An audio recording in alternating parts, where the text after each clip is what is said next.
Man, even when I have it down to like 20%, this music is still loud.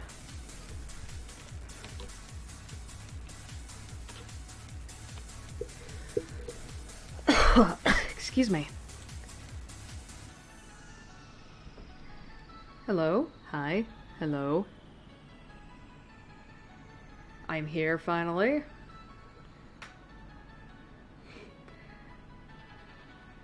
I will admit, I'm getting better at timing these, if that makes sense.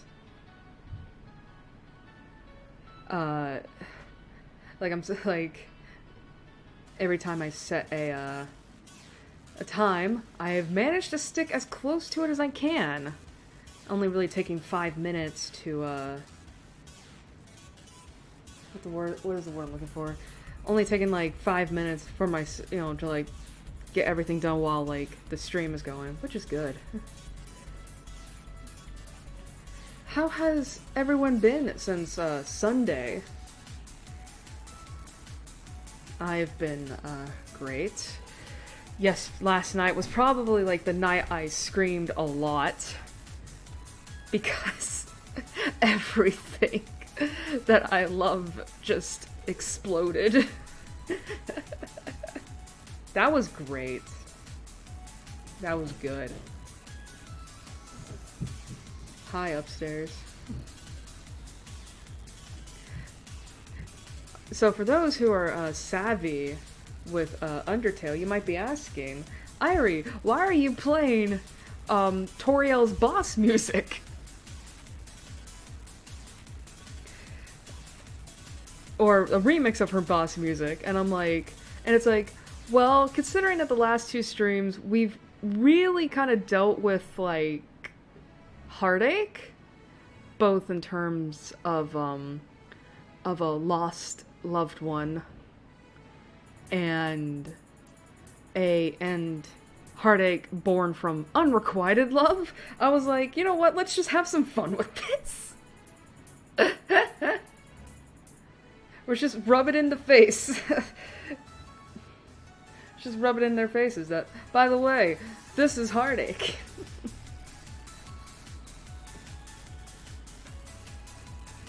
Besides, I think it's a nice change up, considering that I play like I play mostly Pokemon remixes. So having like a couple of other remixes of video game music, I think is good, and all that.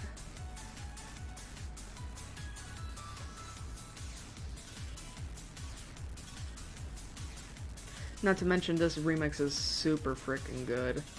I actually had to like look up Shara X's like channel to be like, am I allowed to use her music? And I'm going to go into the assumption that yes, it is free to use so long as you credit, and obviously I am. So, hopefully. Not to mention, I don't think she can get mad at me since this is not monetized. So, that's good.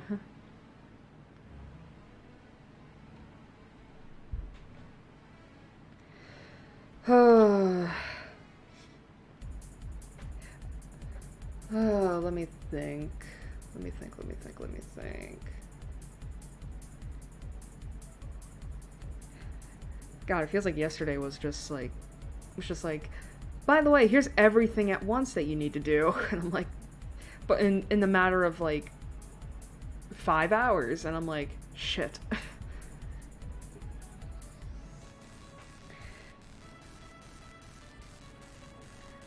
But I managed.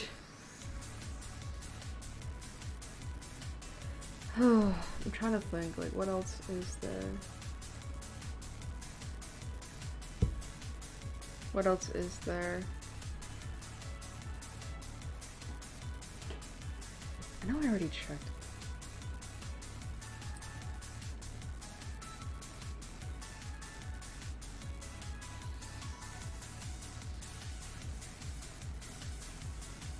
Oh yeah, Halloween is coming up. I know that, like, God, how many,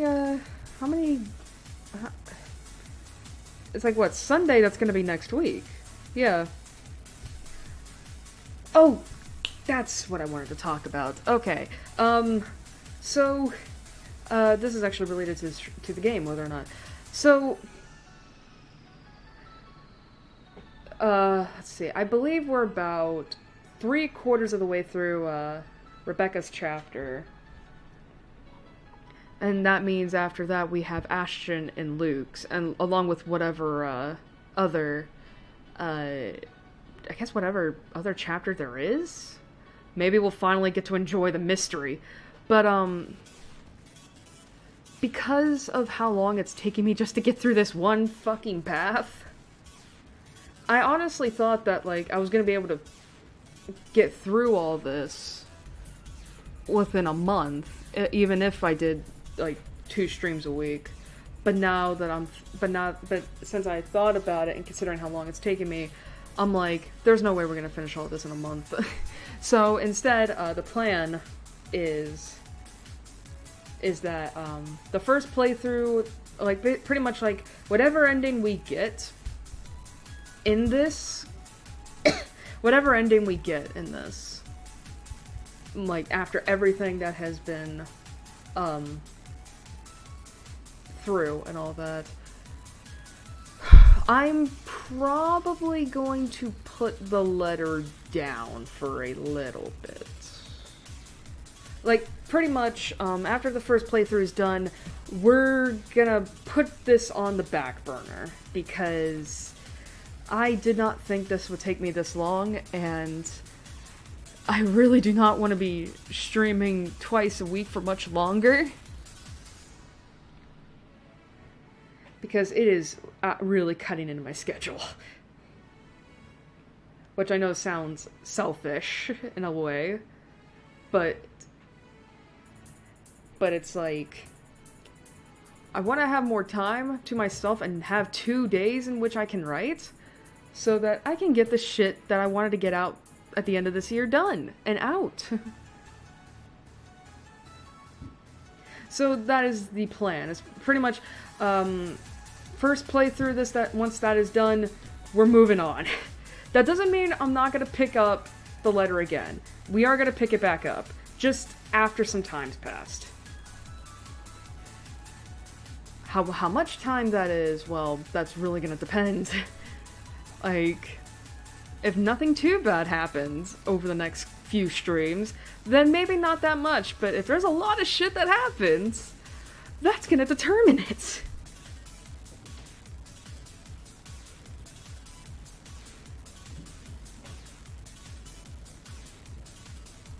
Also, I'm sorry if you can hear, like, noises.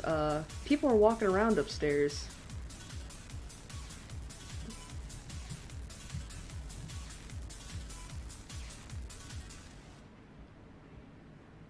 But, we'll get going here in a little bit. Probably, like, maybe 5 or so minutes. I'm not gonna lie, like, I was initially thinking about, what's the word I'm looking for? I was initially thinking about, moving the stream up a little bit. Because, on Fridays it's usually been, like, 8:30, because, 8 o'clock is when my dad gets home. And, of course, I like to spend time with him. I also hear the dog. And so it's like, okay, you know, I just want to do that. But today he stayed home from work today, and I was like, maybe it would be good if I moved the stream up. But then I was like, you know what, no, I'm gonna take this extra half hour for myself. Like, Sunday, I'll still stream at 8, but 8:30 for tonight, I want to have this extra half hour. Let everything settle.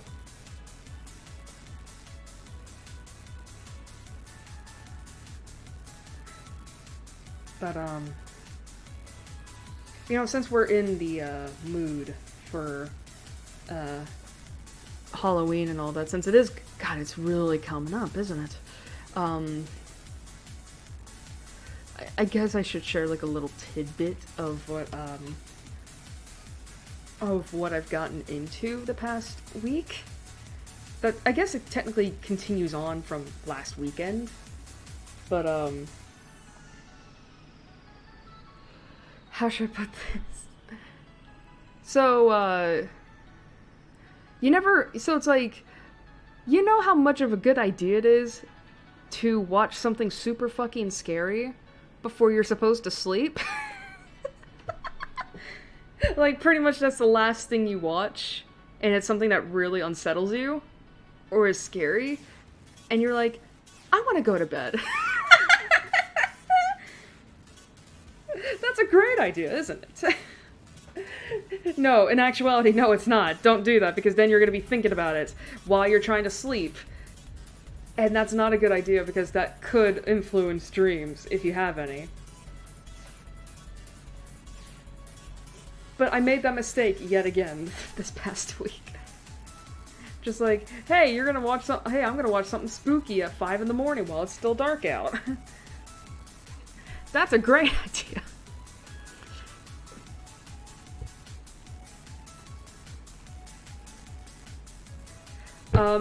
But I will admit that this past year I've really gotten into a horror genre.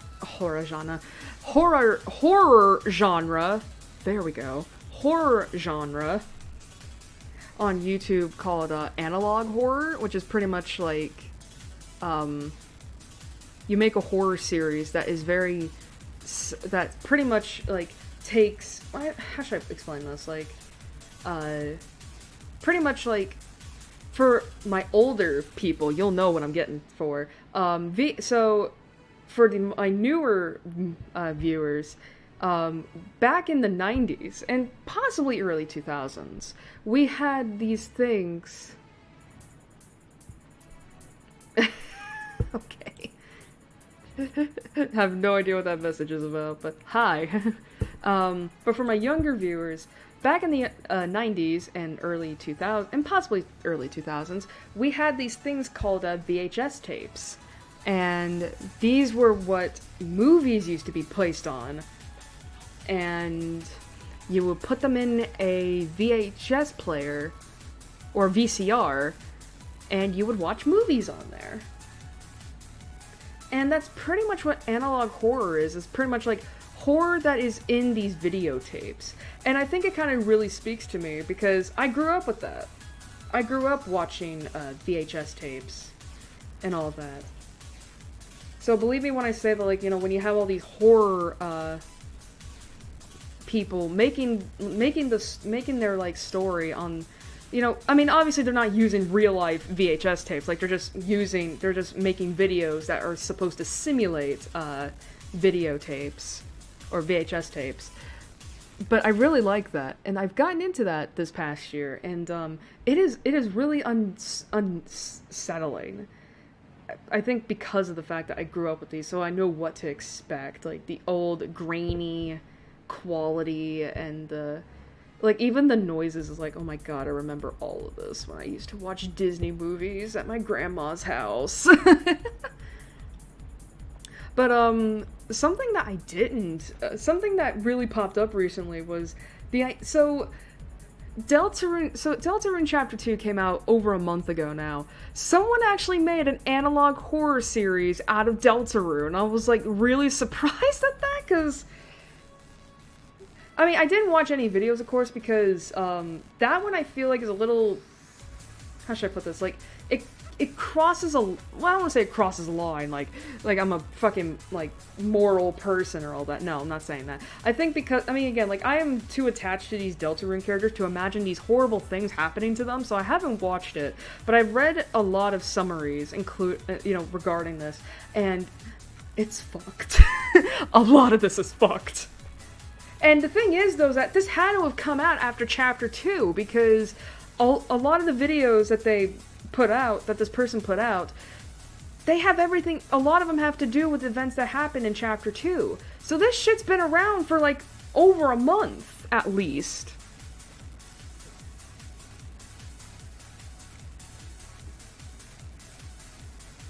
And it's like, a part of me is curious to watch them, because, again, like, I'm probably going to be one of the first people to die in a horror movie, because I'm way too fucking curious about everything.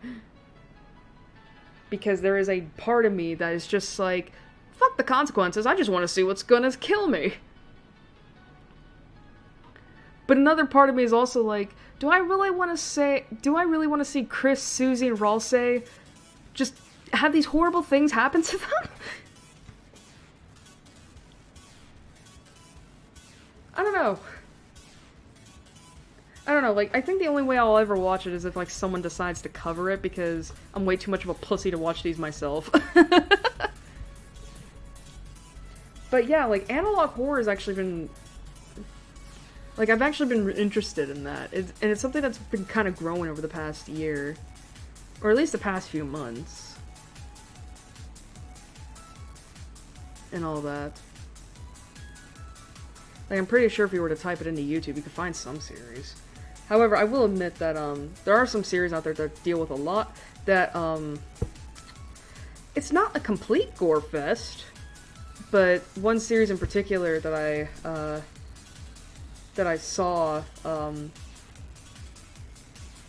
very similar to FNAF, but, it's a lot bloodier, obviously. But, in terms of, like, blood and gore, I'm trying to figure out how to rate it. It's like...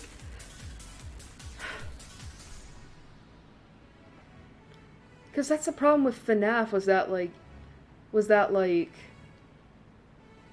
the concept of it by itself, like, the idea of bodies being stuffed into, like, animatronics, like...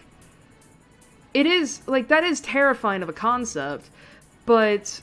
I think because FNAF presents itself with such a lack... Well, maybe not so much like a lack of blood. Yeah, that's it, the Walton Files. Fuck, man! That series scares the shit out of me.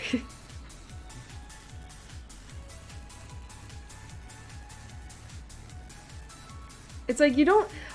I mean, I think a lot of it just has to do with the fact that it's like... I think the reason why that series scares me so much is because there's a lot of, facial horror involved in that series, and I can't stand that. I can't stand anything happening to the face. Like a little bit of scarring, like little damage like that is fine, but the way that the Walton Files fucking, like, fuck the faces up, I'm like, holy shit.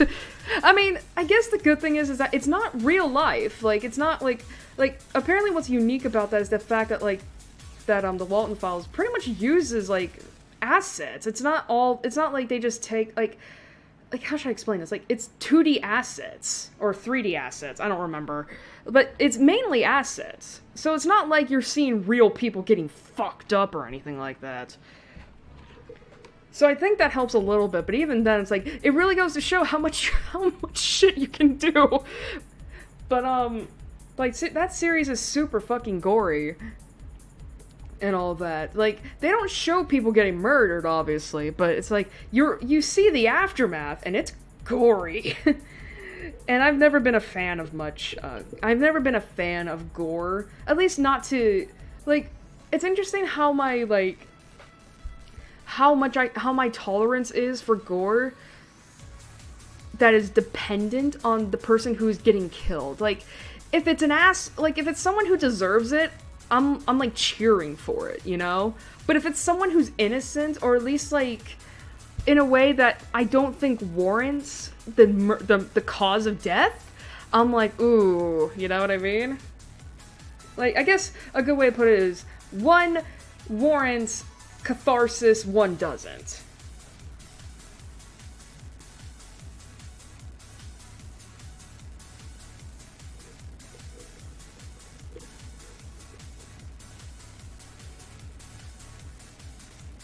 But, okay, I think we're gonna be good to go here. Oh, that's right, I forgot about that. Okay, so I know I talked about, excuse me, I know I talked about, Pokemon, Legends of Arceus a few months ago. New Pokemon got released for that. Well, I say new Pokemon when in reality it's a new form of a Pokemon that already existed. Hisuian Zoroark and Zorua and Zoroark. Zoroark? Oh my god. Alright. Let me get the letter pulled up here in a moment, so... Goodbye, Firefox! Madness Combat FLA? Flay?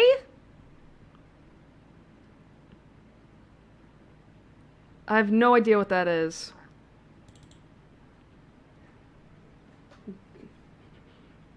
The face ripoff? God. That's like, God, there's, again, like, I can't stand facial horror. I can't stand facial horror, like, even on bad guys, like, I get, like, it really fucks with me, and I think it's because of the fact that it's, like, I think it's because of the fact that, like, I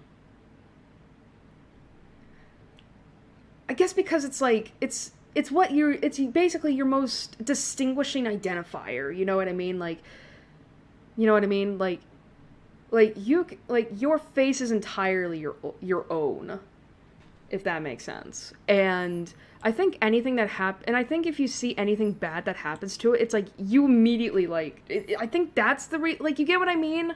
It's kind of the same thing with, like, oh shit, I forgot.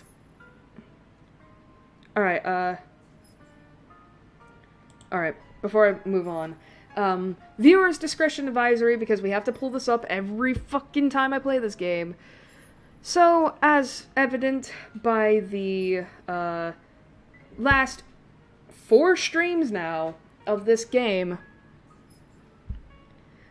this game has a lot of subject matter that that can range from being mildly uncomfortable to downright distressing or disturbing, and you can find a condensed list of all the trigger warnings that are available in this game down in the description below.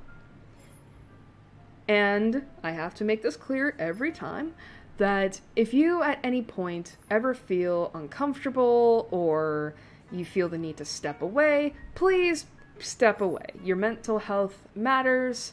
And I say this with the utmost respect. Please take care of yourself. Give yourself a little kindness. And I will be trying to extend that same courtesy to myself if need be.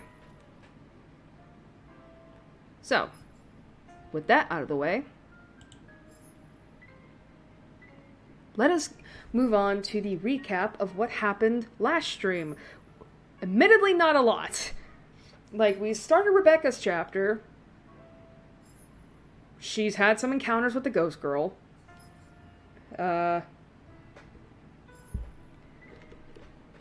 She almost crashed a car with Isabella in it. Assaulted Luke because she thought he was kidnapping Kylie, when in reality she's his goddaughter. Went to the Ermengarde mansion with Ash in the attempts of a date, but it didn't work out that well. And where we left off, we were getting ready to meet with Professor Clark. And hopefully, and I do mean this with the emphasis of hopefully, we learn something about the Ermengarde mansion, because holy fuck, I'm actually getting a little bit tired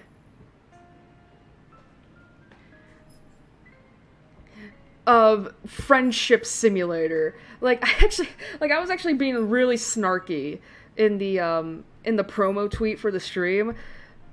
I think it was something like, are we going to delve into Ermengarde's sordid past, or are we deciding to play more Friendship Simulator? Because honestly, that's what I feel like this whole fucking game has been so far. It's like, we're just trying to build up relationships. And we're just not getting shit done.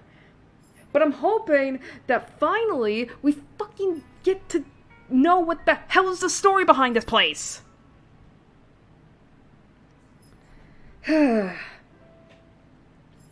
But I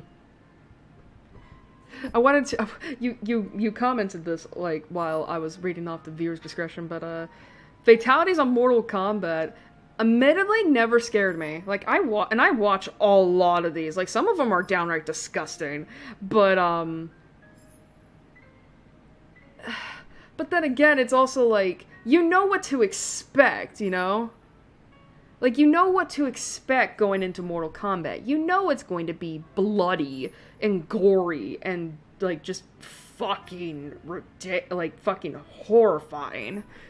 You know, like, you know what to expect, so you know, so I think that's what helps, is that's, like, because you know what you're expecting from Mortal Kombat, obviously you're not gonna know the extent, but you know pretty much, like, expect, like, a lot of ridiculous bloody shit, you know? I think that's why that's never disturbed me as much as, other stuff. I do feel bad. I think the only thing that was more disturbing than the Mortal Kombat stuff was the fact that that the people who worked on, like, what was it, Mortal Kombat 11, the NetherRealm, is that the studio? The NetherRealm workers unfortunately developing PTSD because of them developing the fatalities, because they had to look, because from what I read from articles years ago, they had to look up, like, very real, like, stuff that involved a lot of people dying from various methods, and that's kind of fucked, not gonna lie. And I think what makes it worse is the fact that they didn't get help for that, because I imagine seeing a lot of pictures and videos of real life people dying from a lot of horrid methods. It's gonna do a number on your mind. But anyway, so we are here with the letter. God, I honestly can't wait to figure out, like, I want to know what Ashton's been up to, because, oh, that's right, because last stream, I was getting really fed up with his ass. Like, I was getting really fed up with Ashton. Because it's like, here's the thing, like, I do not have a problem, like, even though I am someone who believes in the supernatural, the paranormal, and all that, I understand skeptics' belief that, you know, those don't really exist, and all that. But it's like, it's one thing for Ashton to dismiss Isabella's fears as her being superstitious and all that, but he literally has Rebecca telling him to his face that she is experiencing some freaky shit. And the thing is that he knows Rebecca. He has known her for years, like longer than he has known Isabella. And she has been someone that has, you know, and she has been on his side before with the whole skepticism stuff. So I feel like, to Ashton, the idea that his friend, who he has known for years, probably since childhood, and knows that she doesn't believe in the ghosts and all that as much as he does, like, if she's expressing to him that there is some freaky shit going on, I feel like that's the moment in which Ash should immediately be like, okay, something clearly has to be up, because even she's saying this, like. And it's, like, I understand that eventually he was like, oh, fuck, something's happening. But it's like, even the first day that she was mentioning this stuff to him, he should have been like, oh, fuck, maybe Isabella's not lying, or maybe, like, anything other than, oh, come on, don't tell me you believe that shit. It's like, I was literally getting so fucking pissed with him. And all of that. Like, I was pretty much just saying, like, Ashton, get your head out of your ass. Alright? Stop being a dumbass, alright? I don't care, like, at this point, like, I was legit rooting for the ghost girl to just fucking, like, fuck with him. Just to make him believe that she exists. Like, out of everyone in this cast, like, Ashton's probably the one that has pissed me off the most, but Luke has come a close second, and I still can't get a fucking read on Luke, of all things. It's like, it seems like he genuinely loves Hannah, yet he's willing to cheat on her. Like, I don't get him. Anyway.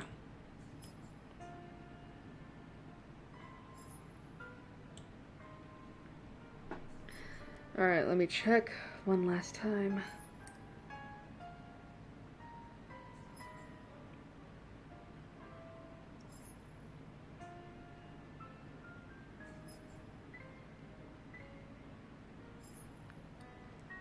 Alright.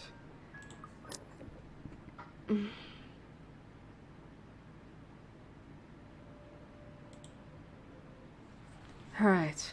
October 30th, Sunday. Alright, so what happened on the 30th? Okay, so we are now further in the timeline. Because this was the day in which Zach's chapter ended. Okay, that's good to know. Alright. Professor Andrew Clark has agreed to meet with me 2 days later in front of Luxbourne's public library. He has other commitments, but being a longtime family friend has its perks. I have my parents' connections to thank for that.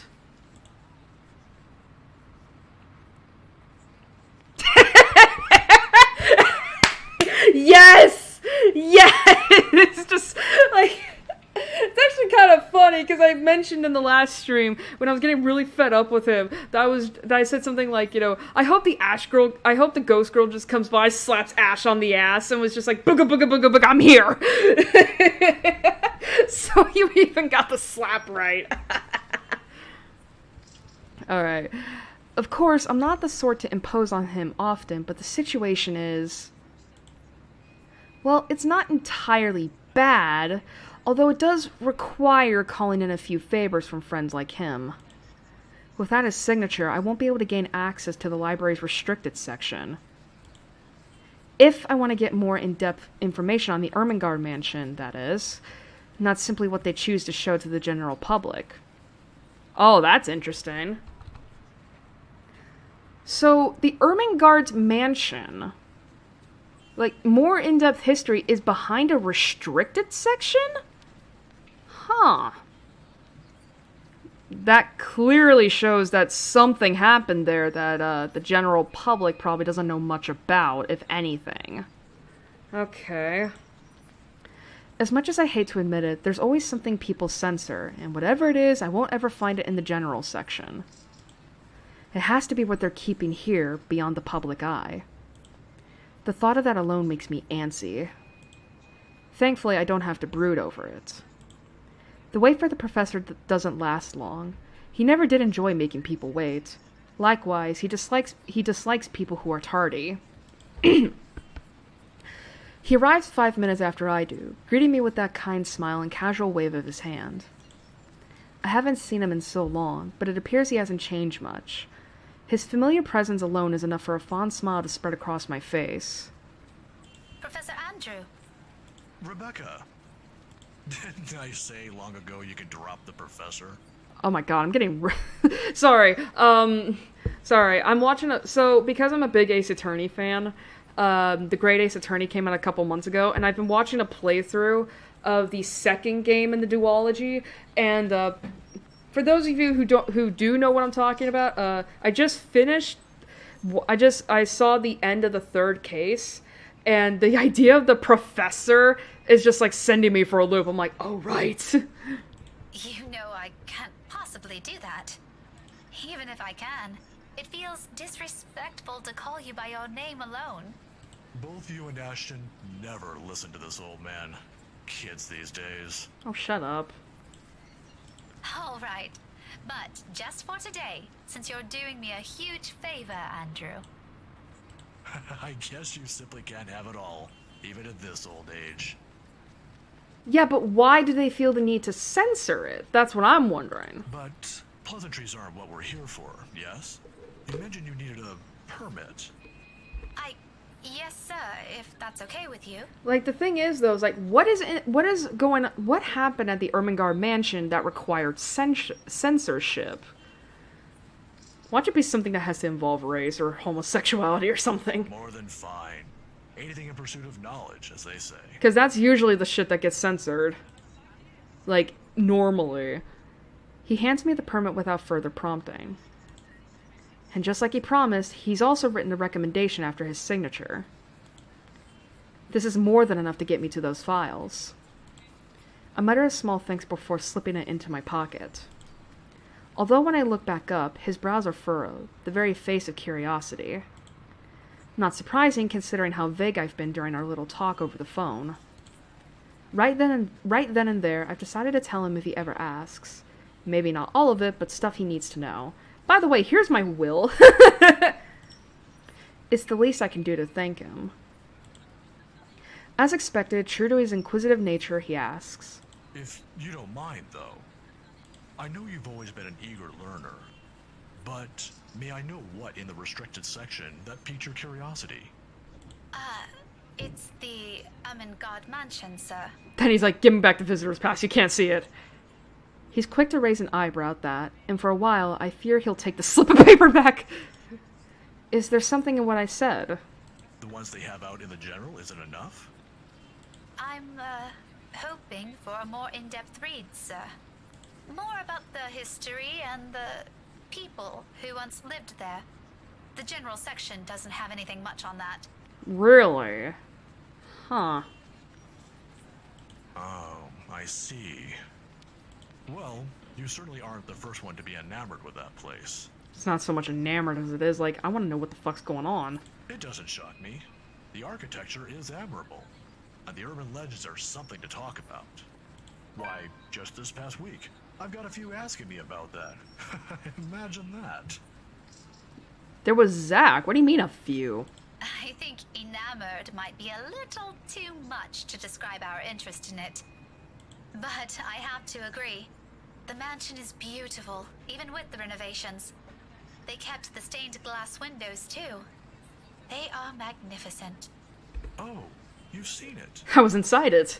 I was there for a few hours to attend a housewarming party. The invitation was for my parents, but they couldn't make it. My mum used to work as a private tutor for the Evans. Hannah Wright? Ah, I know of her.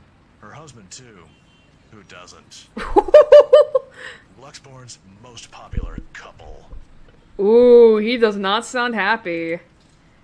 Something falls behind his eyes, the warmth in them suddenly gone. Like he's reliving a painful distant memory and seeing it play right in front of him. It disappears almost as soon as it surfaces, but that look has unsettled something in me. Is something the matter? Nothing much. But you know, you're already like a daughter to me. So if you could, do be careful with the friends you make. Is this about the rights, sir? Just a friendly advice from an old man. Don't think much about it. Just a friendly advice? Why does the... Okay. Anyway, I have to leave now. Can't miss my weekly serving of bear claws. Say hi to your parents at the detective inspector for me, will you? Detective inspector? I wish you luck with all that research. I will. Thanks for this, Andrew. Andrew gives my shoulder a light squeeze. The gesture a younger me has always appreciated, and quickly crosses the street after. I don't know if he knows. Like, it seemed... He certainly knows something about Hannah and Luke, but... I don't know about William, Elizabeth, Charlotte, and her fiancé. I really should, like, look at the first stream where the beginning was and reread the legend, because I can't fucking remember if they ever gave Charlotte's fiancé a name. I feel like they didn't, but... I watch him until he disappears behind the door to a cafe, until the doubts swimming inside my head finds a moment to rest. Whatever his business is with the rights isn't anything I should concern myself about.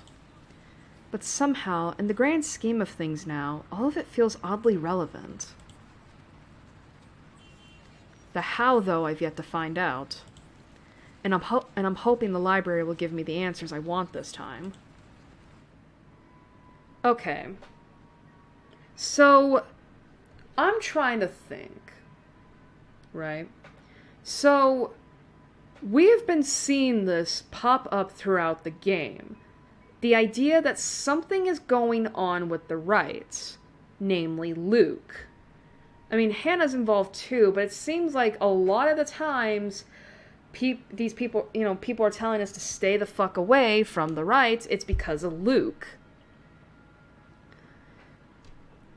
Now, granted, this could just be like, People just warning us that because they're rich socialites, you know, that they could be, you know, they're just assholes and all that. But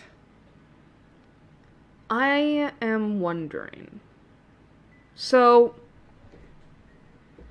I'm sorry that I didn't mention this earlier, but, so I'm thinking about Luke, right? And while I can't, like, I'm trying to figure out what is the reason behind the warnings about him. Like, why is everyone warning everyone to stay away from him? Usually that just means he's like, even Ash himself said to Rebecca that he's dangerous. So I'm wondering, like, so here's my take on it. We know from Hannah's chapter, and a little bit of Rebecca's from the interaction she saw between him and Kylie, that Luke's family life wasn't the best, we're assuming, because mainly Hannah has stated that Luke almost never talks about his father and his mother. Like, from what Hannah said, Luke doesn't talk about his father outside of a business sense, and he almost never mentions his mother. However, the thing we know about his mother is that she supposedly liked daffodils. But again, either way, he doesn't talk about his family, to the point that even his wife of 7 years doesn't know much about them. And that, to me, seems like she's never even met them, which I'm assuming means that they were dead before she and Luke got together. So here's my theory. What if the reason that everyone is warning us to stay away from Luke because he's dangerous is because he might have had something to do with his parents' death? I mean, I think that's a plausible theory. Because, I mean, it's not now granted, I'm not going straight into him being their murderer or anything, because we don't even know whether or not his parents are dead. Like, I'm assuming it's implied at this point that they're dead.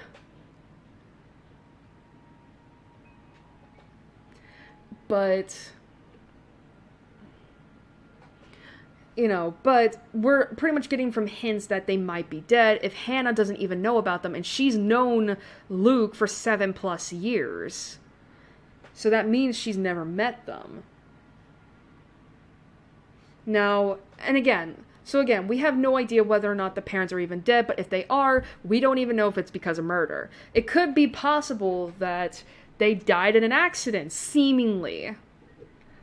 You know, it could be possible that they died in an accident, or it was a murder that was staged to look like an accident, but who knows? And I believe Luke had to be involved somehow. Maybe not necessarily the murderer, but maybe as an accomplice or a witness. Like, he has to be, like, if his parents were murdered, he had to be involved in it somehow. And you are right, Plush. Maybe the alcohol, because that is true. Alcohol is a known coping mechanism for people with trauma. That's why alcoholics are, you know, that's why a lot of alcoholics tend to have some trauma in their lives, because they're trying to numb the emotional pain that comes with it.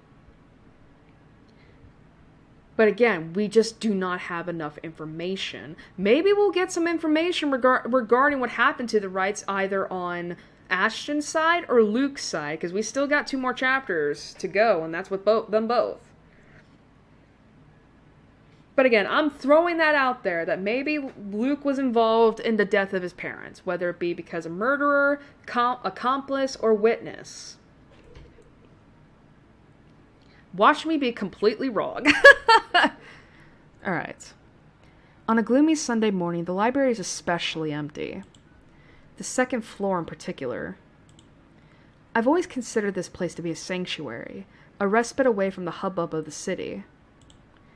As a child, I grew up reading books here, spending hours here to no end poring over the pages, living out fantasies in my head until my parents called me home. Now it feels nothing like it.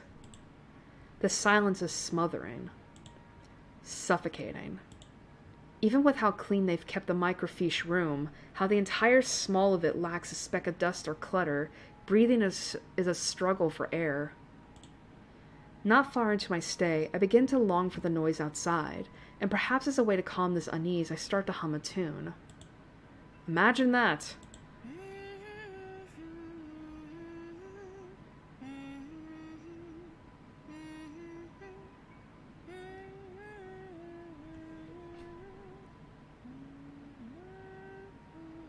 Oh my god.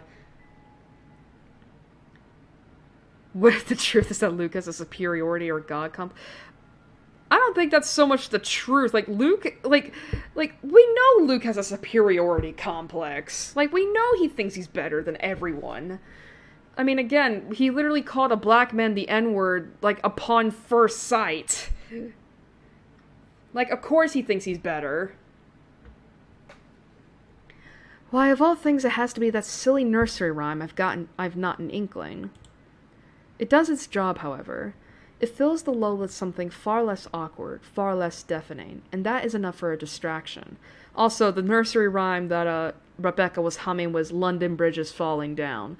What does that have? I feel, because of how much that's coming up, that has to play a role in this game. Like, why is that nursery rhyme of all things coming into play here? Like, what is, like, how does it go? London Bridge is falling down, falling down, falling down. London Bridge is falling down, my fair lady. Actually, what is even the origin of that nursery rhyme? What is the origin of that? Like, why those lyrics? I have business here. No time for silly daydreams, only important work to attend to. Even if there's a possibility of it being fruitless, by some means, it feels like I have to do it. If not for me, then for the people who has been affected by this... What do we even call this? A haunting? A Halloween prank gone wrong? A curse? Ding, ding, ding, you're right! If Isabella were here, what would she say? Will she panic? Will she be angry I only listen to her now? It all stems from that one moment in the movie house, doesn't it? We could have avoided this had we only taken her warnings to heart. One stupid mistake is all it took to send our normal lives on a downward spiral. Frankly, I'm no longer sure if I'm angry at myself for it, or at the universe for throwing us into this mess. But we can only make do of what little we have, and that's exactly what I'm doing. Going here might not be the right decision, but it's a start. Actually, I'm gonna check something real quick. 2 days, right? So that's that. Ah, okay. Okay.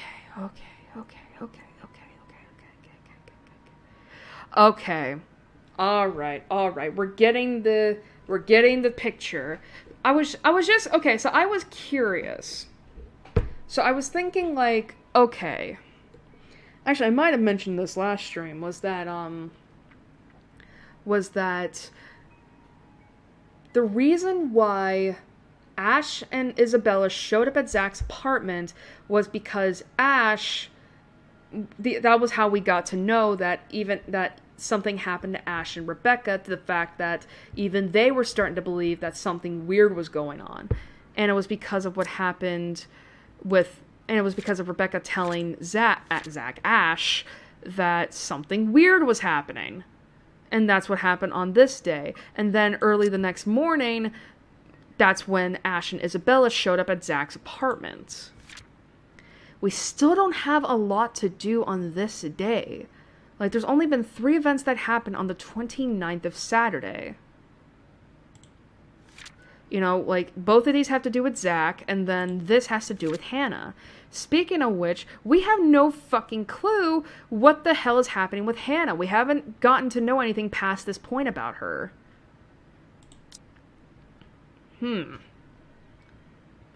Going here might not be the right decision, but it's a start. A good start. Then the ghost comes up. It doesn't take much time for me to find what I need.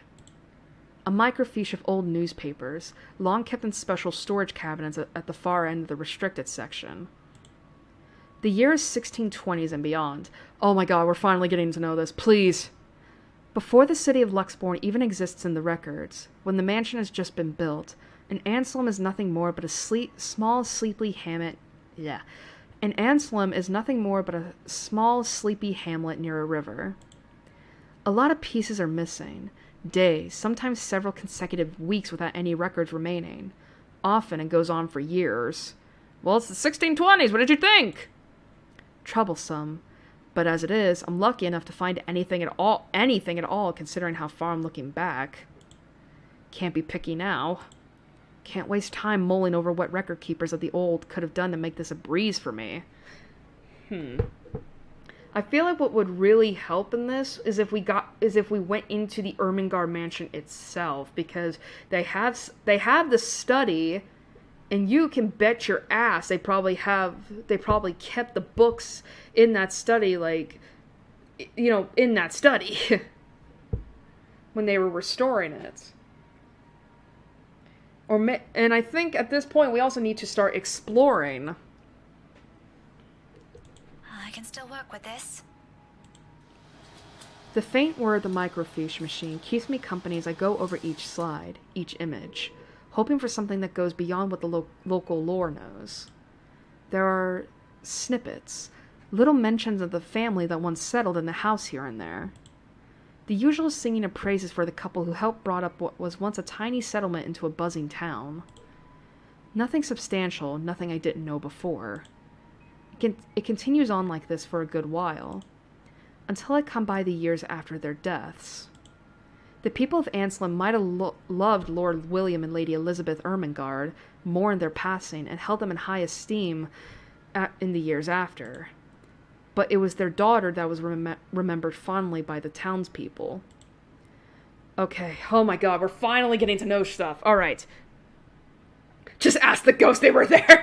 I wish we could. Just hold a seance. Just get the Ouija board out. And put your hands on the pallet. And just go, hello, is anyone here? Can you tell us what happened here at the mansion? And then a horror movie commences. If her parents built this town, Lady Charlotte was the one who made it prosper. Remarkable, considering it was a period of recovery from a bout of plague that killed half the town's population, including her parents. Oh, what's surprising, though, buried history. What the fuck? Free at last, heir put a stop to local slave trade. Oh. Apparently, her time also marked more than superficial changes to the place. She moved things, changed laws, altered old customs and traditions. If they were done on a woman's whimsy, it doesn't say, but she seems capable enough for more than that. The gist of it is, the town she rebuilt, it's what eventually grew to become Luxbourne City, while the nearby Anselm village remained as it was, a relic of the old. Hey, yo, the pizza's here. It's like fucking Paranormal Activity all over again. A frown swiftly forms on my face. So, why is there a need to hide this? One by one, I try to recall every lesson I've gone through, every book, paper, and journal I've read. None of those ever mentioned this. It's always the lord and the lady of the house. Their endearing child, always an afterthought to those anecdotes, the one who always took her life in the end. Never someone who restored a town from the brink of collapse, or brought new ideas to it. So they have a lot of stuff regarding William and Elizabeth. But why are they needing to hide Charlotte's achievements?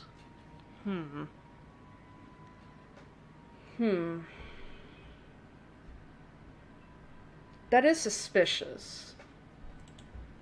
Is it because she's a woman? That pisses me off.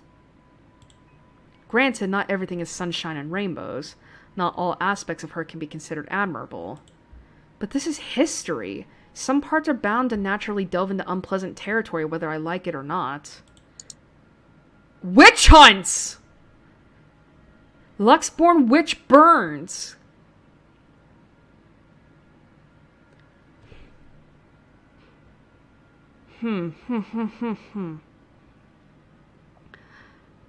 Burn, huh? That can't be...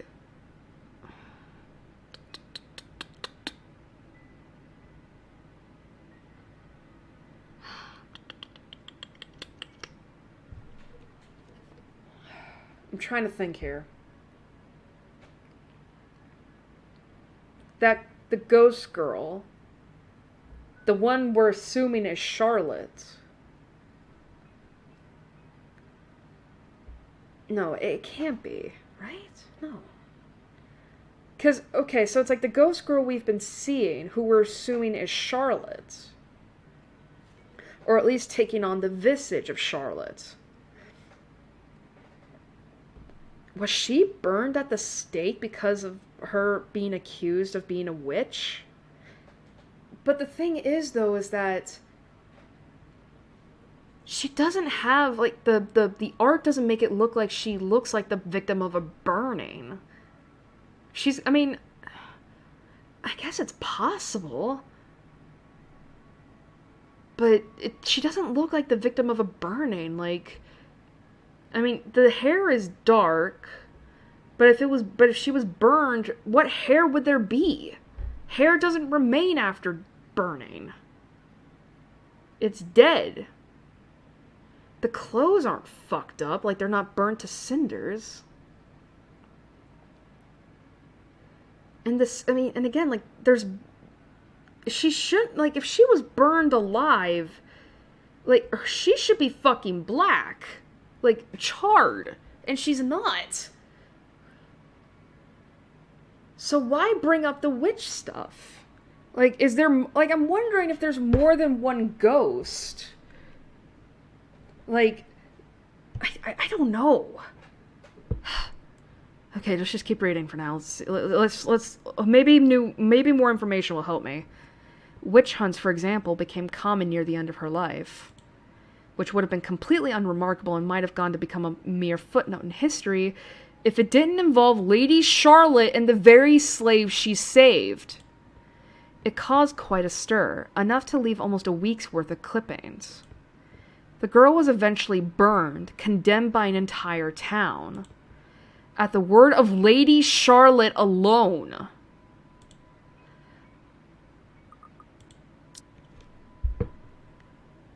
The very slave she saved.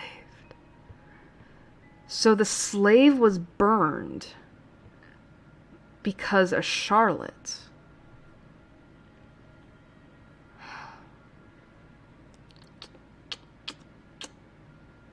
Huh.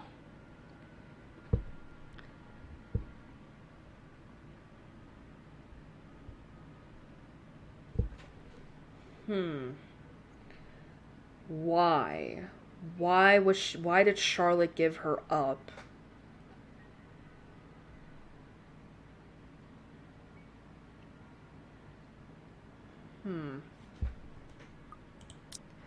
But this doesn't really have anything to do with this curse, does it? Unless that woman following us and this slave are the same person. A tale of revenge? How cliché.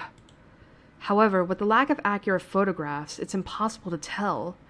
Maybe if I squint the illustration would start resembling her? But in my field, it doesn't work that way. It shouldn't work that way. I'll be the laughingstock of the community. This isn't going anywhere. Mentally exhausted, I take a careful step away from the screen, pressing a palm to my tired eyes.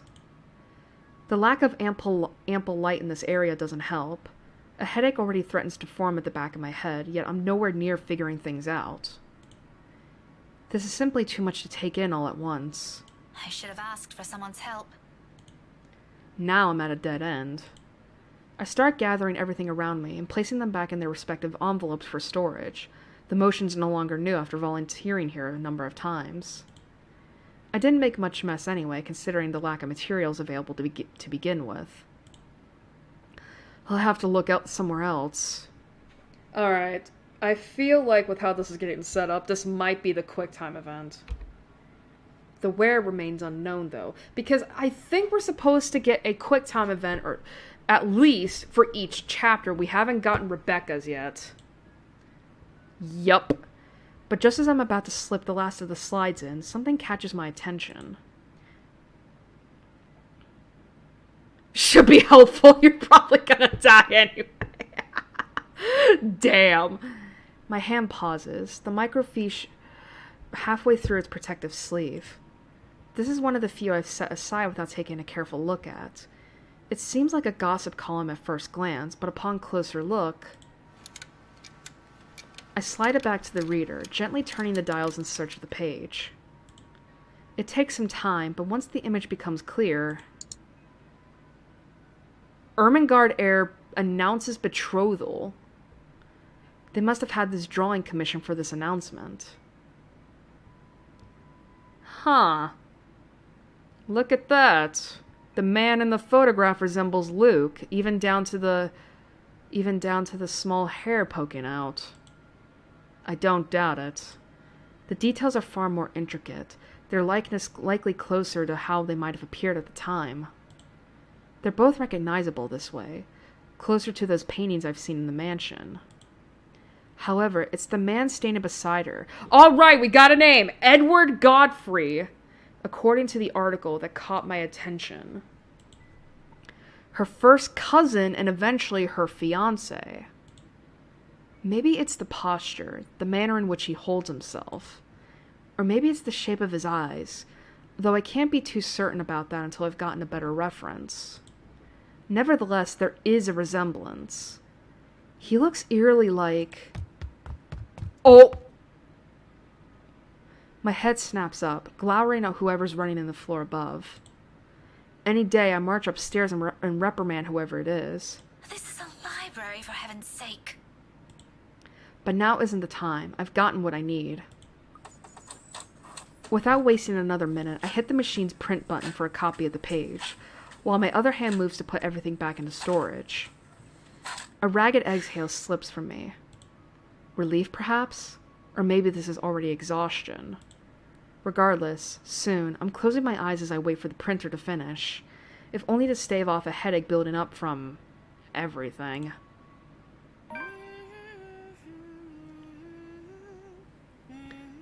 Down, falling down, London Bridge is falling down, my fair lady. Don't do it.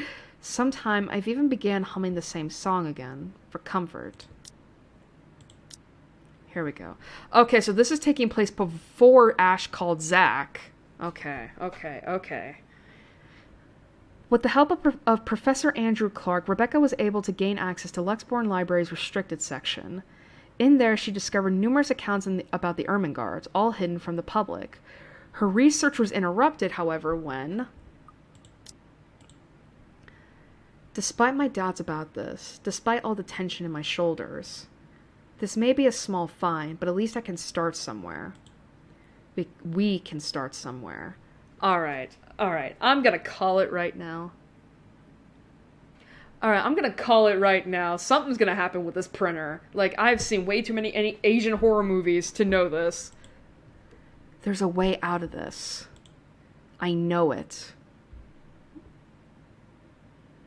Wait a minute. This necklace. This is a betrothal necklace, isn't it?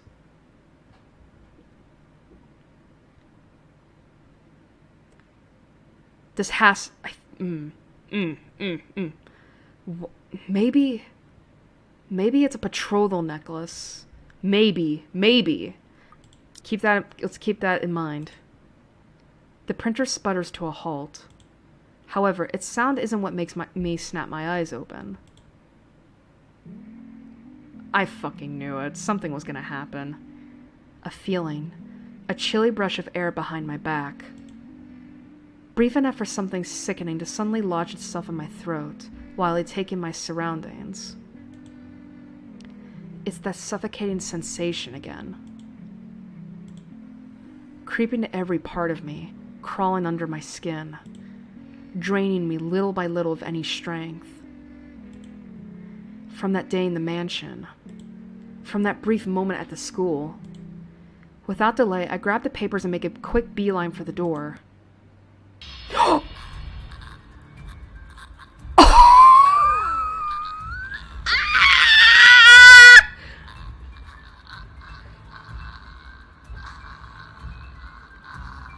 Well, this is clearly Asian horror. My whole body freezes. What are you doing, Miss Pink? What the fuck? I hold my breath, not daring to make any noise. For a little while, only the sound of papers crumpling under my grasp fills the room. The excitement from earlier gone instantly, replaced by a cold, seeping dread spreading throughout my limbs. But more than the fear is the anger. It pains me to hear her using my own student's voice against me, and more than once I believed it was really her. She has no right. Why don't you play with me? Although she hasn't made a move, if there isn't a wall behind me, I'll probably take a step back. Anything to put a distance between us, no matter how small, as long as I'm out of her reach. But I steel myself. Because if I do fall back, turn away from her, I'll be left with no way out. I am not dying here. You think you scare me? Miss Pink, don't be so rude. I'm waiting. I'm not afraid of you, you spook. This is one Scotswoman. You aren't getting into an early grave without a fight. Come at me. No, Rebecca! I expected she'll lunge, prove to me what a monster she is. Hey look, it's the same bloody smile from the icon. Instead, all she gives me is a smile, twisted and gnarled. It's as if time has crawled to a stop at the sight of it. A split-second decision. And before I know it, my body shifts. Eyes closing in anticipation, hand grabbing whatever's solid enough on the nearby table and hurling it at her! Yes!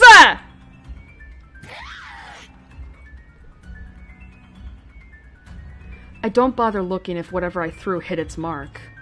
I run. Fuck yeah, Rebecca! As fast as my legs can carry me, despite my heart threatening to burst out of my chest. But in this maze of bookshelves, with the whole place almost void of people. Oh, fuck! Is there even a place safe enough I can escape to? Huh. Fuck!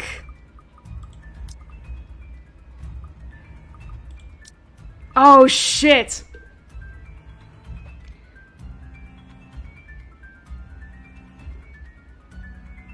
What the hell do I say?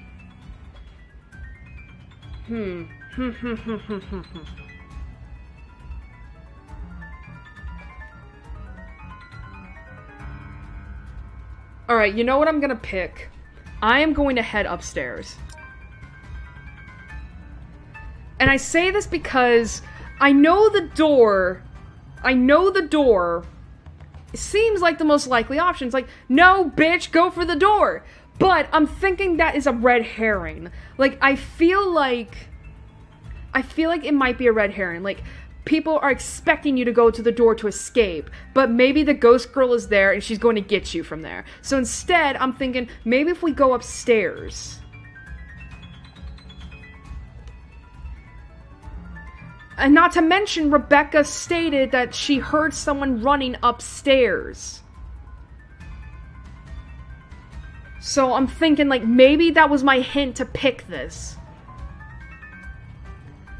We'll see what my decision has done. But either way, we're not going back. We're not going back. There are people upstairs, aren't there?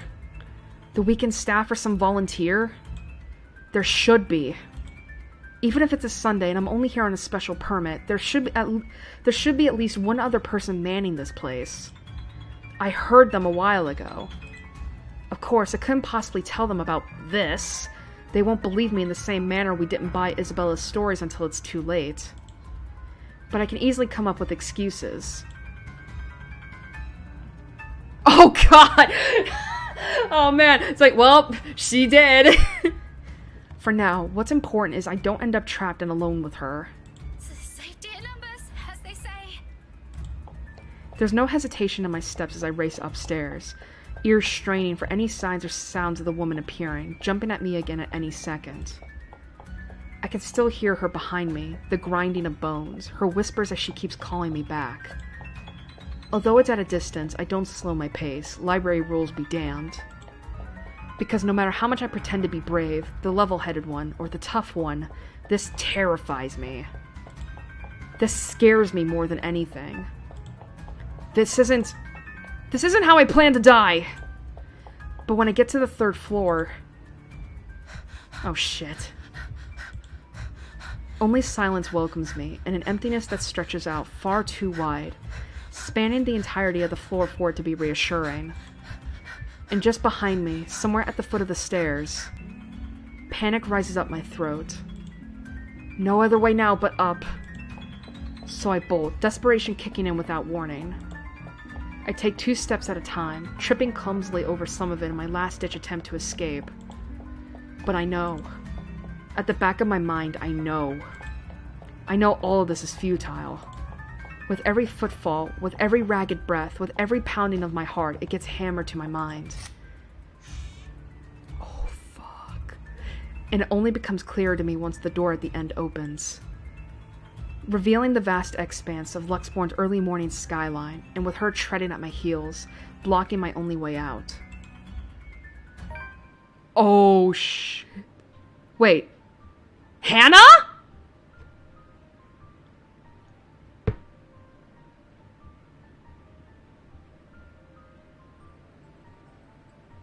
What the fuck? Except the one that greets me isn't who I'm expecting. Hannah? Hannah?! Oh, Becky, sweetie. Why would you ever run away from me? The trek up here must be exhausting, isn't it? Oh dear. Oh dear. You poor darling.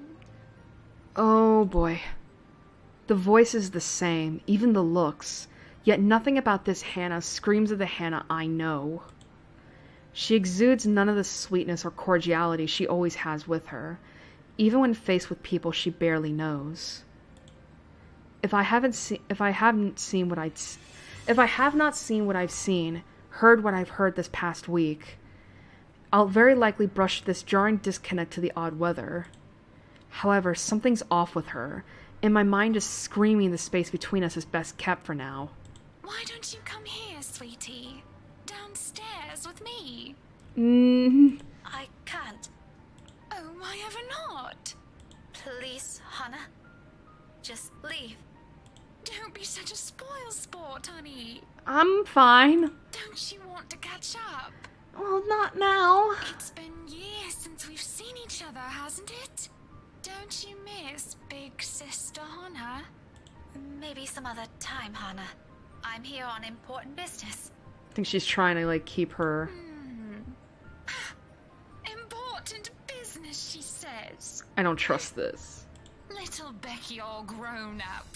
Now she's learning to meddle.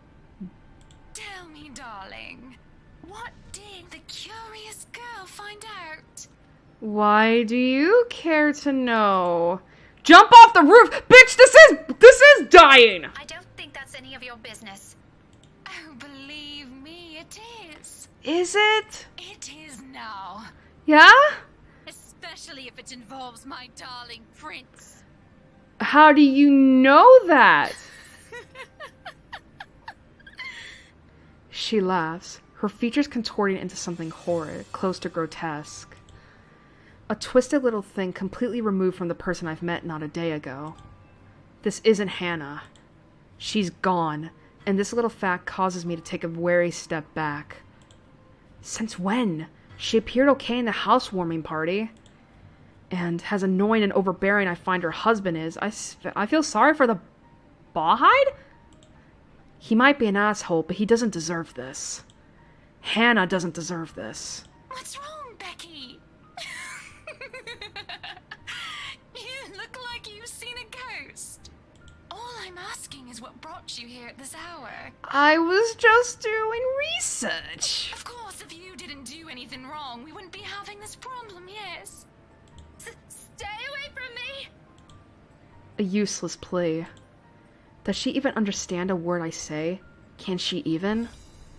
Is she still human in the first place? Somehow I doubt it. Because no human being would ever do this. Uh-oh. You and your friends have become such a nuisance to our lives. The fuck are you talking about? So do me a favor, sweetie, and come with me. I promise it'll be worth your while. No, I think I'm fine. Simply imagining what she's capable of doing to us. I never want to give her that chance. I'm telling you to back off! How rude. I'm sure Mumsy Gales wouldn't be happy about that. Please be a good girl now. Her gait is slow as she walks forward. But with every inch she draws nearer, even as I pull away to take back what little distance I can between us, the smile on her merely grows wider. A mocking gesture. For me. She may be less of a human now, but I'm pretty sure she's fully aware she's got me cornered. She wouldn't even bother making it here if she isn't.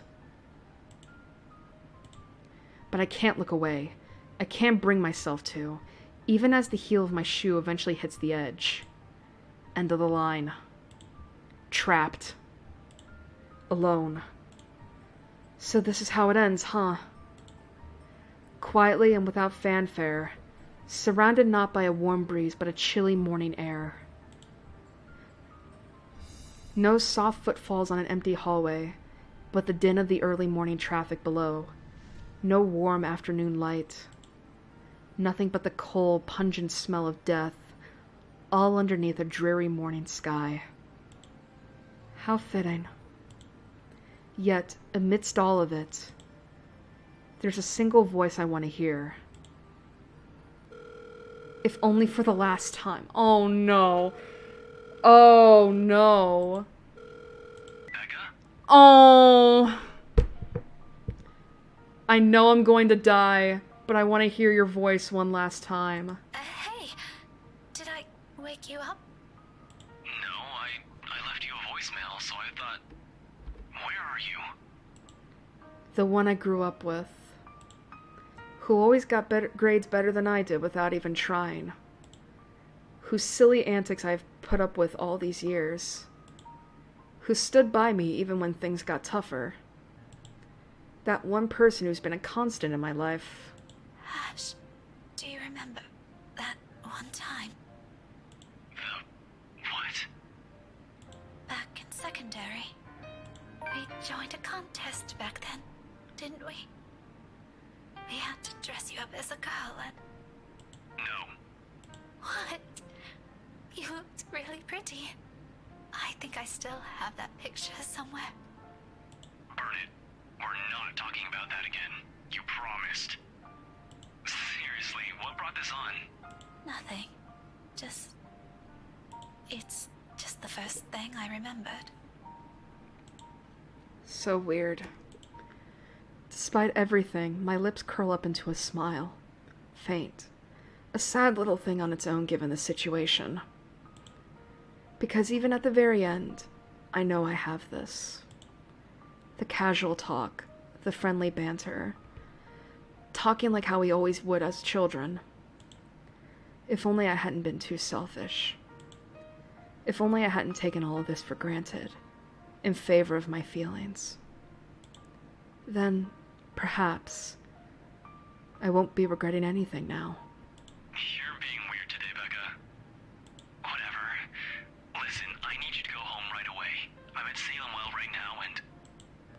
I wish time would simply stop for us. There's still a lot of things I want to say. Things I've never bothered saying out loud. Things I should have said a long time ago to someone who has always been by my side. But in this moment, there's only one. Thanks, Ash. One thing's constant. Hold on, did I do something?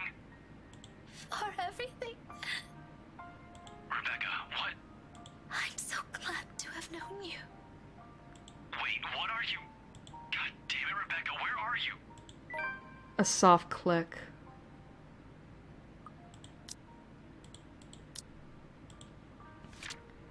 Trapped and with nowhere else to go, Rebecca called the one person who has always had a special place in her heart.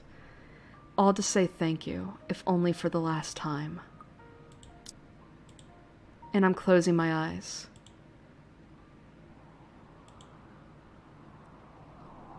Oh no. There's a rush of air. The sound of the world dimming around me. Like a song coming to its inevitable end. London Bridge is falling down, falling down, falling down. London Bridge is falling down, my fair lady.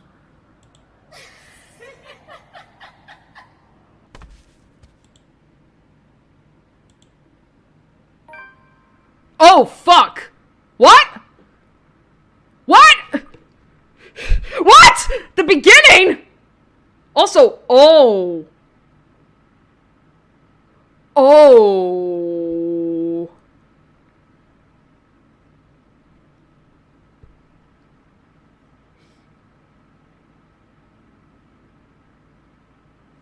What the fuck is happening? Oh, poor Rebecca. I think I killed her because of that last minute decision. I thought I would... what is happening? What is this? Alright, first glance. There's Charlotte. That's the ghost girl. Why not just walk around the damn thing? Don't do this. But yeah, it's like... There's the ghost girl. There's a dead cat. At least I think that's a cat. That's a knife. Isn't that Edward? Ashton. What the fuck?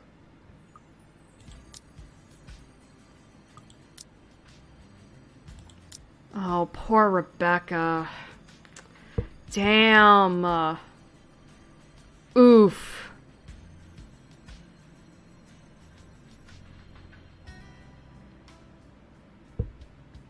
Again, I said I wasn't gonna go back, and I'm not going to. Oof. Oh my god. That got to me. Like... That got to me. Like, Rebecca calling Ash. Giving her last goodbye to him. Oof. Oof. Oh, man. Ash is gonna probably be feeling really fucking guilty. He is gonna be feeling awful. Alright, Ashton Frey. We finally get to know this asshole. December 26th, 29 years old, 5'5", detective inspector, American Japanese. Okay. He's a non-practicing Christian. He's got a bachelor's degree in forensic science.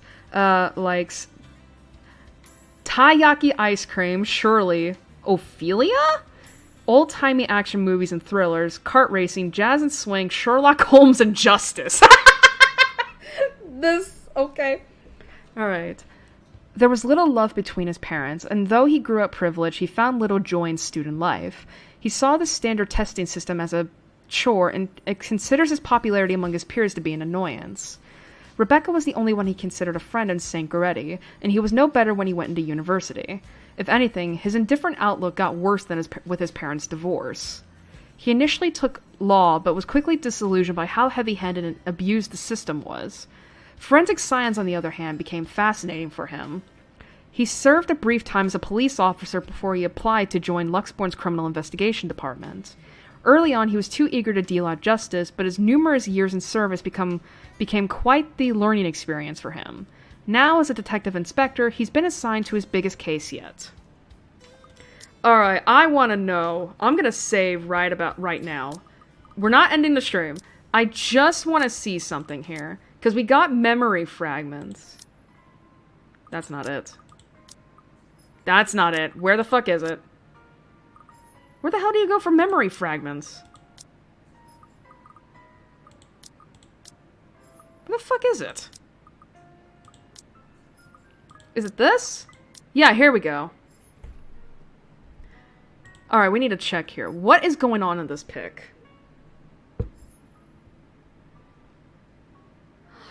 Wait a minute. Hold up. Hold up. Hold up. I'm looking at the background here. This is in the prison, isn't it? Or, not the prison, the cells. Because if you look at that, like, if you look to the left there, right behind the two women here, that's a cell. Huh.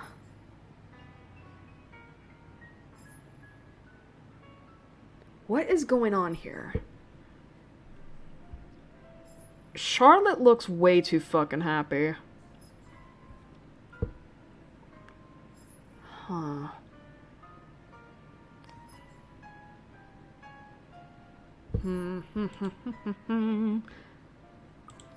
Also, we only got 54 out of this?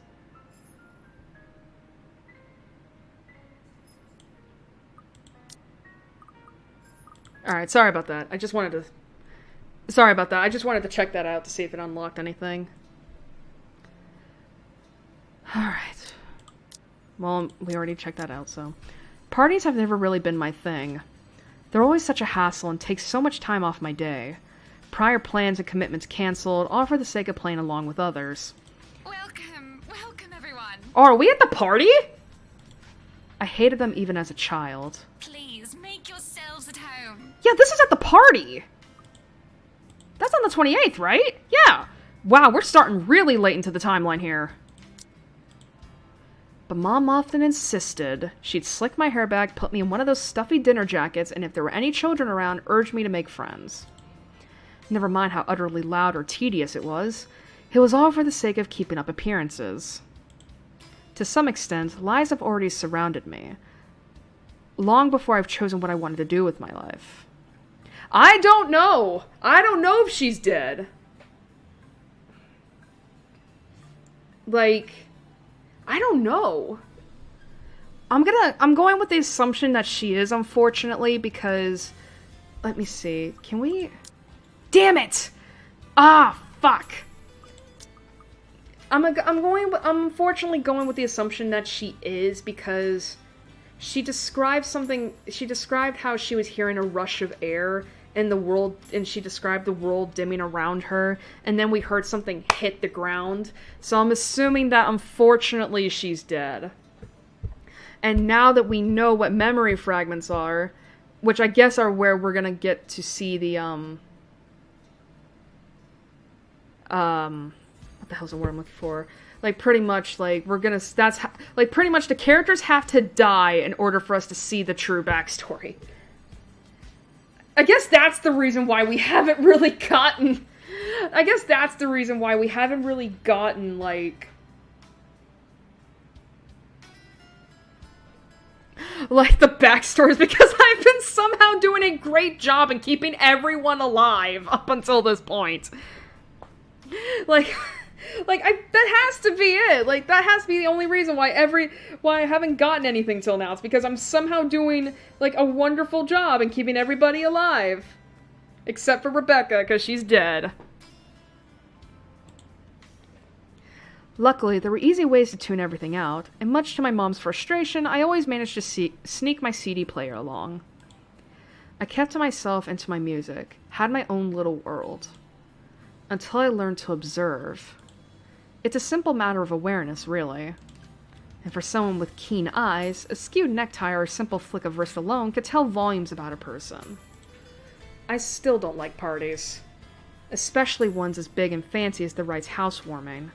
However, when there's actual reason to go to them, I figure they're not too bad. Be careful with Shirley, alright? Besides, like it or not, it's all part of the job. I'm here on a mission.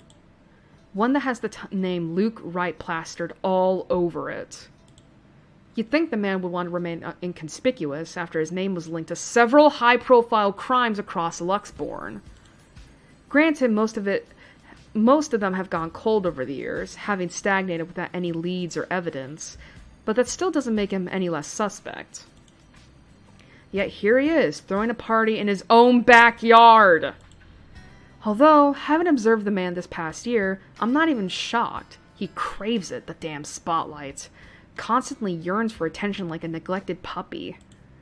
It doesn't take a genius to figure out why he's nowhere to be found in his own party. But that's not the problem here. What pisses me off is how far his reach extends, how close he has creeped into the lives of the people I care about. Again, like a stubborn itch he couldn't be rid of. First, Professor Clark. Then there's Isabella. I also spotted Z-Man here a while ago, and now there's also Rebecca. Can't you at least act with a bit more shame? Becca, if I find a single scratch on Shirley, there will be hell to pay. There will also be hell to pay if he so much as harms a hair on either Zach's or Rebecca's heads. Worrying about Isabella's brief dealings with him is stressing in itself already. I doubt he'll attempt anything in front of other people, though. It would tarnish his glorious reputation. He values appearances more than anything. That doesn't necessarily mean he is incapable of it. More than, in fact. And on the off chance he does something, I wouldn't be responsible for my actions. Those guys know what they're doing. They're handling cars worth more than your precious Shirley. For Zachary's and Rebecca's sakes, however, I really hope this will be another housewarming party. Even though something tells me it's anything but. Call it a detective's intuition or whatever. When Luke Wright's involved, nothing good has ever come out of it. I can't let my guard down here. Even more so when a familiar car slows to a stop and out comes... Chief?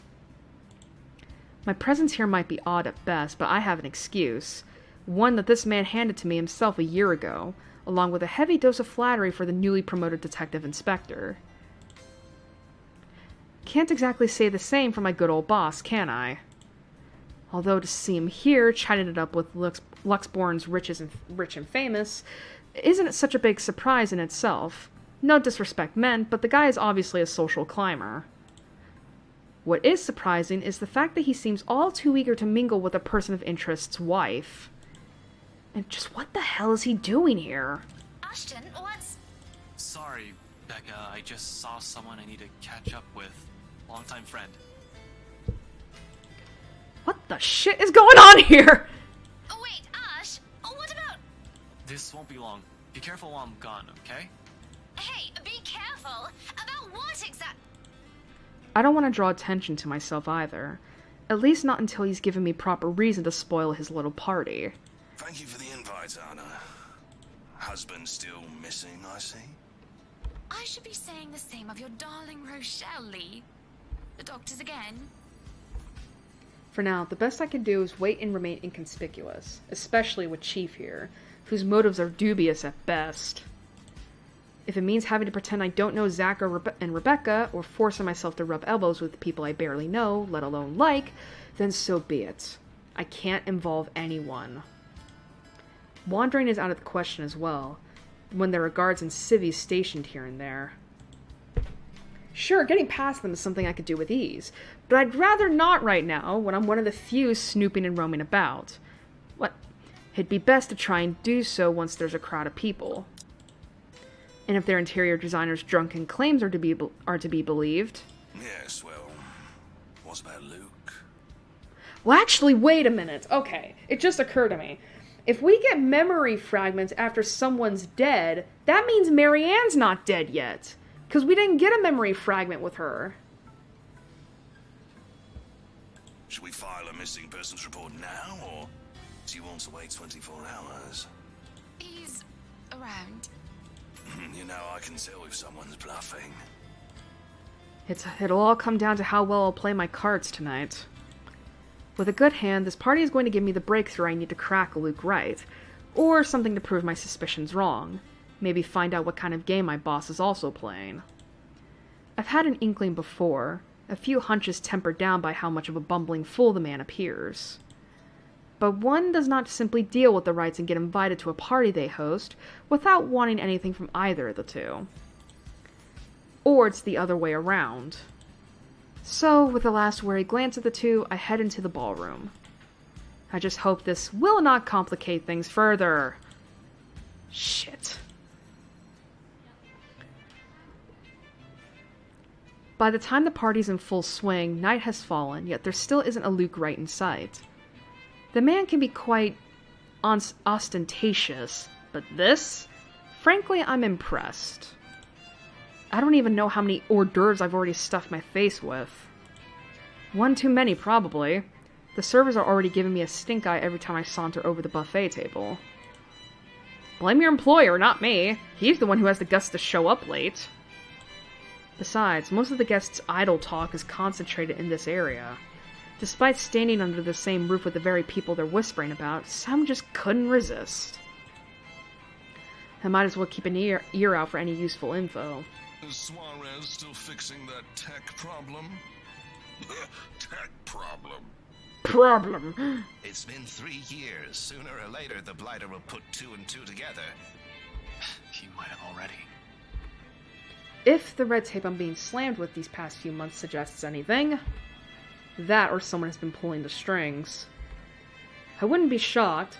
This case wouldn't have gone this long if Scumbag didn't have a mule of some kind in the force. Holy fuck. Shush you, we all know Suarez just wants an out.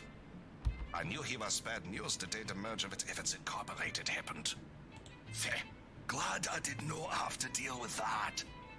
But keep it down, someone might hear. The wife especially. Whoops. This kind of negligence has always been an advantage, but sometimes I wish I could be smashed drunk while doing this. Having sharp ears also means you get to hear the most unsavory things. Who cheated on who this week? One person's motive for bashing someone's skull against a wall, or a father's excuse for burning his own daughter alive, that sort of stuff. After a few years it gets tiring, you get desensitized to it. But humans can also be downright awful. Sometimes there simply isn't enough brain bleach in the world. Sadly, the wine is a no-go tonight, and mostly for show. I'm up for another drive later, for one, and I definitely want to be sober in case anything comes up. And something always comes up in assignments like this. A detective inspector dying of cardiac arrest, for example. Because I can feel the moment my heart grinds to a halt, the second I shift my eyes to a corner of the ballroom. Hannah Wright. Some will say I'm acting a touch bit paranoid, and maybe I am. This is a party and she's the hostess. It goes to say that she'd take time to mingle with her guests. But Hannah Wright, née Evans, isn't without her fair share of accolades. At least to the public, she doesn't seem like it.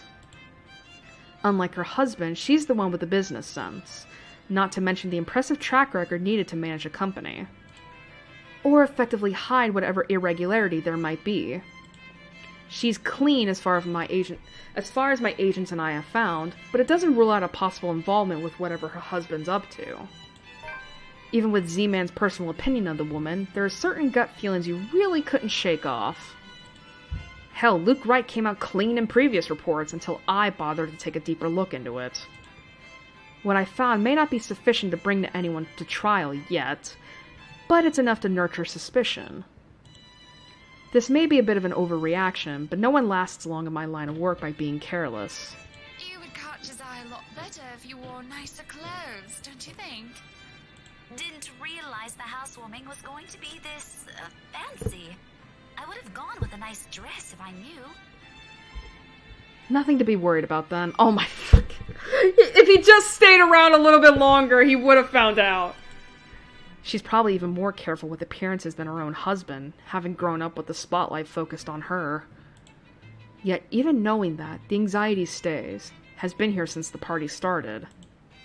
I brushed it off earlier. Who wouldn't feel edgy, right?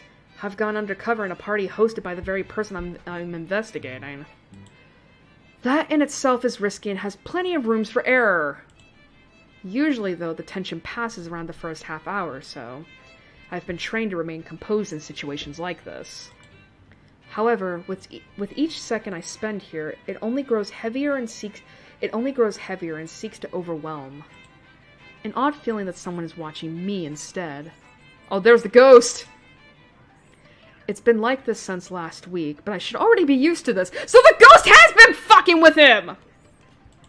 I guess not to this non-believer, right? Just occurred to me, I never quit Discord after this.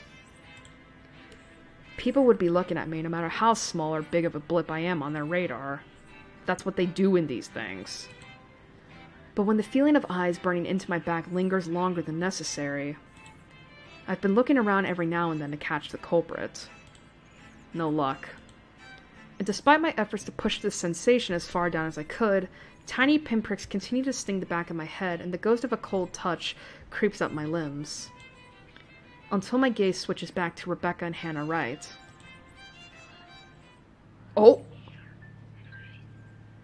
She stands there, dark-haired and dirty, sticking out like a sore thumb.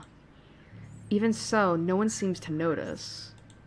Although she's looking away from me, her mere existence here strikes. Disturbs. A sense of tunnel vision binds while I stand stock still and gape at her, like my life depends on making sure she stays where she is. I feel trapped in her presence, until another guest bumps into me, yanking me out of my stupor. Only then do I realize that I've been holding my breath. Before I could figure out what happened, she's gone. A quick scan of the room yields no sign of her. The party continues as if nothing's amiss. I'm not really one to judge, but I'm sure someone like that would not have been allowed on a fancy thing like this. What has the security been doing? Are they really that incompetent for someone so distinct to easily get in without notice? There should have been an outcry by now, particularly from the host. She's been standing almost at an arm's length away from the woman, yet she simply continues her talk with Rebecca. Oh, the professor! And your little Becky! My parents couldn't make it since they're in Scotland right now. And Mom says hi, by the way. Is there something in the food, then? That I'm starting to see things? It couldn't have been in the wine, though. I'm every bit as sober as when I first stepped off my car. The hors d'oeuvres? But why would anyone want to do that? Why would Luke Wright want to do that? He's fishy, but I couldn't see why he'd ever think it'd be a good idea to lace the food he'd serve in his party, with someone like Chief Lee on his guest list to boot. He's been linked to narcotics trade, yep. However, that kind of tactic is below him, that much I could tell. Unless there's a mass murder waiting to happen here tonight, which I highly doubt. So... What the fuck was that? But there's no time to look deeper into this even if I wanted to. Not when a telling silence comes upon the room and draws everybody's attention to the main doors of the ballroom. About damn time. Good evening, ladies. Scumbag! Enjoying the party? I hope I'm not too late in welcoming you all to the Wright Mansion. I've been tailing this guy for a while now. Before that, I heard stories from previous officers who tackled this case, none of which are pleasant. Mind, I'm not counting the incident with Professor Clark yet. Pleasant is glossing over the gravity of it. While Wright's good at covering whatever shady stuff he's doing, he's shown to be a really rotten guy. At least, that's the case when he thinks none of his peers are around to judge him. I've lost track of how many counts of verbal abuse and harassment cases the guy could be pinned with. Standing in the same room as him doesn't make me want to punch him any less. Actually, the urge is stronger, but protocols! My case first and foremost. My own opinion of the man shouldn't get ahead of my purpose here. If I want to put him in his place, it should be in a court, with all proper charges filed against him. And I'll only be able to do that once I gather enough evidence to pin this bastard down. Welcome, one and all, to our humble abode. Tonight, if you have yet to find yourself in your roles, you are our ladies and lords of the court of your king and queen, if you would excuse my presumptuousness. So, enjoy the feast that has been laid out for your senses as we only allowed the best to be served. Enjoy the rest of your night, everyone! Suppressing my annoyance, I prepare to step away from the crowd. Amidst the cheers and claps, now is as good a time as any to move, try to find that something the McCullough woman talked about, who's currently in the prison. In the first place, I have no plans to actually shake hands with the slimeball himself. A fake smile is plastered on my face, while I pretend to listen to one of the other guests gossiping about him. All while slowly inching out of the ballroom. Unfortunately, before I could get any further... God, we're... Feeling ill, Rochelle? Oh, here we go again! Perhaps you need to sit down and... Rich people only have two ways to resolve their mess. Either they quietly deal with it behind closed doors, or they create an even greater problem out of it, and it just blows up in everyone's faces one way or another. Fun! No! Shut it, you monster! I ain't talking to you! I'm talking to this scumbag over here! You bloody bastard standing there with your smarmy smile! Not even a few seconds in, and this is already proving itself to be a big public spectacle. Why spend money on a television to buy daytime soap operas? You could just go to one of these parties and see the action unfold in real life. You get free food, too! Really, if I were an actual guest, I'd just take this as some sordid form of amusement. Watch your tongue. You're on thin ice, Rochelle. Where's your husband? Who even invited you? But I'm not a guest who's here for a good time! I need to focus on him, even through this whole sorry tale. So I wait. I listen. I observe. Interesting, isn't it, though? That's the chief inspector's wife.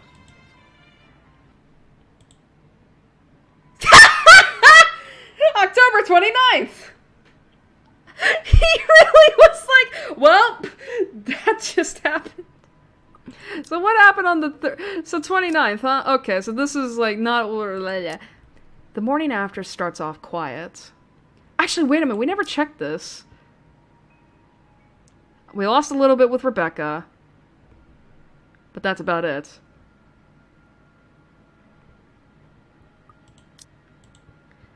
Even the whole of Salem Well Residences seems unusually still. The open hallway when I step out is devoid of tenants. No sounds coming from the other units either. It's almost as if something's brewing on the horizon.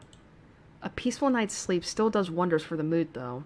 I can't even remember the last time I slept without anything urgent interrupting. Oh, that's right, because Rebecca offered to let him sleep over for the night. It's a nice break from all the bad news lately. If it wasn't for the insistent buzzing in my pocket waking me up, I'd sleep in. The ringing has stopped before I can move somewhere private, but sleep has also been effectively kicked out of my system by then. Pity. I could use a little more rest until I have to face the other storm. Of course I owe Rebecca an explanation. It doesn't matter if it's the whole truth or another hastily spun tale. Although I haven't really figured out how to go about this yet. Unlike Zach and Isabella, who don't usually ask questions or are content with what little I could share, Rebecca's rather quick on the trigger. It'll have to be set aside for later, though. The Chief's... Alright, nope, I'm not listening to that cringy-ass fucking tale. I've muted it. The Chief's name stares back at me, almost as if it's mocking me. Sad. It would have been nice to just chill after last night, or maybe half listen to the news. Sure, it's the same thing we've been hearing lately. Still beats out standing outside in this chilly Luxembourg morning on the phone with my boss. Sighing, I answer it, if only to get this over with. There we go. Now that's a tone I didn't expect from him at this hour. Just thinking how this'll go already gives me a headache. Immediately I reach up and pinch the bridge of my nose to stave it off. This is why I won't ever drink myself senseless. What was that? Nothing, Chief. A pleasant morning to you too. He's probably calling to rag on me or complain about his wife, which is really none of my business unless it affects my case. It seems like the usual rich man cheats on wife deal. Although I would have followed up on it if it was somebody else's wife.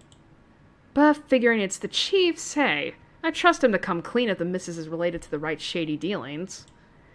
This is why I left before they even hauled the woman out last night. I'm not going to go around investigating cheating husbands and wives when it's probably just that. Chief appears to have a different idea in mind, though. There's nothing pleasant in the morning. Anyway, where are you? I told you millions of times before to keep your lines open. He did, and not only him. Zach, Rebecca, Isabella, all of them have said the same thing numerous times in the past. But I was undercover last night. A phone call is the last thing I want to happen, when there are other things I need to focus on at the time. Besides, we have radios and work-issued phones. Why isn't he using those channels if this is urgent? Just woke up, sir. As awesome as it is to hear your voice this morning, it really is early. If you could give me a few minutes just to wake myself up, that'd be swell. God, he's an asshole. No need for that. This won't take long. Is something wrong? Am I needed at the precinct ASAP? Oh no, everything's good over there. Just... Look, kid. Frey. Don't take this personally, alright? Oh, don't say that. You're off the Luxborn firm Oh! case. Starting today. Shit! Well, I did not expect to hear that either. This must be some kind of a cosmic joke. I allow some awkward seconds to pass. Chief must be pulling another one of his awful pranks. Out of his bad mood or a severe hangover, maybe? Everyone knows that when given the chance, he exercises no control with his drinking. If it wasn't for his wife causing a stir, he'd probably be trashed an hour in at the party. He likely drank more after they threw her out of the ballroom. Besides, his sense of humor has never been good. It's just infuriating most of the time. But when he doesn't follow it up... If I sound a tiny bit frustrated speaking to my own superior, I'm not the one to blame. Wait, no. What? Are you kidding, Chief? Is this one of your practical jokes again? The temps won't say anything about it, but I... It's not that. They're orders. From the higher-ups. Oh! Ah, the higher-ups. Yes, my favorite word. Since when did the higher-ups ever cared about what the Criminal Investigation Department did? As far as I could tell, they don't give a hoot if CID is filled with cold cases as long as we keep the spending low. When I need to view those old case files, though, they're locked away in the archives. You're gonna have to check with the higher-ups. I need access to these reports, see if the higher-ups would allow it. Every step, every move in this case, there isn't one that hasn't been gated by some authority. If it's not the chief, it's the commissioner, or so they always tell me. It makes one wonder why they even bothered assigning it to anyone. Not a single one of them has done anything to help move the case. And they wonder why it's taken this long for even a hint of progress to show. You can't just drop this on me. You can't just take me off like that. Yes, I can. And I'm sorry, Ashton. You're a good detective. One of the best I've seen in years, but... 3 years, Chief. 3 years. 3 years since that anonymous tech leak blew up. Since Luke Wright's name was openly linked to several nasty dealings within Luxborn's corporate world, some of them involving deaths. 3 years, and I was the only one who made it this far, made much progress that officers with more experience weren't able to do when they handled this case. Just within a year, and with barely any help from the damn brass at that. Of course I'll be pissed. Do you know what would have happened if I didn't work my ass off on this thing? If I didn't dedicate a whole year of my time on it? It would have gone cold, like every fucking case Luke Wright has been linked to. I saved this from getting thrown into the archives, sir. I'm getting close. If you could just... I'm fully aware of what you've done, Frey, but the Commissioner hasn't been happy with your progress. Still too slow by their standards. Too slow? Uh-oh. Well, what about those reports I filed? I've documented every freaking thing for them. I've given you every important lead I can gather. Isn't that enough? They need results, not a bunch of research papers. Not one baseless assumption after another. Concrete proof, Frey. I'm really sorry. They've already made a decision. They're going to pass this on to someone who's been in the force longer. Someone who has more experience. Someone who has more experience? I meant nothing by it, but you're still too young to work on a case this big. Chief, I've already done more than what those old farts ever did behind their desks. All of it, within just a year of being assigned to this. Watch your language, Frey. Those are your superiors. I'm not some damn rookie fresh out of training. I'm as qualified as they are. Futile, I know it is. They'd never say it within my earshot, but from the very minute I stepped into their precinct, the lot of them had underestimated me. From their stares alone to the assignments I get. To them, I'm still just a kid. Too young, too green, too inexperienced. And once they pull that card on me, every argument I have gets thrown out the window. No matter how logical it is, how much I've accomplished, what the records say, or the amount of work I put in every investigation they've thrown my way. We're all aware of your skills, kid. You wouldn't have that badge and rank if you weren't good enough. However, this case is just not for you. Too high profile, too risky to put a good officer like you in harm's way. Can he even hear himself? That reasoning is odd in itself. No one joins this line of work without knowing the dangers of it. Don't I get a second chance? You said it yourself. I'm a good detective. It'll just be a matter of time before we can close this. It doesn't matter what I think, Frey. You're off the case, and that's final. I expect all related files and documents on my desk by Monday morning. And don't even try to go touch anything. I know how hard-headed and determined you are. Chief, please. A few more weeks. I'll have the proper evidence left on your desk by then. I swear it won't take longer than that. Fred, it's too late, boy. I've already informed the other officers. You aren't to be allowed access until you've been given a new assignment. Help just keep out of the precinct, Frey. Take the weekend off. Seriously, Chief, is this about last night? If this is about me being at that party, I have a good reason. You sure this is a good idea to mention? You were at the party. It makes me pause. His wary tone, the sudden careful note in his voice. Slowly, a frown forms on my face, my eyebrows knitting together in confusion. As much as I hate to say this about my own boss, there's also suspicion in it. Hard not to think of it that way, seeing how he acted around Hannah Wright last night. Is he worried? Why should he be? Everyone who's anyone was invited. I didn't doubt for a second why he received an invite, even if his presence was questionable. There's something wrong and I've unintentionally walked into it. All I have is this sneaking suspicion, but when one looks at this from a different angle, and put everything together, why the hell I've been taken off the case might be for the same reason he was there in the first place. Fuck. Yes, Chief, I was. For a good reason. You were invited. A friend invited me to go with Yes, exactly. What were you doing there? Exactly, like just keep it innocent. I know we don't have a strict rule against attending functions, but that was... He coughs, and it almost sounds like he's choking on his own excuses, lies. I don't want to accuse him of anything, yet. He's someone I've respected since I joined I almost did it again. I almost called it the LAPD. The LPD. Even with his bizarre sense of humor and tendency to procrastinate. He's obviously competent enough to get the job done. He wouldn't be Chief Inspector of Luxbourne Police if he wasn't. He wouldn't last years in service without some track record backing him. Unless that too is a fluke, and what's backing him is not something, but someone. Oh. Oh, shit. Fucking hell. Fucking shit. Chief Harvey, about last night with the... Why does it matter, Frey? This isn't about that. Why does it matter? Why does it matter? I'll recite the whole damn oath we take it upon being sworn into service if I can. But at this point, it seems too late to remind him of that. He has probably already moved from serving and protecting people to serving and protecting his own interests. Damn it. Has suspected the upper brass of this, even the lower-ranked subordinates in the force, but from my own boss? Shit, no wonder that leak didn't lead anywhere. Someone closer might have been pulling the strings. I might have been set up to fail long before the fucking case had been assigned to me. But I don't want to just give this up. I don't want to believe I've wasted an entire year for this. I don't want this to be the kind of news to tell Professor Clark, after all those promises I've given the man. I just want to know, sir, at the party, with Luke and Hannah Wright, you were... Monday, Detective Inspector. First thing in the morning. Every copy of the files you have, I want to see all on my table. Understood? This isn't... Frey, am I understood?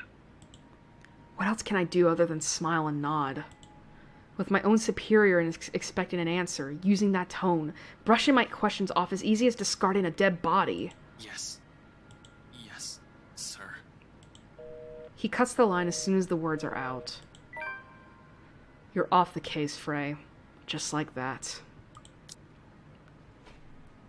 Ashton Frey received a phone call from the chief of Luxbourne Police, first thing in the morning, informing him that he had been taken off the Luxbourne firm case. Although his protests fell on deaf ears, the sudden turn of events proved a hunch. Wow, the police are corrupt! Who knew? Funny why this still caught me off guard. Have discovered years ago how different the actual thing is, how far from reality everything I believed in as a dreamy-eyed kid. There are no high-speed pursuits every day, no thrilling gunfights, or exciting cases every step of the way. Only paperwork, lots of red tape, and dealing with the politics and bureaucracy. I've set out to change things, hoping it'd make things better for the people I care about. It ended up changing me instead. Serves me right for being too idealistic, I guess? This is probably the universe telling me that it's better to remain the skeptic I really am.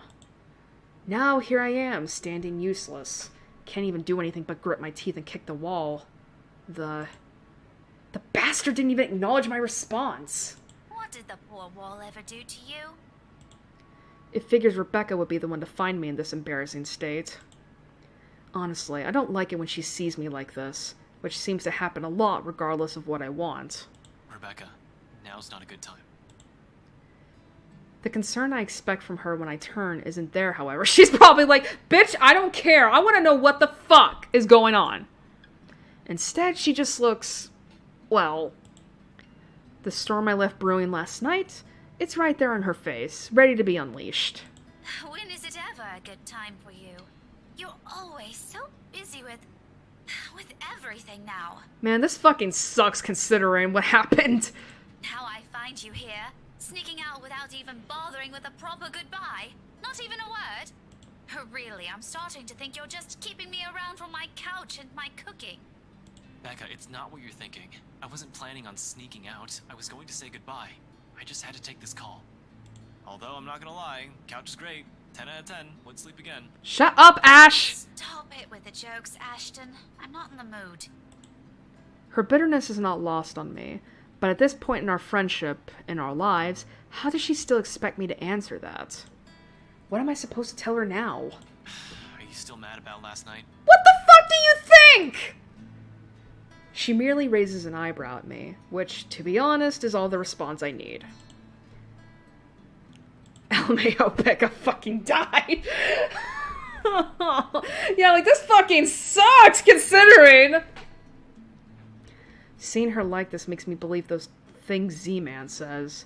The part where Rebecca scares him. Sometimes. I've certainly seen this more than once already. But the familiarity of it doesn't really take away from the downhill turn this conversation is starting to take. Only an awkward cough serves as a way to stall. Okay, of course you're still mad. But whatever happened last night, I really am sorry. I'll apologize as many times as you want. It's like she asked you out for on a fucking date. If you want, I'd even kneel or something. Ashton, an apology is nice and all, but that's not what I wanted to hear from you today. Alright, fine, okay. Where do you want to start? Oh, I don't know. I've honestly lost track of it by your third trip to the buffet table. I wasn't... The drive up there took a bit. Can you blame me if I wanted to grab some appetizers? Oh, come on, Ash. Yeah, I was gonna For say. the whole evening? For the whole party? Yeah, I don't think that's so much... I think she's just pissed that you left her hanging all night. Please don't tell me that's all you did, because I've never known you as someone who pigs out. You even took great lengths to avoid me. Should I also mention how you ignored Zach? Sometimes I get the feeling you don't want to be seen with us in public. Some friendship, huh? You know it's not like that. It's never going to be like that, Becca. I was... Maybe you even just used me to get into the party. When she hits the point on the head. You said yes to being my +1, but you were rather excited to just peel yourself off, weren't you? Honestly, I'm feeling a bit used. I couldn't even look her in the eye. was hungry as fuck.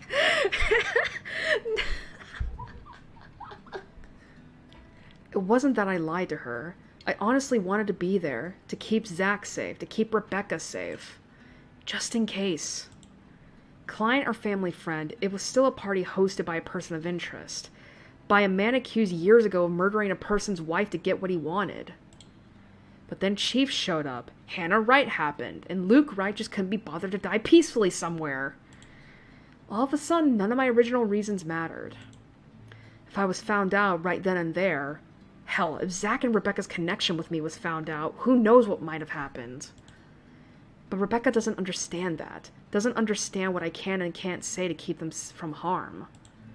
It's all in her eyes, in the tight line of her lips and her furrowed brows. The hurt.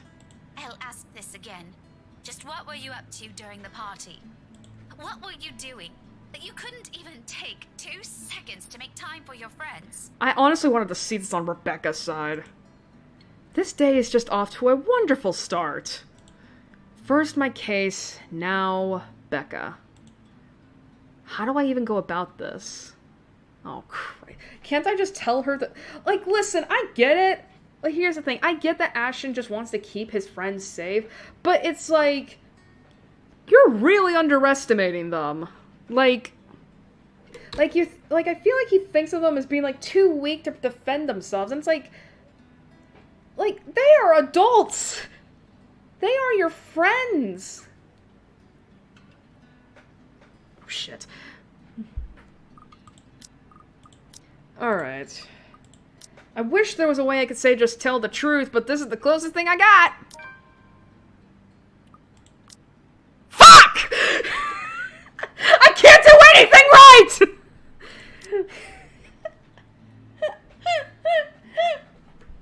Obviously, I couldn't just say, hey Becca, you know the rights? They're suspected to be ringleaders of a crime syndicate and shit like that. Protocol or otherwise, there's so many things I'm not allowed to tell the others. Even if I'm able to share information with civilians, knowing anything could very well put them in danger. Actually, I'm kind of curious. Damn it! I don't know why the fuck. I was just curious to see if maybe, like, you can tell Rebecca died by looking at her portrait and see if it was grayed out or something. Even if I'm able to share information with civilians, knowing anything could very well put them in danger. It's why I keep it vague, obscure the facts, or when push comes to shove, stretch the truth and lie through my teeth. It's a necessity I've grown to deal with. It's already become a part of me, no matter how much I loathe doing it. I mentioned it, didn't I? I saw an old friend and I thought I'd catch up. Didn't really notice how long our chat got. You know what they say about time flying when you're having fun, and Lloyd is a fun guy. Yeah! She doesn't look convinced at all. Although she's the very picture of someone who's at least willing to listen, her glare effectively takes a good 20 off my current years. I feel like a kid again, being reprimanded by my junior high teacher for sleeping in class. But getting away with that is easier than with this one. It's the thing with someone you've been friends with for so long. They're the ones who know you inside and out. Good grades wouldn't be enough for Rebecca to let this whole thing slide. So, this Lloyd is a friend of yours who was at the party? Yeah, we go Yeah! to the police academy, though you wouldn't have met him. See, he mostly deals with teenagers and gets into a lot of messy stuff and... Do you realize she fucking teaches teenagers? Cut the shite. You're not a very good storyteller, Ash. Don't try to make up a character just so that you can lie to me. Why did I ever think this was a good idea? Although I'm not making those people up, only twisting the facts, for someone who's already angry beyond reason, everything will sound like an excuse. I'm not making stuff up. I did have a college Oh my mate god. named Lloyd. Ash, just stop! I think you would have liked him. You're both Scottish. He used to hang out a lot with Joey and Rashid, but they went off to work in London. Bunch of good guys. I should really ask if they're swinging by Lux anytime soon. He is really digging himself a hole here. That doesn't make things any better. You were there because I invited you, and you just up and turned your nose from me. You might as well have disappeared completely for all you cared. Just say you don't want to talk about it instead of lying to my face. I do feel guilty. Still. We've already been down this road. This is something I've done so repeatedly in the past. Something she's heard from me more times than all of my fingers could count. Something I'll just have to get over with at this moment. I'm sorry, you know that, Becca. I really, really am. I wouldn't do this shit if I didn't have a good reason to. And you know that I don't like you lying to me! If you can't tell the truth, just don't say anything and shut your gob!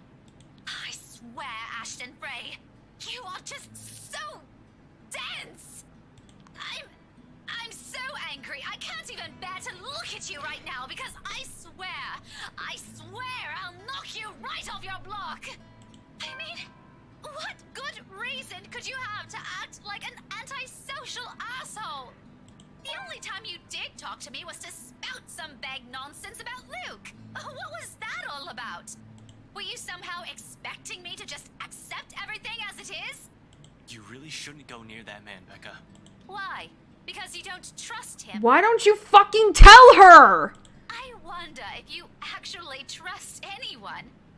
Aside from the three of us, Zach, Isabella, and myself, do you even have any other friends?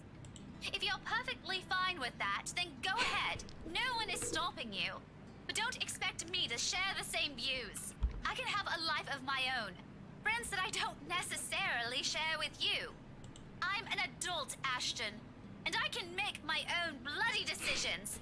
I sure as hell can choose the people I want to let into my life. Of course, she's allowed to do as she pleases. I never mentioned she couldn't. Us growing up together doesn't mean it always has to be just the two of us. It's a dumb idea to believe in when nothing ever remains constant. Things will inevitably change through the years. She'll make friends with people outside of our little circle. I'm just as free to form relationships with other people. But why of all people did it have to be him? Why does it have to be Luke Wright? The guy is nothing but trouble.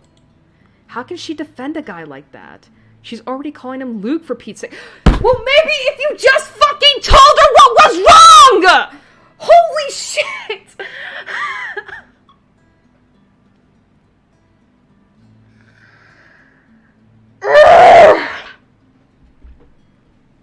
I can't be the only one who is getting fed up with this. Like, if you could just fucking tell her exactly what is wrong, we wouldn't be having this conversation. Oh my god.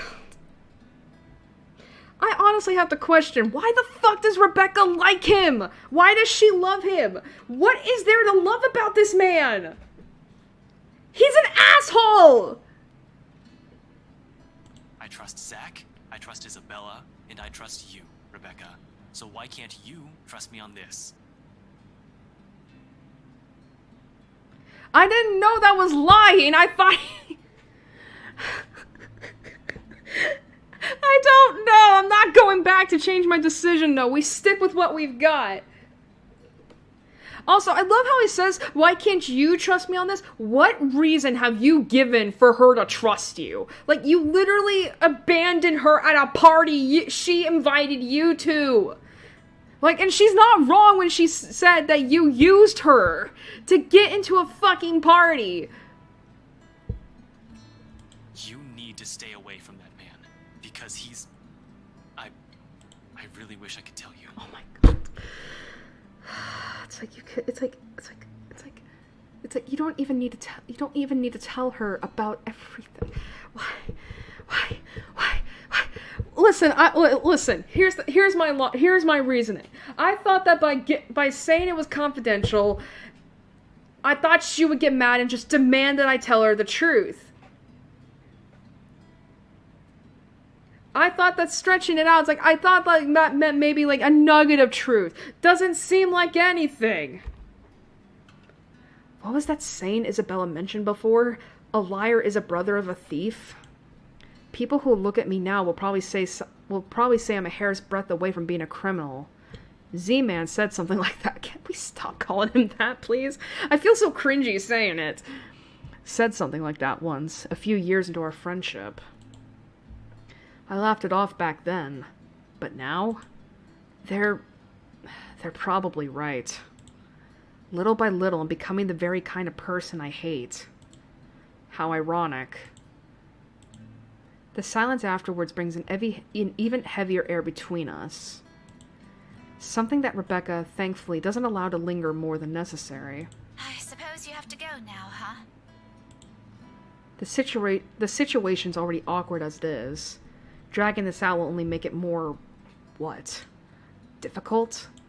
Messed up? As if it isn't already. Back to your case again? I don't really have to. I have no case. As far as the job is concerned, I have the weekend off until I have to report to Chief on Monday. Although I don't want to just throw in the towel on this, orders are orders. This isn't like the movies. I don't get to say fuck off, throw my gun and badge at him, become some vigilante, save the day, and get my job back. I'd rather get my ass thrown in jail than do any of that. But it's also not in my nature to sit still and do nothing. It'll drive me crazy if I just idle about. Besides, there's someone who has to know about this whole Luke Wright thing. Yeah, I need to go talk to Professor Clark. And there's something else I need to look into. That other matter she mentioned last night, specifically. That's the same the same stuff Zachary's also been trying to tell me.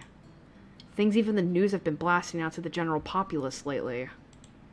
Evening, afternoon, morning, all deaths with the same modus, blamed on a single serial killer. Or is it still the case?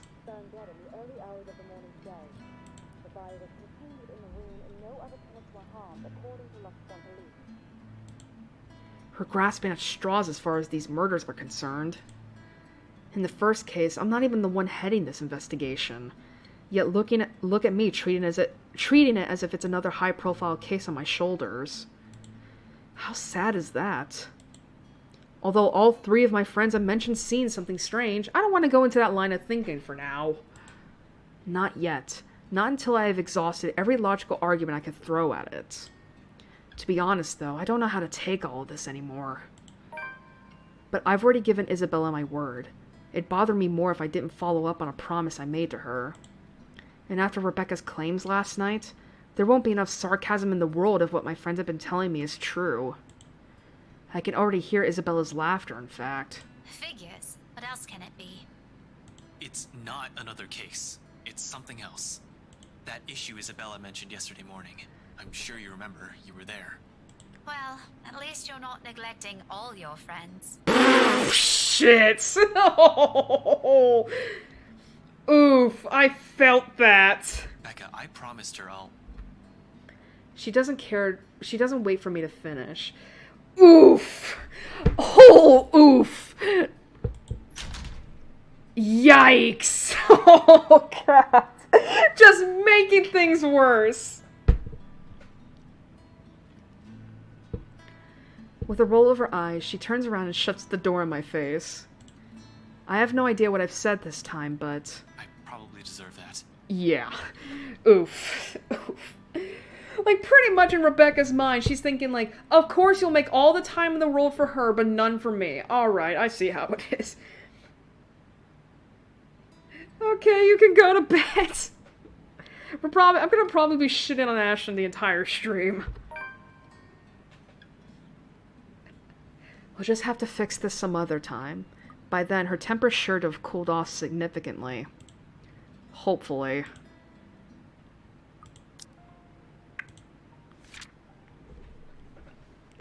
Rebecca confronted Ashton about what happened at the party the night before.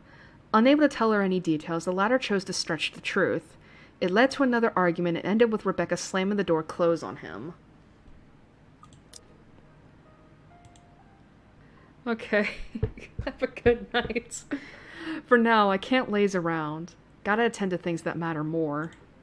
Professor Clark first, deliver the bad news, then that issue with BRC and Isabella. Maybe I'll also drop by Zach's, check on him, hear what he has to say. He's also read that damn letter. He's also been saying odd things about a bunch of photographs. I might as well, while I'm here, playing a paranormal detective. Or was it supernatural? I can't remember. Whatever. It wouldn't hurt anyone if I tried to get to the bottom of this. If nothing comes out of this, good. Everyone can shut up about stupid curses and we can finally get back on track with our lives. On to more important stuff. If there is something. Are you two done? There's a moment of confusion when I don't see her familiar ponytail about, only to find her standing behind the door to her apartment seconds later. Isabella holds it open, though only slightly, as if to hide from anyone who might happen to pass by. This early and on a lazy weekend? I doubt anyone would. But from the gap and what little light there is beyond her, I could make out the appearance of someone who has just clearly gotten off from bed. Hair in complete disarray, eyes still heavy with sleep, and a small pout on her lips. She hasn't even gotten out of her pajamas. I look away long before my sense of decorum kicks in. We might be friends. I'll even dare say we've grown closer over the years, but that doesn't extend beyond the bounds of propriety. Christ, even Rebecca never greets early visitors in her sleep clothes. Though maybe it's our fault why she's up this early. Still, heat makes a slow crawl up my neck, one that I quickly downplay with a solid cough. Isabella, you're up early. Lame. No, I'm not. I'm usually up at this hour. You're the one that usually sucks at getting up early. Says the person who looks like she's just fallen out of bed. Instead of the usual quip, she simply averts her gaze to some point beside her. And although it only flashes briefly across her face, an expression of hurt flickers in her eyes. It disappears the second she turns her attention back to me, but that moment has sent a worried twinge in my stomach. I've seen it on her plenty of times before, just never in a manner that unsettles. It feels, I don't know, off this time? I didn't say anything wrong, did I? Hey, are you... Anyway, was that Becca with you? You both sound like Mama and Papa when they fight. You're awfully loud. If we get another memo from the landlady, I'm asking the guard to ban you from ever entering this place. Me? Becca's the one almost shouting. Yeah, well, she lives here. You don't. You have no excuse. You're the suspicious-looking person. Thanks. Glad at least one person appreciates how I pretty up this place. Don't flatter yourself. This place would be so much better without having to see your face every few days. She follows it up with another pout. But her ruffled appearance, particularly how puffy her eyes are, I noticed just now, takes away from the intimidating effect she's trying to show. Really, right now, she just looks more like an angry puppy. I might have laughed had it not given me another nagging sense that something is definitely wrong with her. What, has she been crying earlier? That's worrying. She rarely does that. The only time it happened, the one time I've ever seen her genuinely tear up over something, I think it was after Devlin Court, the night of the bridge. I want to ask. She seems determined to keep it to herself, though.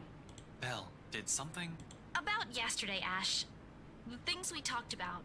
Do you think... Let me check something. What happened the day before with Isabella? There was this.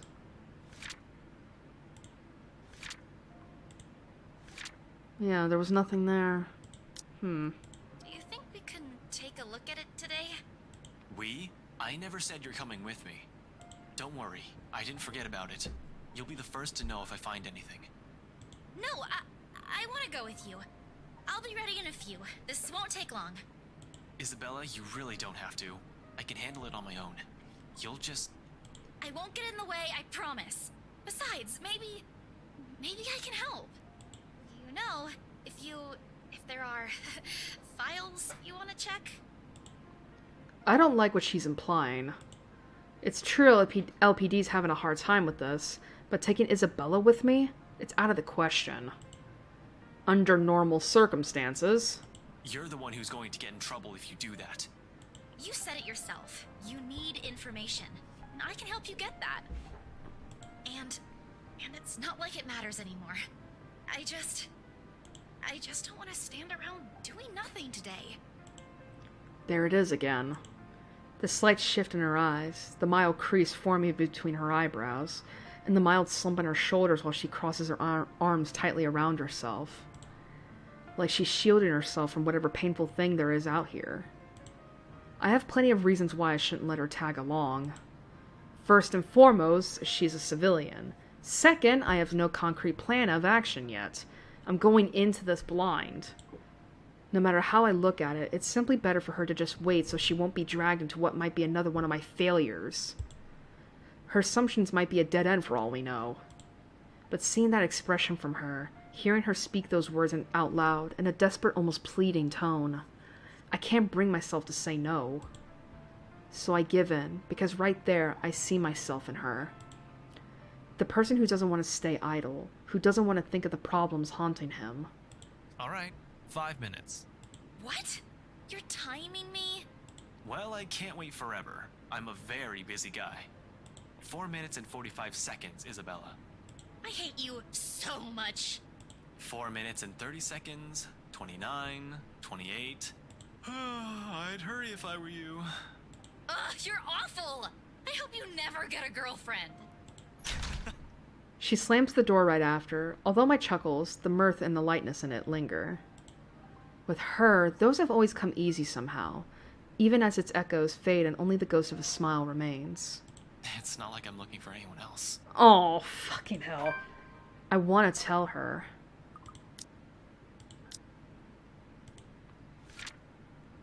Oh, she's cute! What the heck? Disturbed by the ruckus outside her unit, Isabella reprimanded Ashton for the noise. The latter noted her disheveled appearance and puffy eyes. Although, before he could ask about it, she brought up the issue with BRC again and insisted they both look into it that night. It's not because I can't. I won't. I'm the one who was chosen not to. Until I fixed myself. Until I found myself underneath all that guilt and those lies I've been telling all these years. Because no matter how heavy the weight of these feelings are, I'm not yet worthy of them. Of her. Until then, little words and gestures are the only things I can offer. Minor stuff such as digging deeper into this thing with BRC in order to ease her worries. I'm not even sure if this will give us anything. Unlike with the firm case, which I already had proper leads on, I'm just going by her word on this. Speaking of the Luxborn firm case, I still have to inform the professor. The apprehension's there for sure. I've made a lot of promises to the man, and I would have preferred to tell him in person, not over the phone. But it's better for him to hear it from me rather than from a stranger. Man, when the fuck did that turn over into my fucking writing? Like, that was some Varith stuff right there. Just like, I want to be worthy of her. Damn it, don't be like Ferrith. Don't turn into Ferrith Ash. He's way cooler than you. The railings offer steady support while I wait for him to answer. I'd like to think I can do this without losing my nerve. My grip on the bar surely tightens, though, once the call connects. Ashton. Not running today, Professor? He's usually at the park on late Saturday mornings, as long as it isn't raining cats and dogs. Keeps him young and healthy, he says, and he's certainly fit for a man of his age with a sedentary job. Oh, no, not today. He's definitely at the usual place, though. Cheers and laughter, likely from children and families, filter through the receiver. I tend to avoid the park precisely because of this. No use reminding myself of the could-haves when it's already over. Mom's doing well with her career, Dad's also fine the last time I visited. Although neither remarried, they're both content with their lives as it is. I'm probably the only one still caught up with it, hence my aversion. But all in all, it's still a pleasant sight to see, if you're the kind who takes joy in such sights like Professor Clark does. Just thought I'd enjoy the nice weather before it takes a turn for the norm again. And to what do I owe the pleasure? The guy certainly seems happy right now, in any case. I almost don't want to break the news to him. But it's better to get this off quick as long as he doesn't shoot the messenger. He's not the type. However, long-held resentment can change a person, even someone as mild-mannered as the professor. I was hoping to talk to you about the case. I suppose I'm just the downer today. As soon as I say those words, he pauses, and the lightness in his voice is gone in an instant. Every time we talked about this in the past, he does that. He's probably trying to gauge the situation based on the tone of my voice. Perhaps it's a good thing I'm delivering this news through the phone. Who knows what he'll see in my face and in my mannerisms. The art of keen observation? I learned it from the man. He probably already has an idea what this might be about from my manner of speaking alone. You aren't in trouble, are you? For a second I hesitate, looking at the dirt beneath my shoes. But I manage, eventually. After a long, ragged draw of breath, I pick up where I've left off, though still fumbling with my words. Well, I'm in a bit of trouble, if you can call it that. Ashton. He only assumes that tone when there's a reprimand at its heels. But I'm not in danger or anything. You've said that same excuse a million times before, Detective Inspector. That exhaustive rasp in your voice tells a different story. It's nothing like what you're thinking. Don't worry. I was taken off the Luxborn firm case. I expect anger, frustration, maybe even disappointment. But all he gives me is a small sigh of relief. Is that so? Well, at least you aren't in danger. Liz wouldn't be too happy if she heard you right now. Liz. Aunt Liz, she insisted I call her, his late wife. A sweet-tempered woman by so many standards. They were never blessed with kids and contented herself with simply managing their bakery. But she's the closest I had to a mom in the few years I had known her. The professor, too. In the absence of my own parents in my life, the two filled the ache their divorce left in me. Believe me, you'd get an earful. You don't want to show up on her doorstep looking like you haven't slept a wink either. How many years has it been since? 9? 10? I could still remember it vividly. 2 men, primly dressed, briefcases in hand, and a stern look on each of their faces. They were already frequent visitors to the bakery for a few months. Something about the lot being a prime property in downtown Luxborn. I think they were hoping to settle a deal with them, but neither of the couple gave in to their demands. Why should they? That quaint little shop was a dream for them. Aunt Liz sent me home early that night after a fruitless wait for the professor.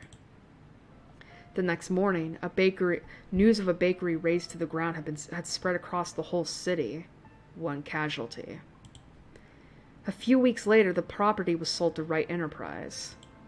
A fucking hotel now stands in its place. Of course, an investigation was launched after the incident. The name Luke Wright was briefly at the center of it, but with the lack of any evidence, the case ultimately went cold. The professor hides it well, however, I can tell that he hates that man to this day. He might even blame Luke Wright for every tragedy that happens in the city. He's never blamed me, though, when I'm as equally responsible. I knew something was off the moment those men stepped inside the shop. I could have saved her that night. I could have prevented anything from happening to her, called for help or whatever. I didn't. So it continues to eat at me until today. The guilt. The Luxborn firm case would have been our chance at reopening that old case, if we could prove Luke right of his crimes. Instead, we're back to square one. Yet all he has for me are words of comfort. To think he could still be this concerned about me, after my carelessness, after I've broken another promise a second time. People never cease to amaze me. You might think that you have failed as an officer. Or maybe you think that you have failed me. And you know more than anyone. I would love to see that man taken down. If anyone deserves to be tried in high court, it's him. But I'm glad nothing's happened to you while you were working on this. That's what's most important. I'd hate to get news like that again. Suddenly he stops. I imagine a thoughtful look flashing in his eyes, as he thumbs the wedding band on his ring finger before he continues. Another habit. He's never removed it since that day, has never thought once to remarry, even when he managed to continue with his life and return to some semblance of normalcy. It's his way of honoring her, I suppose, when he couldn't bring to justice the man responsible for his loss. Some people are just hard to forget. It's not like another death. Yours or even his. I'll bring back my wife. Yeah. Silence falls between us afterwards. I don't quite know what to say after that, really. Should I apologize? Show some sympathy? Going into this, I should have thought of something other than just breaking the news to him. As it is, it seems the only thing we can do is feel sorry for each other's misfortunes. I apologize In another occasion, under different circumstances, I might have accepted that. But You didn't have to, but you've already done more than any officer who has investigated this. So don't worry about this, old man. I know your department's people all have their hands full recently, too. What with the upsetting news we've been getting as of late, deaths almost every day. I'm not entirely sure if that has anything to do with the other.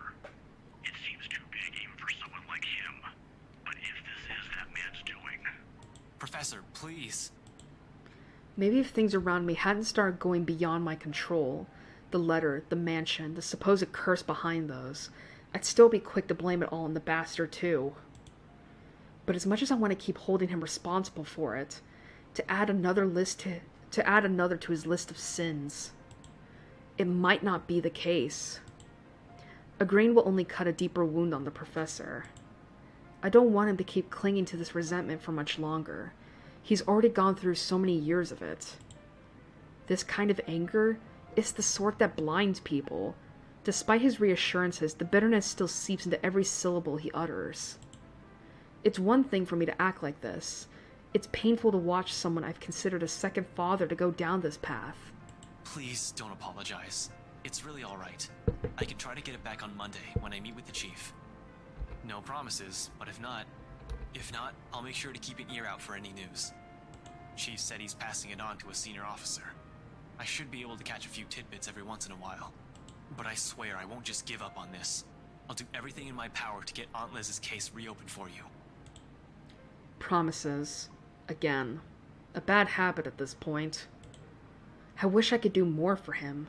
All this time I've prided myself over being the one to always know. Because suddenly, aside from Wright and the murders plaguing the city, I have ghosts and curses to worry about. Things that are completely out of my depth. Professor Clark's right in some way. Things would be so much easier if we just blamed Luke Wright for all of this. At least finding evidence would be a breeze, and I'd be all too happy to put him in the place he belongs. Although, if he was, in any way, also complicit to what's happening, legalities have my hands tied. But maybe that's my fault. I might have missed the ticket to closing the case once and for all last night. If only I had done a better job during the party. But then, the commotion. There was Hannah Wright and Rebecca distracting me from my purpose too. I'd include that gate crasher as well, even though it's only for a moment. So many things have gone wrong last night that... This isn't a prank! I saw something! See? This is why I didn't want to tell you guys. It's not a joke! Will you guys listen to me first? I saw something in the house earlier. It stood right in front of me. If I hadn't gotten away, that thing might have... Last night, at the party... But it's real! What do you think I saw? It happened after, when I was trying to get away. I almost got stuck in the same room with that thing. We're all in danger. I thought you were my friends. Why don't you believe me? That woman. Why don't we all calm down first? I'm sure Isabella has her reasons too. No need to be hard on her. Shit. If that was what Isabella had been warning us about, if it was the same thing Rebecca talked about last night, or what Zach told me about a few days prior, how many of these instances have I dismissed since reading the letter? How many have I ignored and passed off as some effect of fatigue or lack of sleep? Even last night, a hallucinogen lacing the food is the first thing I considered, purely because that's what my training dictates. It's a mindset I've grown used to. It's the setting the gears in my mind automatically takes in a situation like that. Of course, I'm not discounting all of that yet until I have enough information, something to form a conclusion from. Proof, in whatever form it may come. But thinking straight is impossible when, all of a sudden, all your beliefs are being upturned, in the most violent way possible at that. Jesus, I need a soundboard. I need a sounding board. I need to talk to someone, and... Zach's the best person for that. I have to go, Professor. Oh, no problem. But what are you? I don't have time to stop and listen to what the professor has to say as I cut the call short.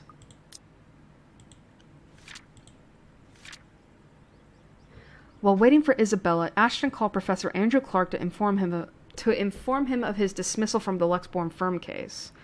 While Andrew assured him that it was fine, the detective promised to keep an eye on the case. However, a realization cut the conversation short. In the same second, Isabella emerges from her apartment, fully dressed and ready for the day. As usual, she greets me with a smile, but it falls just as fast once she catches a glimpse of my face. Shame, that would have been the first comforting thing I see today. It annoys me that I'm partially responsible for the worried one replacing it. I must look closer to a picture of someone choking or dying, because there's nothing but concern in the first word she speaks. Ash, do you need to go to the bathroom? Yeah, no, I don't, okay. But we should hurry. Come on, don't forget to lock your door. Seriously, you look like you're about to fall over. Are you alright? Because if you're planning to faint right here, I won't be able to carry you. Yes, don't mind me. I just remembered some stuff from last night. I need to talk to Z-Man about this. Mind if we drop by his place first? Shouldn't we call him? To let him know? It's still pretty early, though we'd probably arrive there around noon. Also, what do you mean about this? Is Zach... He was also there when I opened the letter, right? He read it too.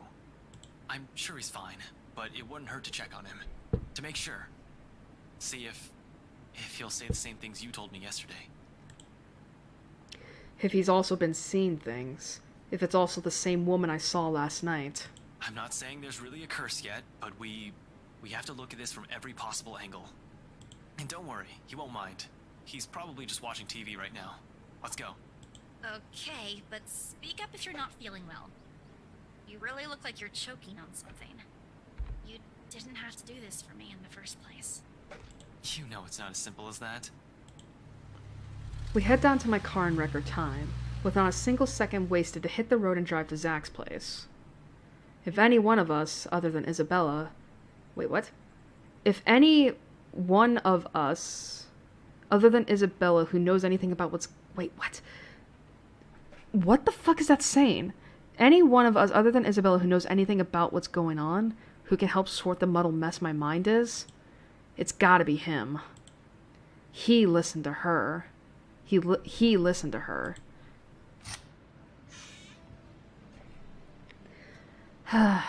Zach's the kind who prefers to laze around his apartment on a weekend, especially after having a busy league like the last one. The big guy's nowhere in sight, though, when I arrive in his unit.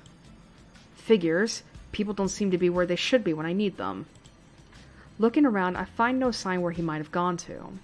He usually leaves a note on his fridge if he's out for the day, just in case someone drops by. As there isn't one, he probably just went out for a quick walk. I hope. Maybe he ran out of eggs or something and went out to buy some. He is out of eggs, after all. It puts my running mind to rest for a while. He always has to have some, be it for an omelet or something he's baking. Ash, should you be rummaging around? It's bad enough we went in here without asking for his permission. Chill, I'm just looking. Actually, I could also go for a fucking pry right now, but Zach's fridge is next to empty, save for a few leftovers. All I can do is sigh as I close it behind me.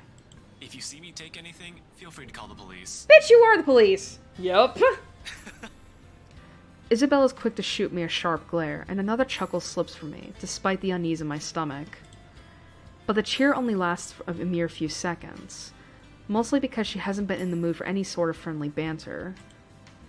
It's the silence that's telling, and a quiet Isabella? It's usually the first recipe for an incoming shitstorm. Do you always do this whenever you visit another person's house? Because I have a lot of questions about your methods. You're right. Just with Zach.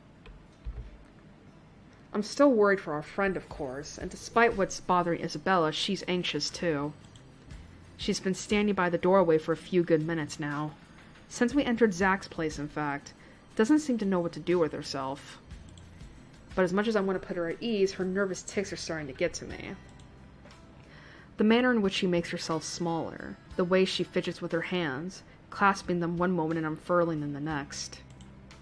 It's distracting enough that I want to ask what's wrong.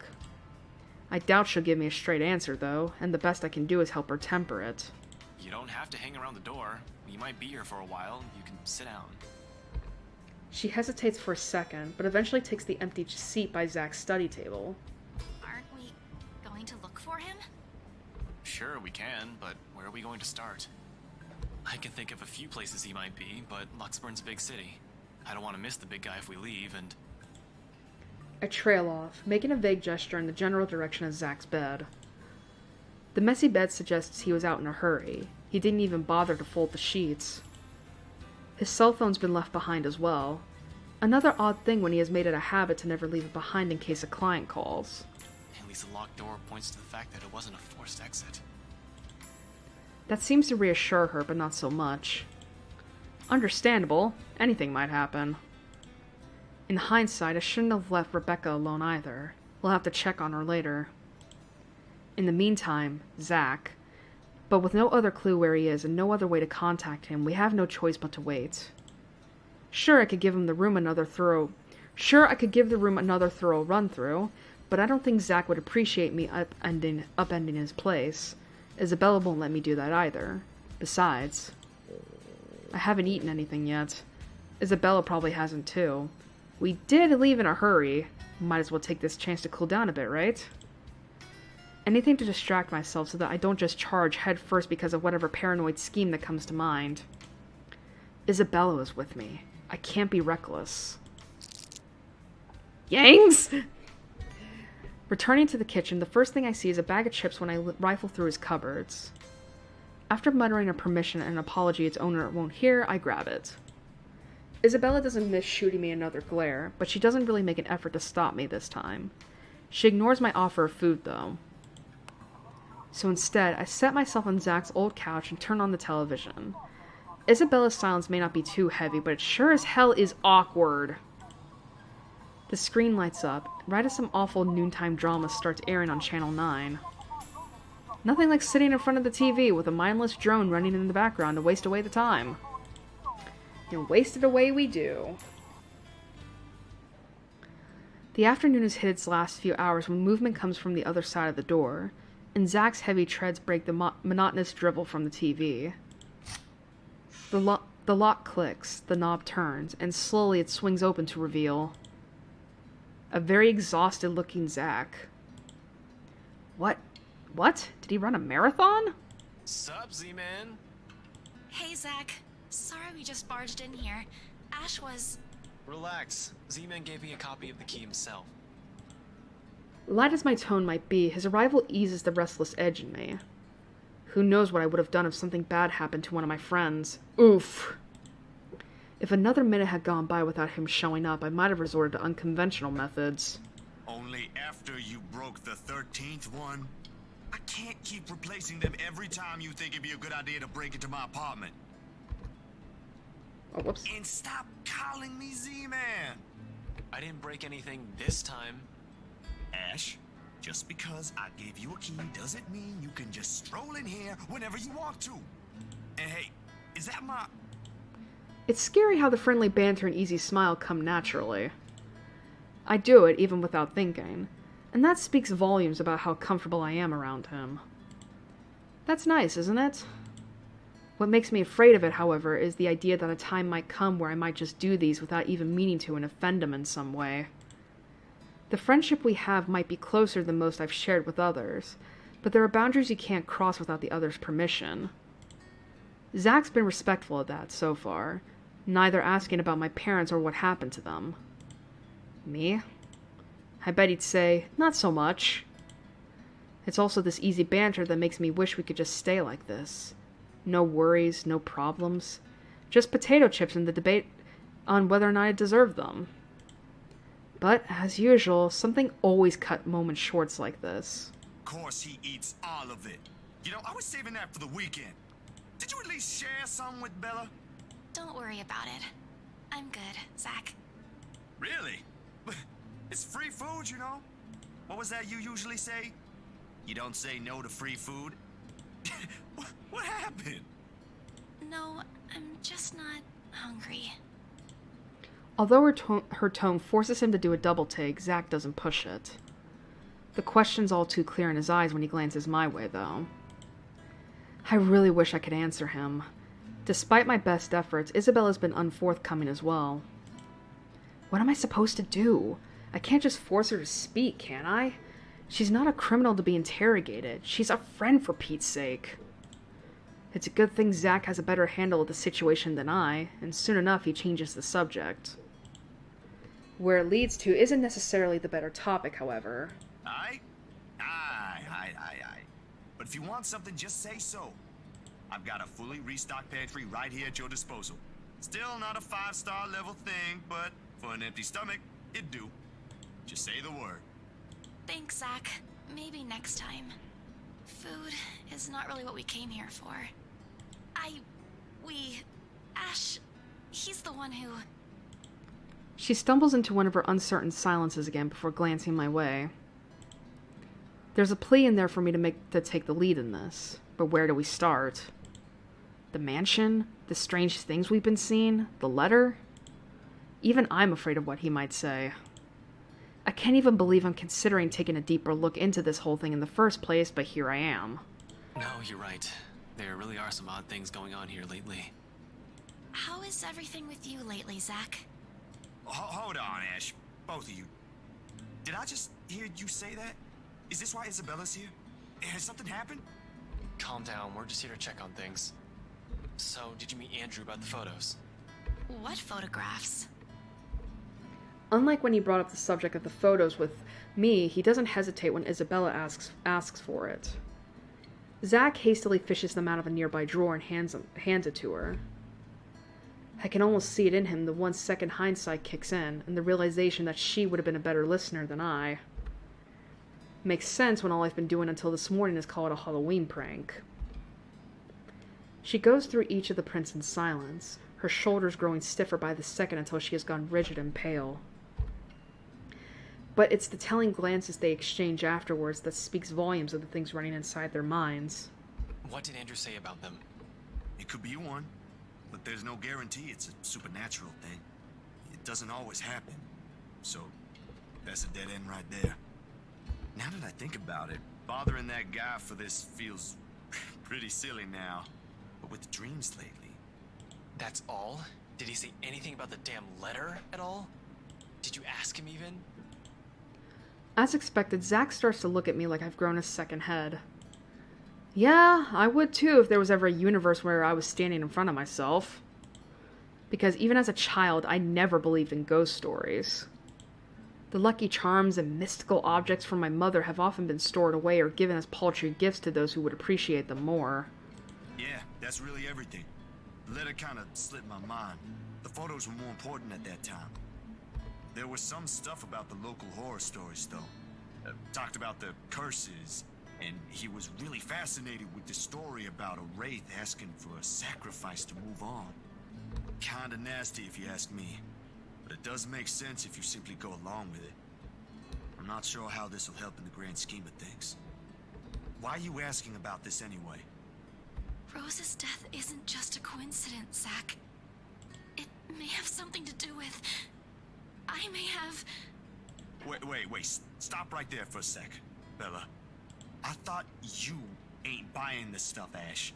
Just the other day, you said the exact same thing. Granted, I haven't eliminated every single possibility here yet, but what else is there to go off on from here? The worried look Zach shoots my way doesn't help one bit in helping me gather my thoughts either, when that's what I came here for. Somehow everyone's suddenly just so worried about me. It's not like I'm pulling this out of my ass. I still don't, but even Rebecca, out of all people, claims there's something. Whatever this is, someone has got to look into it. Everything about this screams shady. And along with Isabella's warnings, what's occurring around Zach, what's happening around Luxborn since Isabella found the letter. Have you two seen the news this morning?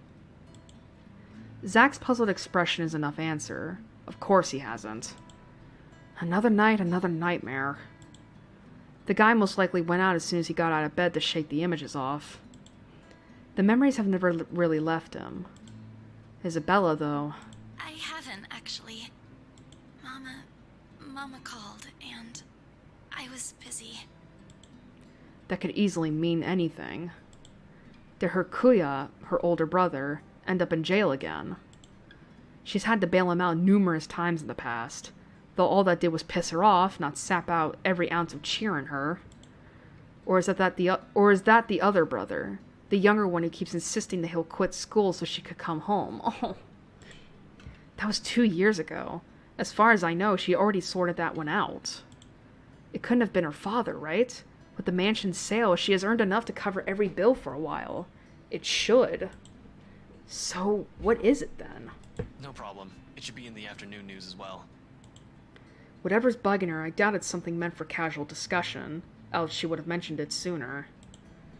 Tucking my curiosity for later, I take the remote and begin cycling through the channels. A distraction. Not a good one, I admit, but it's definitely better than leaving her to brood. Eventually, I find one doing a recap of this morning's reports. And there it is. The poor guy's unidentifiable with how badly his body's been burnt. Murder via arson? That's the logical explanation if that was the officer looking into it. Except they couldn't find the source of the fire. The fire didn't even spread. Found dead in the early hours of the morning today. The fire was contained within the room and no other tenants were harmed, according to Luxbourne police.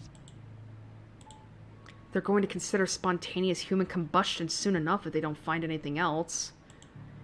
But what's important for everyone to note is the state of the room. A similar writing was found in another victim's room from last week's incident. Both were employees of Briar Realty Corporation. LBN has reached out to the... Like what happened to Cooper. Hell, I wonder how many other deaths like this that I've missed while I've been looking into right. The LPD's already thinking it's a serial killer at this point.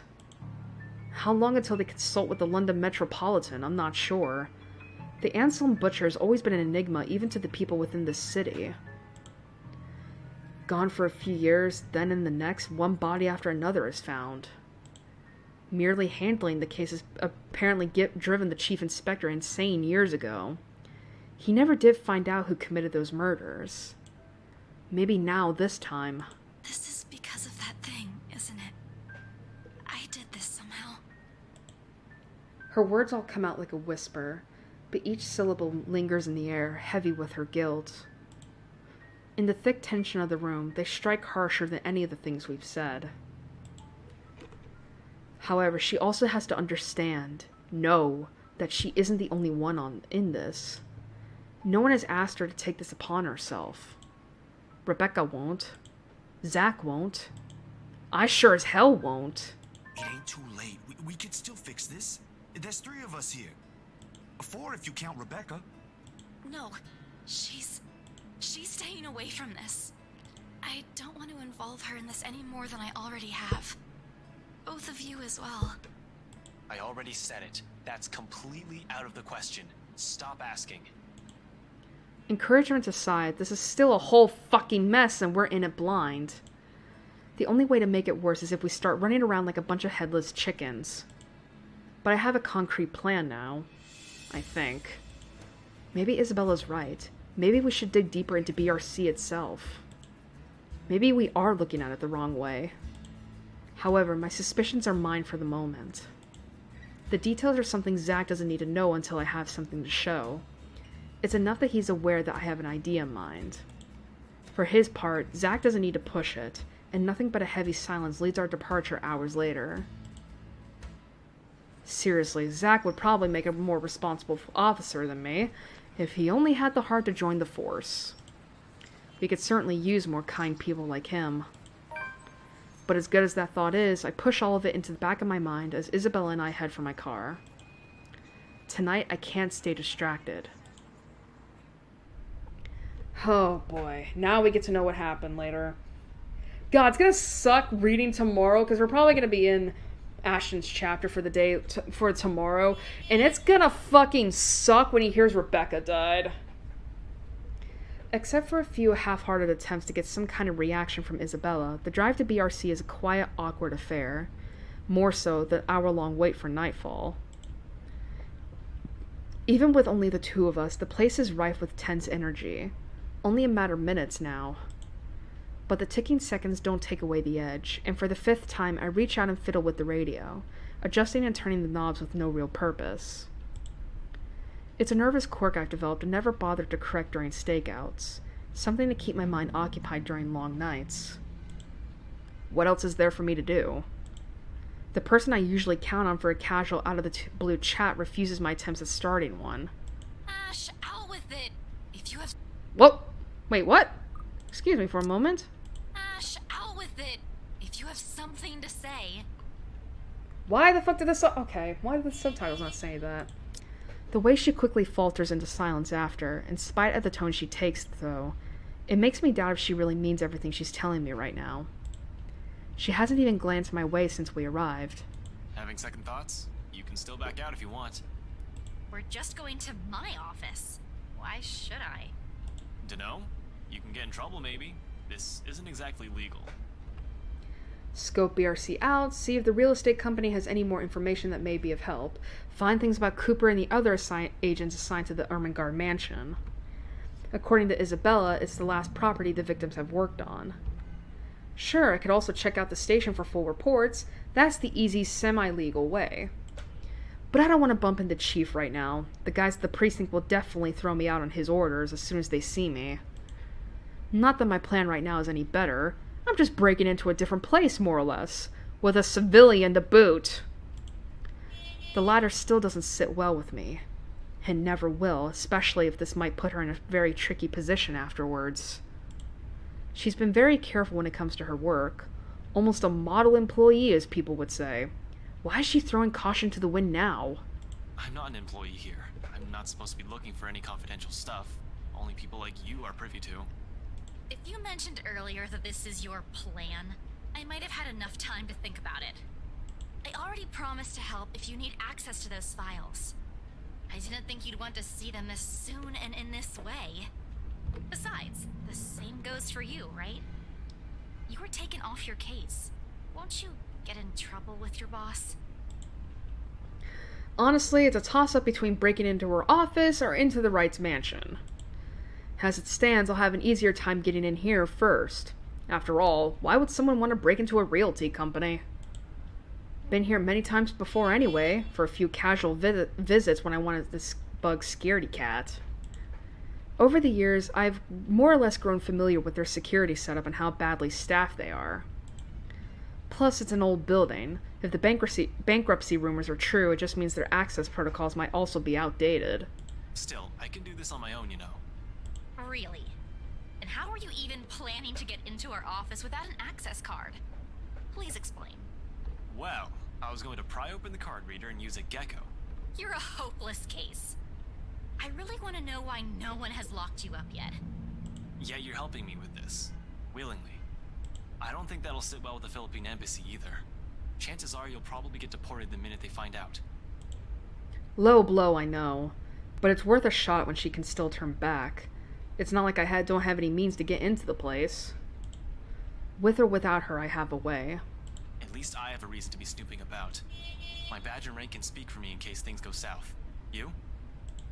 For a passing second, it seems to work. A hint of panic and hesitation flashes across her features when she looks to me with searching eyes. Then, unexpectedly, it dissolves. Not behind the fear I'm anticipating, but underneath something sharp and searing. I'm not sure what she sees exactly, or what she's hoping to find in the short while she holds my gaze. All of it merely goes unspoken, and no longer than a minute later, she simply averts her attention back to the window, training it once again at some point outside. Isabella, please, now's not the time. It's too late for that, Ash. Give it a rest. An appeal, spoken in a voice too harsh coming from her. Perhaps unintentional, perhaps one that's already too exhausted of everything going on lately. It's hard not to concede when she takes on that tone, and soon, despite myself, I sigh. Tucking away every concern I've been lugging around in favor of trusting her on this. According to her, the same confidence she has implicitly given me all this time. Alright, okay, if that's what you want. And don't worry, I didn't mean what I said earlier. I won't let anything happen to you. Oh my god. Her lips briefly turn up in a smile, though none of the cheer reaches her eyes. Just get this over with, okay? Everyone Albion should be out of the office by now. Somehow, the uncertainty in her posture makes me wonder if she intended it as some kind of a comforting gesture. Whether it's for me or for her, she doesn't let me find out. Without saying another word, she exits the car, while I'm left scrambling and chasing after her. She's already at the side entrance, a hand raised on the card reader beside it, and another poised to push the door open when I catch up to her. Whatever doubt there has been in her face a while ago, it's gone. Seeing her like this makes it easier to believe my worries are unfounded, that things might go smoothly this time. And where do you think you kids are going? It's late. Most offices in this building have already closed up shop for the weekend. The bloke seems friendly enough, though one can't really tell from his voice alone. He might be the wary sort for all I know. Keeping an unconcerned face and aloof air won't hurt, until I've figured out how to wiggle us out of this situation. Just come back on Monday if you have important business. But from the way Isabella's face brightens up, it looks as though getting through won't be too much of a problem. He's probably been working here for a few months already then. Maybe around 4 to 6 months max. Otherwise, he would have recognized Isabella or me at first glance. I haven't shown my face here since I've been assigned to the firm case a year ago. In the first place, none of their security officers ever lasted a year in service. The longest was around 7.5. I'll give this guy around that before he gets fired or finds a better paying job. For the moment, his too friendly attitude is almost a gift. Hey, Seb! Oh, look who we have here. Been a few days since I last saw that ponytail in here. Santiago? Close enough! Wait, don't tell me yet. I'll get it right this time. Sanchez! You were closer the first time? Drat. I swear it is on the tip of my tongue. I just need a hint to remember. I take it back. This geezer's not going to last past this month. He can't even remember a regular employee's name.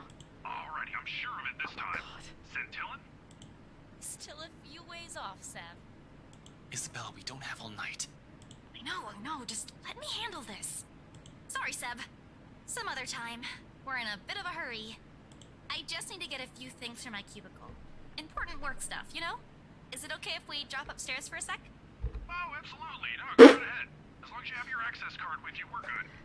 Not sure if I'm allowed to let your boyfriend... Who, me? My what? Your Boyfriend? The guy with you, isn't he? Isn't he? It's a fair observation, if I do say so myself. Needless to say, the silence that descends is both uncomfortable and terribly awkward. Although the latter's probably coming mostly from me, because in the next second Isabella laughs. Laughs. Lighter than the ones I've heard from her lately. A comforting sound, really, after seeing her in such a dour mood since this morning. Even as all of it subsides in the mere chuckles sooner than I'd like. It's comforting to see that I'm at least partially responsible for it, despite my poor heart being beaten to a sorry pulp. Oh. Ah! Oh, no! No. He's definitely not my boyfriend. She might as well have set it on fire and reduced it to dust while she's at it. Frankly, the number of no's in that sentence alone is a bit too much. She's not wrong, though. Like, you guys aren't dating. Christ. One would have been enough to get the message across. Did she really have to put it that way? That's impossible.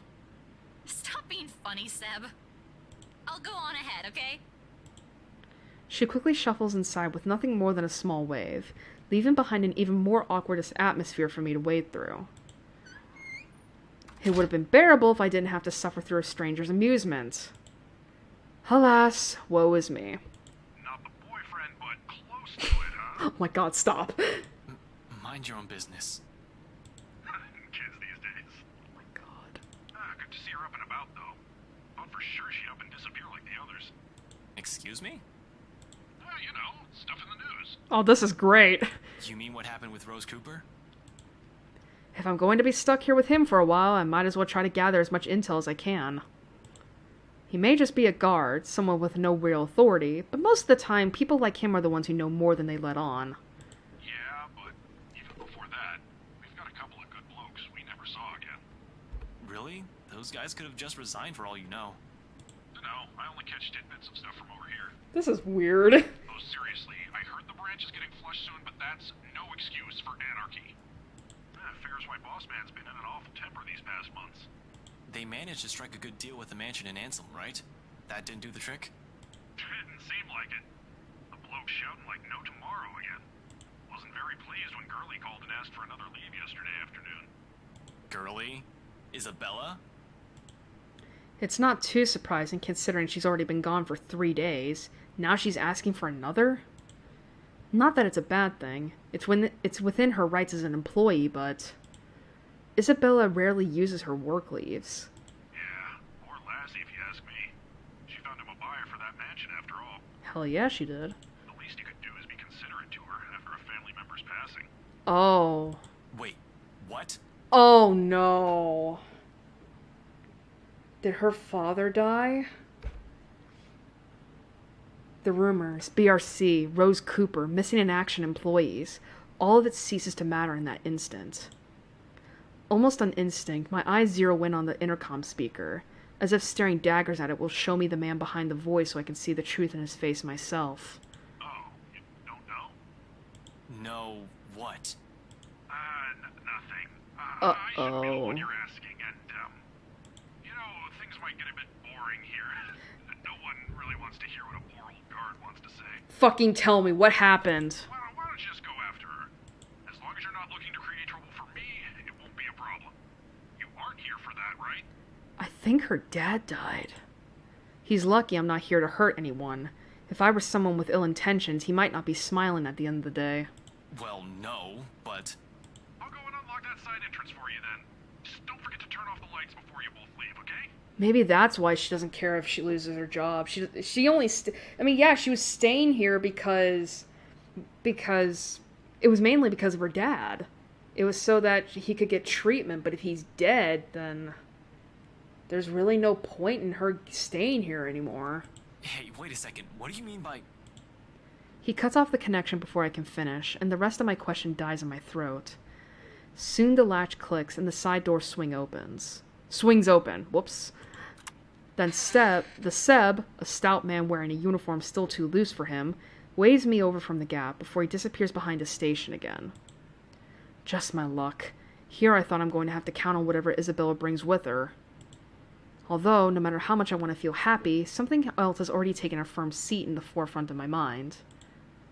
Is that why she's been acting not like herself today? Since when?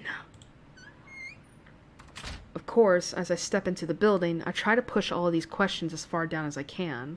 I need to focus. Work is work.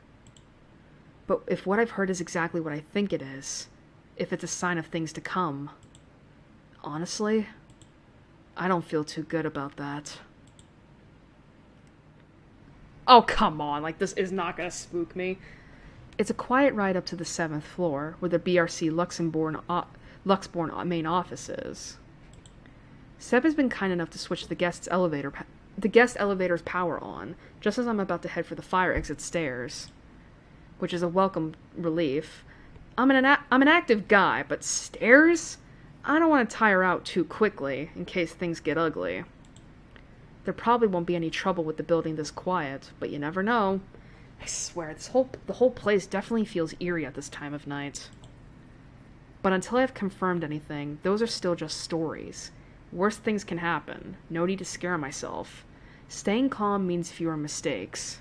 Though I sure am fucking gutsy, especially with what I'm doing. I'm breaking a lot of laws here. I'm also putting Isabella in a lot of risks. Best thing that can come out of this is that Isabella's right all along. Worst case scenario? 1, someone finds out Isabella's involvement in this and her boss fires her. 2, I find evidence that would implicate BRC or Luke Wright in a crime, and my meddling, if I'm not careful enough, makes it inadmissible in court. Though I'll be honest, I strongly prefer losing my job or facing Wright over some spirit or ghost or whatever it is. I could always work around the problems with the former. Isabella could also find a better job. BRC never did pay her properly despite her efforts. But fighting off a phantom? How does one even do that? Do guns even work with them? Yeah, not going to happen. But tonight, I'm here to fix things. If I do it without leaving a trail, all the better. Good thing that's what I'm good at. Easy way in. What I'll probably never be good at is finding the proper words when a sitch calls for it. But seeing Isabella's small form beyond those doors, how she pushes through despite carrying an entirely different burden this time, how she's pretending as if everything's normal, it's difficult not to try. People who have never looked beyond her smiles will never know, will never understand. Hell, even Rebecca's probably not yet aware of this. I get it. We have other problems at hand. I've done the same thing plenty of times to protect myself, after all. But it's all in her eyes when she glances up at the few light raps I give the door. She wastes no time in leaving the mess of papers on the table and opening it for me, though even her confusion as she takes in my presence barely hides it. Seb, let you in? The rough edge in her voice rings a whole different tune now that I'm aware why. But knowing is different from hearing it straight from her. I can't simply bring this up, can I? It's not a topic suited for casual conversation, and I doubt she wants to talk to me about it. As much as I want to help, there's a distance between us I'll never be able to cross. One that wouldn't even be there if it wasn't for me. Perhaps if I had been more honest years ago and less of a coward, I might have been able to. Figures I couldn't even do that for the one person I keep telling myself that I care deeply about. What can I say? I'm a very charming person. To a rock, maybe. This is the closest we can get to it, I suppose. The light banter, the fleeting glances, or sometimes the long bouts of silence. And it's enough. For me it is. Because even without words, there's comfort. With her, it's easy. Must be a pretty cool rock then. Ugh, get over yourself. Hey now, I deserve some slack here. Today's supposed to be my day off, and yet here I am helping you out. Helping? By standing at the door? Well, you're not exactly letting me in. Despite what she says, she moves to block me when I try to enter. She must have expected this, the second we walked up the building's entrance and counted on the night shift guard to bar me from the place. It's reassuring to know she's somehow worried about me, although it's a bit misplaced at the moment. Besides, her concerns aside, I really can't let her get into the thick of things without me. Not with all the problems on her plate right now. Isabella! Seriously, Ash, Seb might get in trouble for this. You might get in even bigger trouble with your boss. The way he yelled that. And you're not? We've already talked about this back at Zach's. It's out of the question. At least do it for Seb, please. He's a really nice guy. With the way things are going here, he's... On that, I agree with her. Seb's not such a bad fellow. Might be a little careless with his job and talks too much, but he means well. I'd hate to see the guy leave here with a bad record in case something goes wrong. However, the anxious look she shoots back at the table behind her brings an even bigger worry. Did you find something? Aside from what you told me about yesterday? Not yet. I'm not sure. I haven't started going through the files we have in the records room. Just the ones they handed to me in rows. Let me see. Wait, Ash! Isabella, I already promised you that no one's going to get in trouble after we're done here, even Seb. I'll make sure we leave the place clean. Her hesitation's still there, a split second of indecision as she tries to form an argument. Eventually, when nothing comes to mind, she steps aside. Okay, but we can't take the original files out of this office, clear? Not even a single sheet. We'll just have to make a copy. Don't worry, that's the plan. It appears to reassure her. A nod, then shortly she gestures for me to follow. Passing the sea of cubicles, I can't help but take in everything in their office. A force of habit for the most part. As far as I know, BRC Luxborn used to own this whole building. Offices in several floors once upon a time, when real estate is still a lucrative business for the company in this side of the country. Then, competition showed up and suddenly everything's not so good anymore. It only got worse as the years went by, or so according to the rumors. Now the branch is just this floor, despite what the huge sign on the building's facade says. And frankly, it's not too hard to believe when one looks at the state of this room right now. A number of desks have been cleared out. personal mementos are scarce as if the employees have gone on an exodus. That'll be the downsizing. Probably. Still worrisome, though. Of course, I shake away all of this when Isabella starts handing me the paper she's been looking through.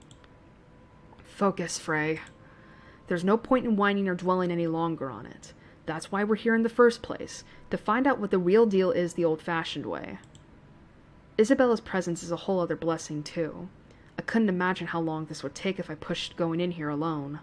Is this everything? Where are the documents you mentioned? Still locked up in the records room. Do you need them now? Bring them here. Everything that has to do with the mansion's sale. Even those who worked on it during the renovations. The cleanup.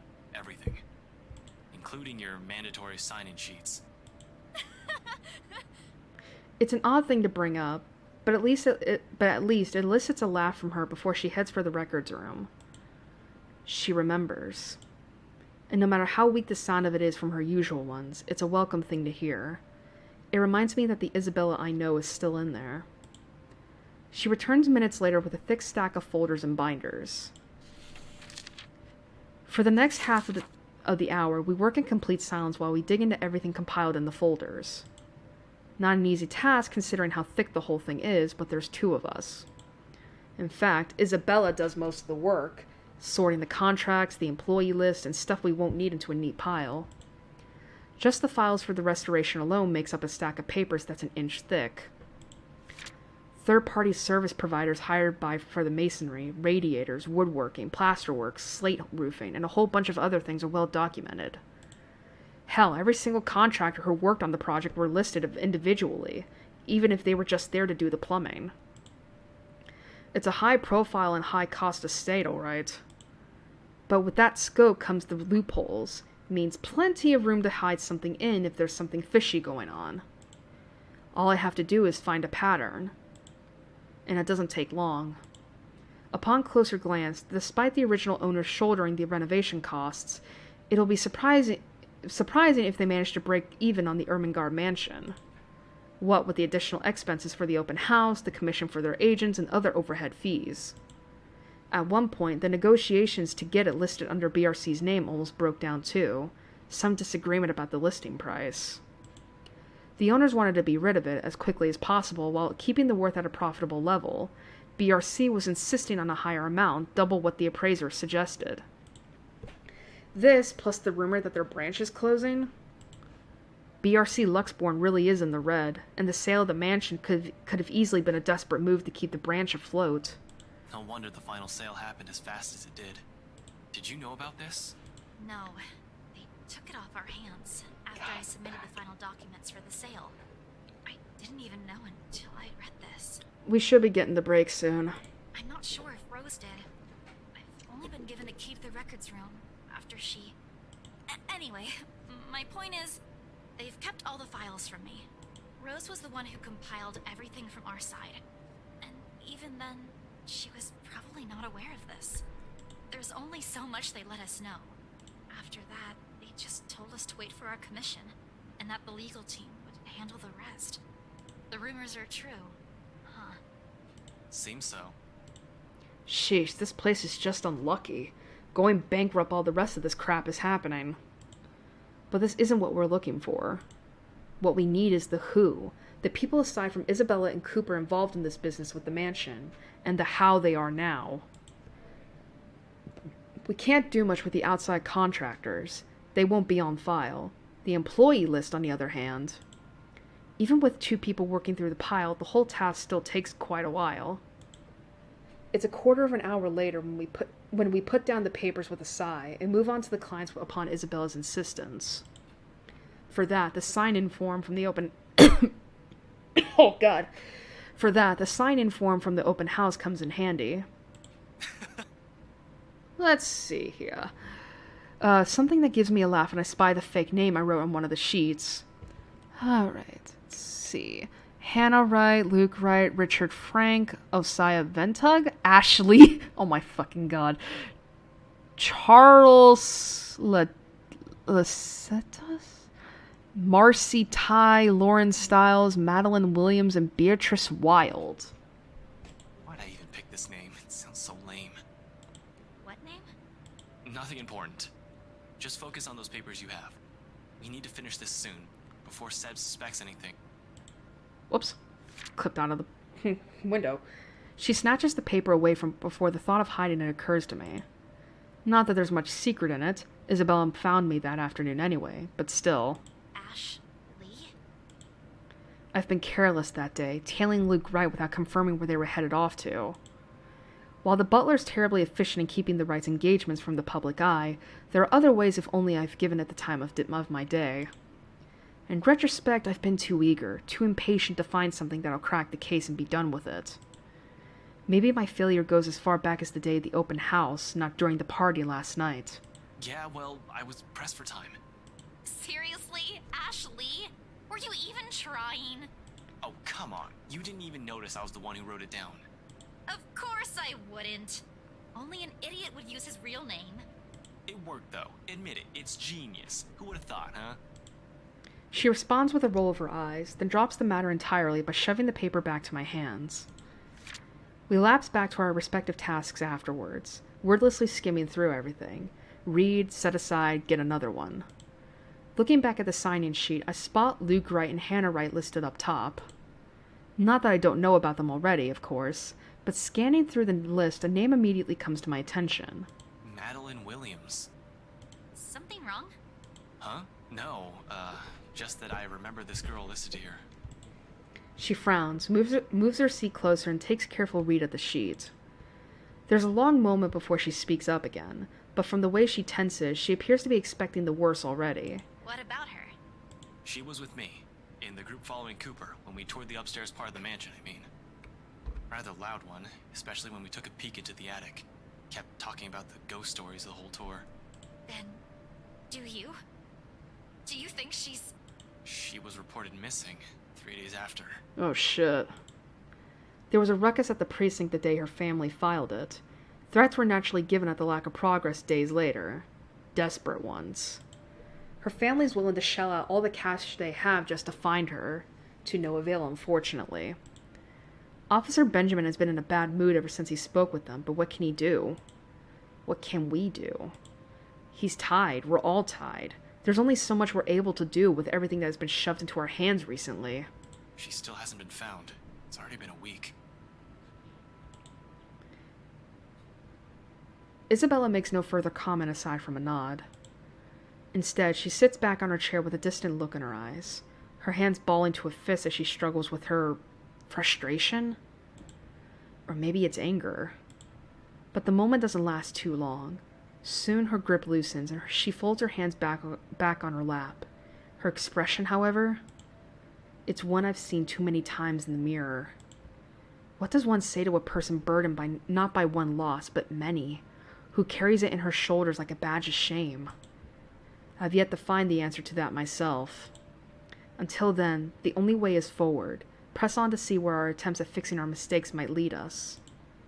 And despite my own doubts, a glimpse of that look on her face is enough reason for me. I can't just give up. There's too much at stake, too much to lose. With a renewed focus, I continue. On the third and last sheet, I spot another one.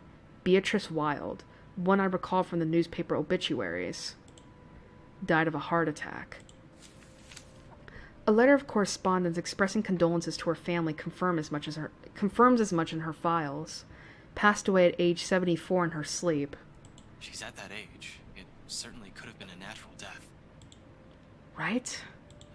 I'd like to believe so. But 3 more letters turn up when I rummage through the stack, and it leaves nothing more than foreboding feeling in me. They're all addressed to families of clients who have passed away in the last week. Regardless, these go into the pile of things worth looking into after our visit here, along with Williams's info sheet. There are just so many names, so many faces, each one I've seen that day, and here I am wondering if they're all right. It isn't a selfless thought that brings the question to mind.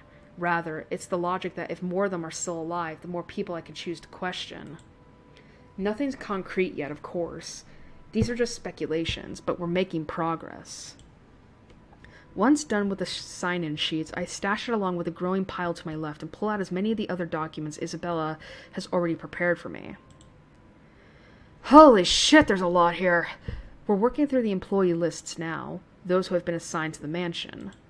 Because if Isabella was to be believed, if what she's seen and what happened to Rose Cooper is because of that letter, I need to know everyone who has possibly read it aside from the three of us.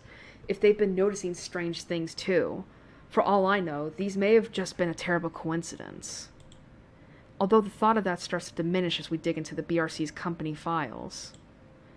15 minutes later, the stack close to my elbow has risen from 5 to 21 different dossiers.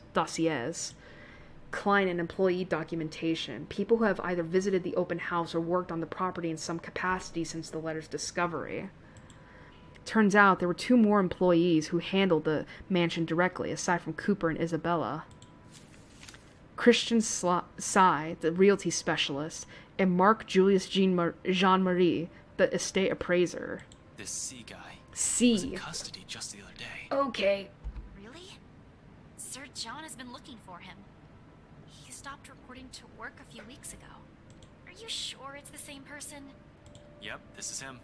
Folks at the precinct said they went to his house after a noise complaint. They found him just acting all crazy. Had to take him in when he started getting violent. He kept screaming about a woman. Immediately she stiffens. I don't want to bring it up or imply a connection to Isabella's story, but that's exactly what happened. It was driving the guards mad, but he didn't last too long. Oh, Christ. A few hours in, and he just started bashing his own head against the wall, and, well, it was messy, to say the least. Oh, no. We had no idea. Is he Huh. okay? HR just marked him as AWOL because none of their calls would get through. He's in the hospital right now. I heard they're putting him into a that's psychiatric ward as soon as he recovers. He's still a bit unstable. Jean-Marie, on the other hand, his employee file states his date of leaving and even when his final payment had been given. Along with it, there's a letter to his family about the appraiser being found dead in the office. Communication is hush-hush, and there's mention of compensation if they don't talk about it to the media. Inspector Abigail has often scolded me for not reading the reports on a regular basis, but I try to keep up to date as much as I can. When I do, I make sure I'm aware of the gist of what's going on in my city. This never reached the police's ears or the health and safety executive. Do you know about this guy? One glance at her says everything. They've hidden it from the media. They kept it from the police. It's not surprising this will also be a secret from someone of Isabel's position in this company. Fuck. Rose was looking for him last week. We haven't heard anything from him either. Huh. Until now. They never mentioned this to us. Business going under and someone dies while working here? Of course they want to keep that quiet. It's bad publicity. This whole thing is just getting freakier by the minute. Huh. That's interesting. So did they know about the ghost? Nevertheless, I hand the files for Isabella to make a copy of. The pages with their names, addresses, and contact numbers will do. We'll start with the ones who live within the city. Sometimes there are things you really can't just brush off as a mere coincidence. In my line of work, once a pattern pops up, it's only right to be suspicious. Especially the thing with C. It hits too close to the stuff my own friends have been telling me. All of this? It's considerably thinner than the one she brought in, yet somehow the way she hugs the folders close to herself makes it seem even heavier. Like she's hanging onto it in the same manner one will latch onto a lifeline. Only the noteworthy ones. And those that might still be alive. Might. She doesn't need to know that. We can't check the outside contractors, but the guys with the direct connection to BRC and the people who attended the open house should be enough. We don't have time to see how everyone's doing, especially if what you said is true.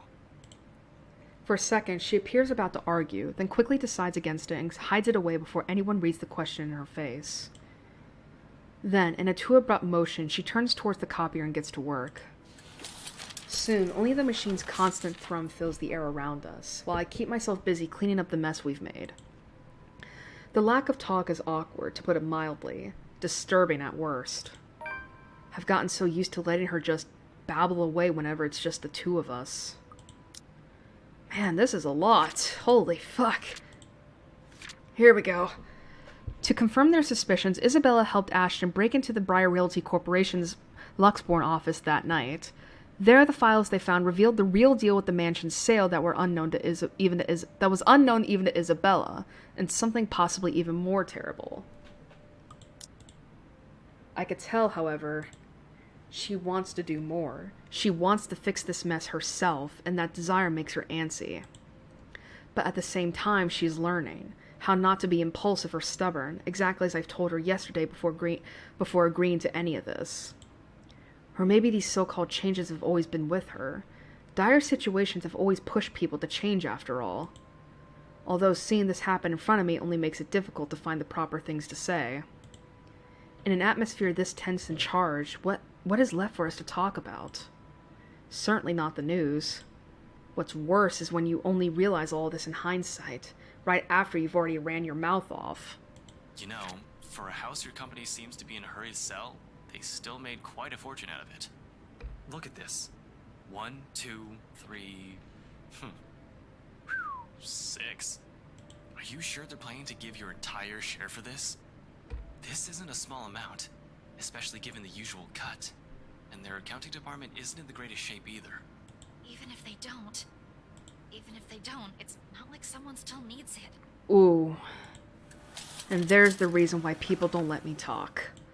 Silence once again descends throughout the room, denser compared to the ones we've shared tonight. Behind me, I can still hear her movements, sharp and precise while she feeds the originals to the machine. Then, with one last click, all of it stops. Her feet shuffle lightly against the floor when she moves away. Something creaks softly, probably the table, as she settles her weight against its side. By this time, an apology is already at the tip of my tongue, but... Belle, Papa's... Oh. Papa's gone, Ash. Yeah, I was right. Yeah, her dad died. How, though? Wasn't he getting treatment? Within those scant few seconds, everything between us shifts as the gravity of her words sinks. Right then and there, something harsh and immovable rises between us. Death is something I'm familiar with. Almost 10 years in the police force, and it's impossible not to be acquainted with it. But this is different from those dead bodies we examined in forensics. A far cry from the victims we found on a bad investigation. Those I could easily distance myself from.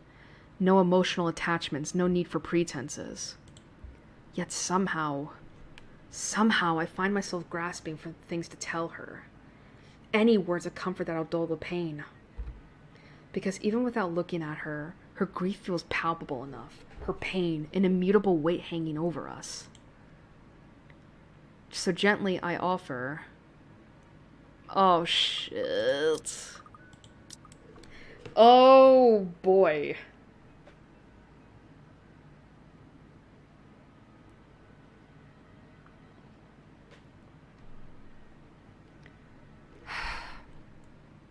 When? Tell me about him. Fuck yes. Finally, I don't fuck up. Huh? When what? Your dad. I mean, when did you find out? She doesn't answer. Not immediately, anyway. For a long moment, the hush simply stretches out before us, spanning across the seconds we let pass while we both simply stand there waiting. Eventually, she exhales. Lightly, muted enough that I might have missed it, had I not been paying attention to her every movement. Yesterday. Around 3 in the afternoon there. Mama called. She told me he passed away in his sleep. And I guess Yeah. I can take comfort in that, huh? That Papa wasn't in any pain when... I mean, that's good. He wasn't suffering. She trails off, releases another ragged breath hidden underneath her chuckles. Each one's mirthless, heavy with nothing but sorrow. Then she falters into silence, and for all my attempts at lightening her burden, I'm suddenly at a loss. Reassurances can only do so much when her only reason for staying here has suddenly been taken from her. A hope yanked away from her A hope yanked from right under her feet right after it was generously given. And without that, without the one person who pushes her to endure all of the shit we're going through, she's going through, means nothing but a struggle. What does one say to a person fraying at the edges, slowly wearing thin and breaking? Are words even enough? What right do I have anyway?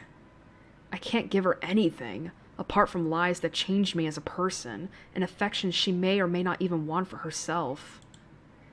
Because no matter how easy she has wormed herself into our lives, how immutable her presence has become, her own heart will always yearn for something else. For home. Tell me about him. Huh? About what? Your dad. Tell me about him. Anything. Just talk. Say anything you want. Doesn't matter what it is. I'll listen. Silence again, as if she's testing the weight of my question. For what purpose it is. For a reason even I can't say right now. After a while, though, she starts. Reluctantly, her voice hitching, faltering, and stumbling on each syllable as she chooses her words. A rough start, but soon it steadies. And along with it, to keep company the stories from childhood and memories she's fond of, are the tears. A shoulder to cry on. Despite this, in spite of the grief choking her words off, the hurt closing her throat, and the sobs racking her lithe form, she continues, like the mere act of speaking is relief in itself. A release. She tells me of her father, the very person who named her, how she looked up to him, how she was a bit of a tomboy growing up, in her attempts to imitate him, and how the man encouraged her to pursue what she really wanted. Perhaps even the only thing she ever did for herself, having grown up not wanting anything more than food to put on their tables. He told me I don't have to listen to them. That I can do what I want. Every day, he'd wake up at 4, Ash. Because he'd earn more that way.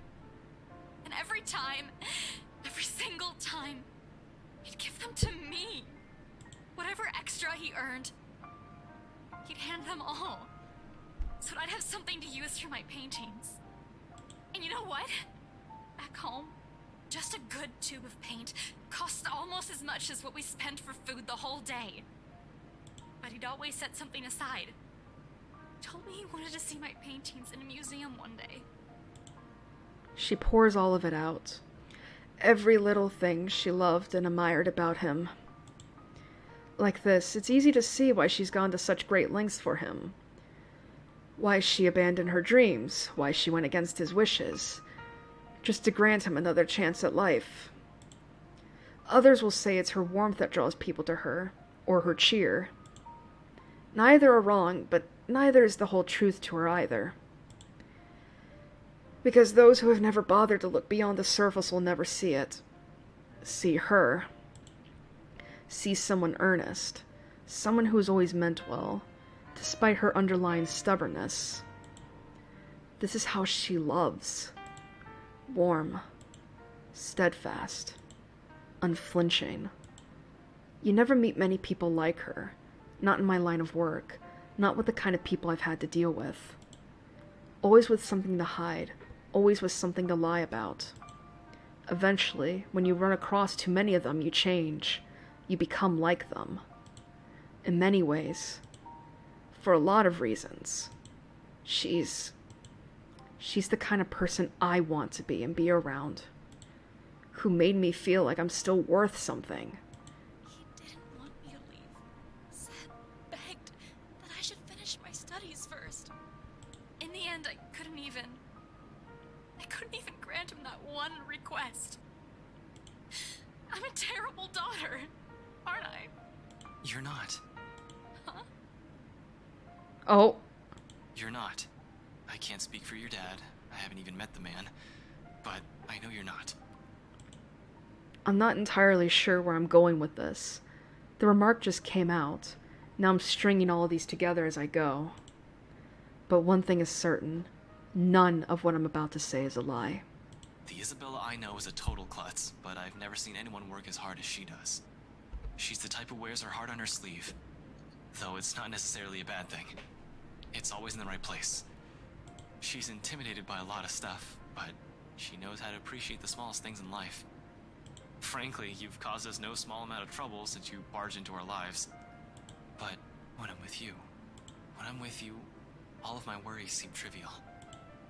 Heat has already crept up my face when the turn this whole thing is about to take registers. Oh my god. Before I blurt the rest of it out, declare feelings I'm not even ready to reveal to anyone, much less to her, my hand comes up to smother the rest of it. Though embarrassment quickly takes the reins before I can completely clamp my mouth shut. And I'm pretty sure Zach and Becca think the same way.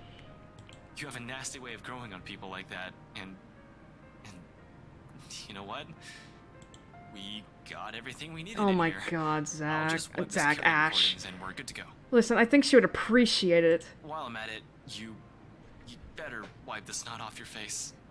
And you don't look very nice when you're balding like that.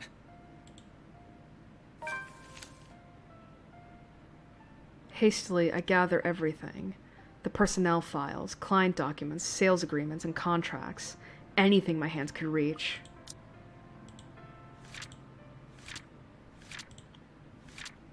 Oh. While gathering what they found, Ashton accidentally brought up Isabella's father, who had apparently passed away the day before. Suddenly, her reasons for trying to fix this mess become clear to him. In his attempt to comfort her, he ended up almost admitting something he's not yet ready to put to words. In record time, all of it has been stacked in a neat pile, ready for storage. I'm heading for the records room not a few seconds later. Wherever that is. It should be an easy find, unless this place is a maze of some sort, which I highly doubt. Still beats staying here and seeing the look on her face. Crap. Really, her anger's still bearable. I can take that, including the glower she sends my way. So, oh my god. Yeah, I'll go get the security videos and put these back where you pulled them from. Man, these are heavy, you know? Ash, it's just paper. You don't even know where I... Oh, no, I can handle this. Easy as pie. And, yeah, security cams, tapes, videos, cams. Yeah, I'm off. Her rejection at this point? Maybe not yet.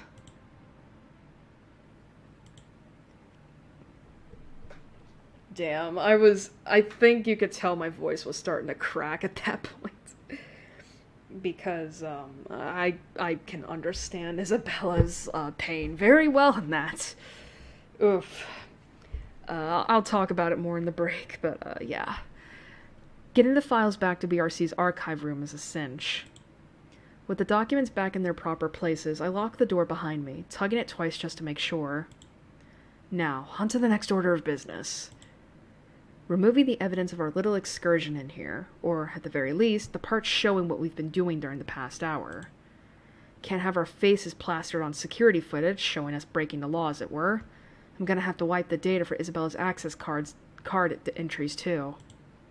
Surprisingly, finding their security room proves a breeze. What will be tricky is getting inside. The fact that no one has walked out during the whole time we've been here means the room is either empty or their security is sound asleep. I'm banking more on the former. If they're cutting corners and firing agents, I have no doubt that they fired the guy stationed here, if they have anyone watching the monitors in the first place.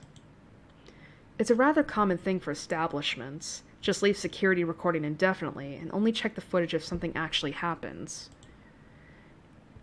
Just to check, I press my ears against the door, listening for a sign of anyone occupying the room. After a long minute and nothing, I give the knob a few rattles. Standard lock and key. Should be easy enough to pick. We have lockpick sets. Yeah, we have lockpick sets, but those are only to be used if necessary, and with a search warrant. Even then, it's a skill set rarely needed. Subtlety isn't on a cop's priority if they have authority to search the premises. Bolt cutters and brute force are the favored methods. If those fail, we call a locksmith. Me? I prefer the good old hairpin trick when those options aren't available. Besides, they're easy to hide and store for emergencies. Running my hand through my hair, I pull a pair of bobby pins. 2 of these and I can just about open any standard lock. One makes a lever and the other makes a handle. I won't call it a complex skill, but it certainly takes time and a lot of practice to successfully pick a lock. Good thing I practiced with them for a bit in my college years.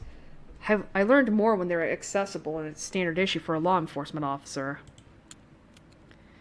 I'll wiggle here, a click there, and I managed to seize all the pins in the locking mechanism soon enough. With a slight turn of the knob, the security room's ripe for the picking. Oh, fuck this. The room's odor hits me first. A sharp, nauseating stench, as if someone has accidentally spilled a gallon of bleach in the room. When was the last time they opened this place? Ugh, this place smells awful. Jesus, it's worse than the forensics lab on a bad day. This is probably because of a badly botched effort to clean the place up.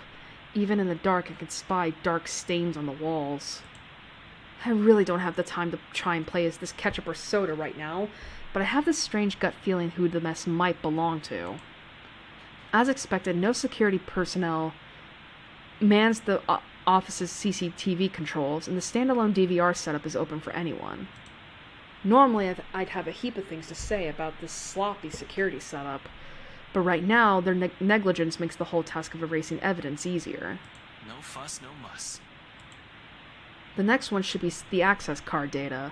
Hopefully getting into their computer won't be too much of a hassle. Everything up to now has been smooth sailing.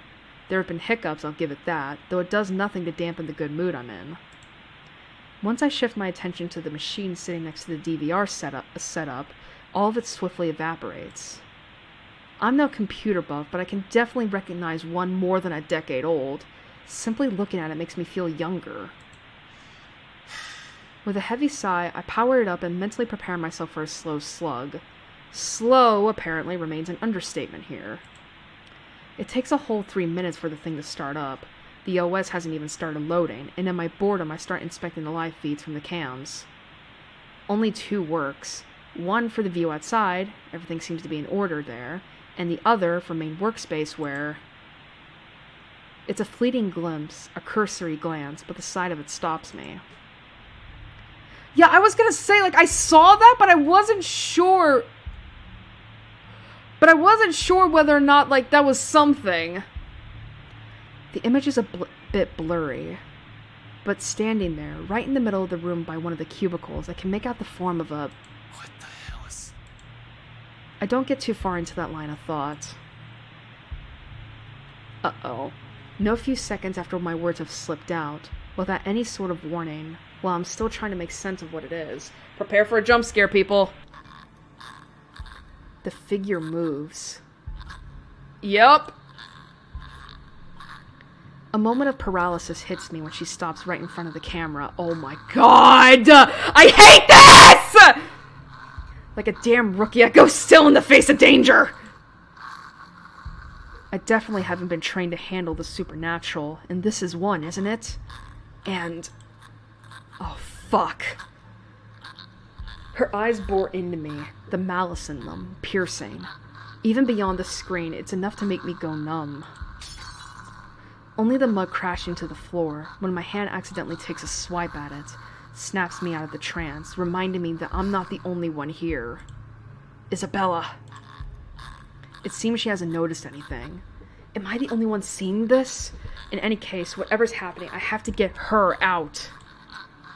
Gathering my wits, I quickly reach for my phone. It takes all but 2 seconds before she answers, but there's no time for relief. Ashton? Did you really have to call? We're practically on the same floor. Get out of there. What? What are you... Out. Get out. I'll meet you in the elevator. Just You're creeping me out, Ash. Just get yourself out of that place, now!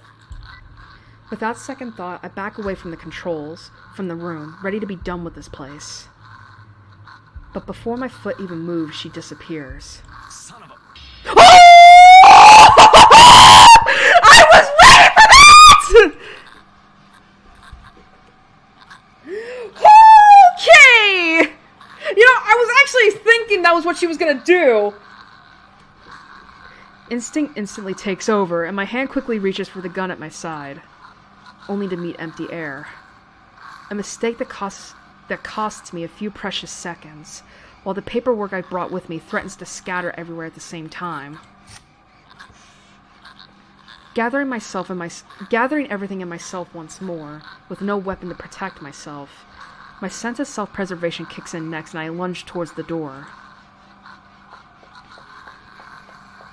I sprint across the office without daring to look back. Isabel is already waiting in front of the elevators by the time I make it out of their office. Worry creases her eyebrows upon glancing at me, but I don't have time to answer the question in her eyes. As soon as I reach her, I grab her arm, practically throw the two of us into the open elevator, and slam the button for the ground floor.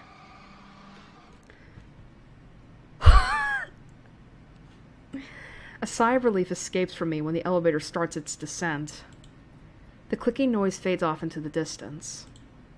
Beside me, Isabella shifts, moving the stack of papers under her arm while she takes in my appearance.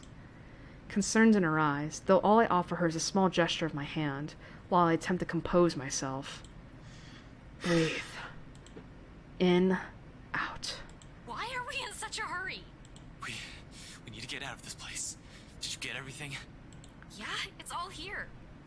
But really, you don't look too good. What's wrong, Ash? I believe you about everything! I'll be fine. I was in the security room. From the monitors, there's fucking... Oh, I don't trust this! What is this? Oh, come on! What is this? What is this? The rest of what I'm about to say dies on my tongue when the elevator stops and the doors open to... There's a moment's pause while we both take in our surroundings. Confusion's understandably there. Oh, come on! They should just replace this whole thing! No, I'm quite sure I pressed for the ground floor. Right? But it's just as Isabella said. The elevator always did have problems when I visited in the past. Often she becomes so angry whenever we try to get to her floor, and she'll have to repeatedly smash the button for the elevator to even move. That was always good for a laugh. I wasn't too worried then. Now... I fucking knew it. I fucking knew it. I knew it! Come on! I was gonna say, it's like, I knew this elevator was gonna do something! From the distance, beyond the light's reach, the noise echoes in my ears along with the rapid pounding in my chest. Isabella stiffens and her eyes grow wide at the sound. Okay, so we're both hearing this! Gingerly, she reaches up to grab the hem of my sleeve and grips it. Hard, tight enough for her fingernails to dig through. Her eyes search wildly for the source of the sound, while I stand protectively in front of her. Ash, did you hear that? Oh yeah! Anyone there? I can hear you moving from here. Show yourself. You say that, it's just gonna pop up. No response. No response. Only the soft sound of something, scurrying around the floor and the walls in slow, deliberate movements. Faint, though still audible enough in this hush. Until it stops. Oh, fuck that. No, that's usually the moment that we're waiting for a jump scare. A moment. We need to go, Ash. We have to. Oh, fuck this. No. No. Oh, come on. It's usually when the sound stops that's when it happens. And then... This time, I'm certain it isn't my imagination. Against my training, my whole body freezes. Hands stilling mid-press on the button. Eyes growing wide while waiting for any sort of movement from further back, and ears strained for the source of the sound. I can't even offer Isabella any reassurances. Much as I hate to admit it, dread has seeped into every nerve in my body. And the blasted elevator still won't work! I feel that! This isn't in my fucking training manual! Ash, we need to leave. I know that sound. Ash, please, get the elevator! Oh, fuck this! Woo! I hate this! Another series of shuffling against the ground. A laugh, and all of a sudden she's just there. Like a twisted... Where is she? Where is she in the back here? Like a twisted spider, she stares at us. A look of hunger in her eyes and venom in the twisted manner she smiles. A glee she has well earned, when we're damn flies that have been dropped right onto the spider's web. Ashton! Damn it! Damn it! Without warning, she moves. Where is she? I don't see her! Like, if this is supposed to be here, I don't see it! Mocking me with each unhurried crawl she takes, knowing I'm at her mercy. Fucking hell! Yeah, fuck it. Ashton, the door! The door! Just fucking close it! Our lives are in the hands of a crummy elevator, literally hanging between life and death. We're not going to die here! Not in a damn elevator!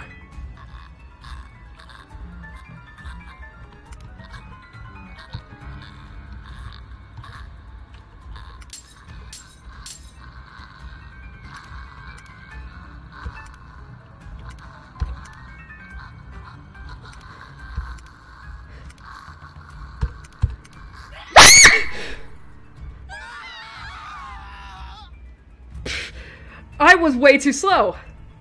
Neurotic paralysis. I actually died! Alright, fuck that. I saw that... Alright, fuck that. I'm not doing that again. That was way too slow for me because I'm slow.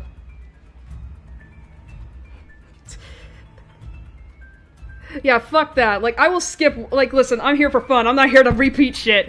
That was way too slow for me. As if a divine power has heard me swearing up a storm in my head, the doors close just as that thing looms near. Soon, the elevator, the blasted thing, is headed up. Isabella's knees buckle in relief.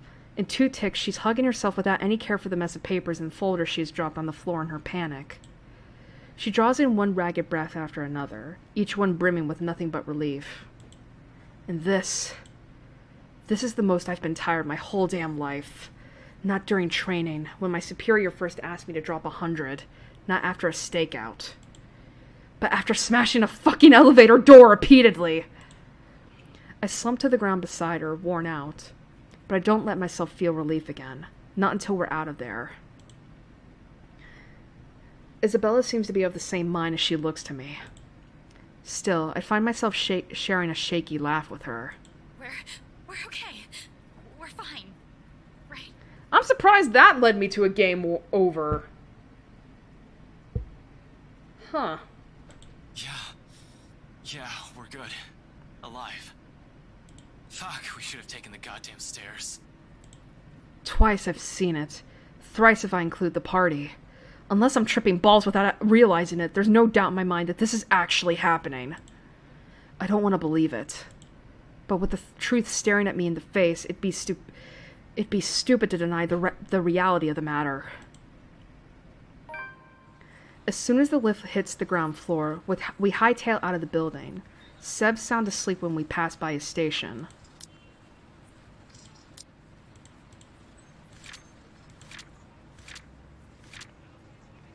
Yeah, that seems about right! Ashton and Isabella beat a quick exit after getting what they needed, making sure not to leave evidence of their break-in. On their way out, however, the elevator malfunctioned and dropped them in the building's basement parking instead, where a familiar face welcomed them and I got them killed once. However, in the face of what we've seen, everything I've faced tonight, we really can't care less who will still see us on our way out. The sooner we get away from this place, the farther, the better. I'm just not sure if that also means being safe. She almost got us, damn it. The fucking thing almost had us. She did have you in one timeline. Shit, it was only by luck that we managed to get the fucking elevator unstuck. Had the blasted thing not worked in the last second. I need some air. Fresh, breathable air that doesn't stink like death and gore all at once. I'm panicking. Christ! Losing focus. With another person here, I can't afford that right now. Isabella hasn't said anything, but I know she's more shaken than I am. I can't lose him when another person's depending on me. Remember your training, Frey. Another deep breath, and soon I'm starting the engines and driving us off.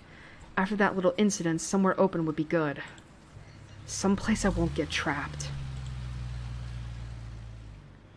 Luxbourne Park brings a welcome relief, though only by some. God, can we please have our break? I wanted to go until the next day! The chill that has seeped in my bones is still there, furling and unfurling underneath my skin.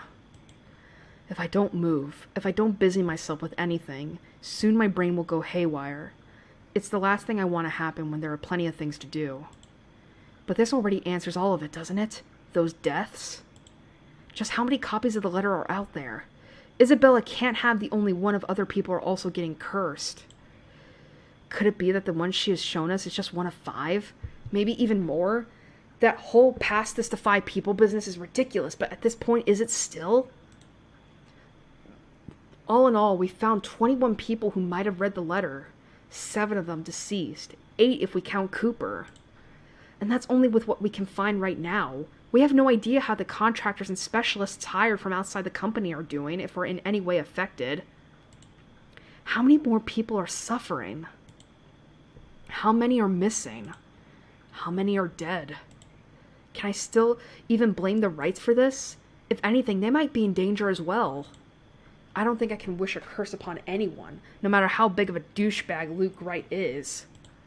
There's also that woman. How do we get out of this mess? How do we get away from her? Shit. Still so many things we need to look into. Yet all my body wants to do is pace, burn out whatever excess energy there is in me. Ashton, I'm getting dizzy. Will you sit down? It's the first time Isabella has said anything. She's been sitting quietly since we dropped here. Better and less distracting than watching her nervous habits, I suppose. She certainly seems calm now. Too calm, in fact, for someone who's just seen something terrible. But it's been more than a week for her already. People do get desensitized to things at some point. Even someone like Isabella. Who knows what's going on inside her head, though? Inside mine. There are too many, and none of them would sit still. I'm not going crazy, am I? I saw that. I'm pretty sure I saw that. I didn't inhale anything weird. Just shit. Shit. Isabella, please tell me that wasn't... She was like, well, now you get it! What I'm not expecting when I turn to her is mirth. One that she could barely contain. You're laughing. You're laughing. Why are you laughing? I'm not quite sure what she sees in my face, but in the next second, a laugh suddenly burst out from her. I'm so sorry. It's just that you should have seen the look on your face back there. Yes, right. Sure. I'm not the one who's panicked. You almost ripped my arm off. Yeah, but... Isabella, this isn't funny. We could have ended up dead. I know, I'm really sorry. But this is just too precious to miss. You really lost your shit for a moment there. You're trying to get back at me, aren't you? Well, I'm not the one who kept calling someone scaredy cat for years. How does it feel? That's a typo right there. I'm not scared. Really? Because it doesn't seem that way to me. At all. I'm not, alright? I just don't know what to do right now. Immediately after, the moment passes, replaced by another tense silence. Laughter dies on her lips as everything sinks in. We're in deep shit, and it's finally caught up and hit us like a ton of bricks. Hit me more than anything.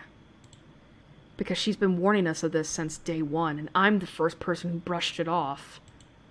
Despite that, she still reaches out to me, tugging at my sleeve almost desperately. Her hands are trembling, and there's a tremor in her voice when she speaks. Without the cheer, only fear remains. One that she's been burdened with from the beginning. We're still going to do something about it, right? Not just stand around and let that thing get us. Unexpectedly, she leans her forehead against my arm, and her grip on my sleeve tightens. There's desperation in there. A quiet plea. Don't want to lose anyone anymore, Ash. I wish I could give her that promise. But with so many unknowns, so many things I don't understand about this, how could I? Why she still trusts that I can do something about this baffles me. It all feels wholly undeserved, considering the way I've treated her. Yet, despite my reluctance, I find myself returning her hold in kind. A grasp, warm and light enough for comfort. Not a promise, but the closest thing to it. Holy shit, finally. Wait, what? Alright.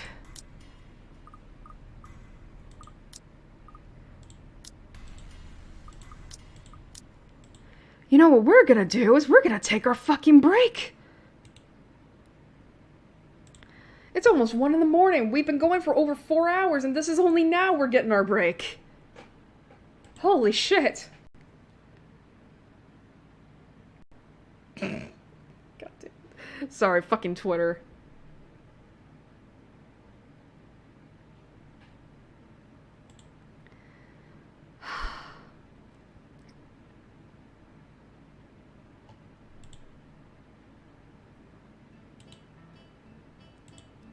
Alright, we need to take a break.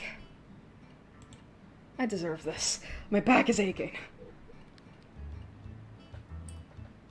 Alright, so take a quick bathroom break, food break, water break, whatever the fuck it is. God knows I am gonna need to get some.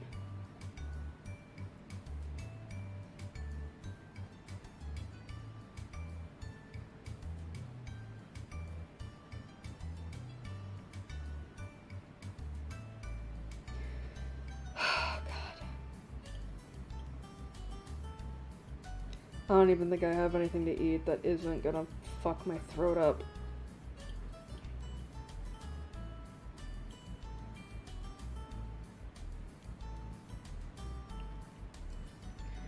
Alright, I'll be right back.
Excuse me for this. I'm just tired.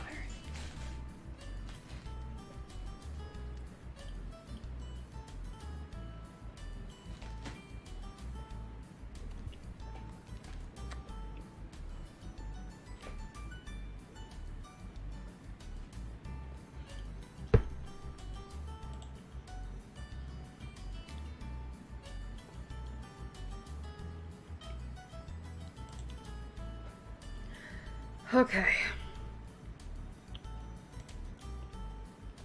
So, a couple things I have to explain.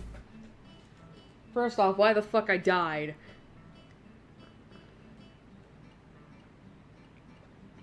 At the QTE.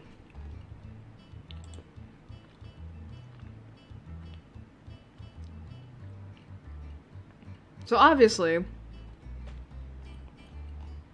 you're supposed to, you're hitting numbers, right? I was, of course, hitting the number pad here. You know, that's usually on the right side of the keyboard. And, turns out, inputs didn't work. And I was like, shit.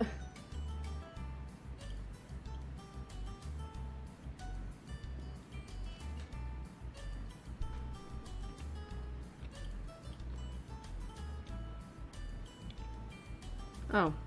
Did not realize I just dropped frames. When the fuck did that happen?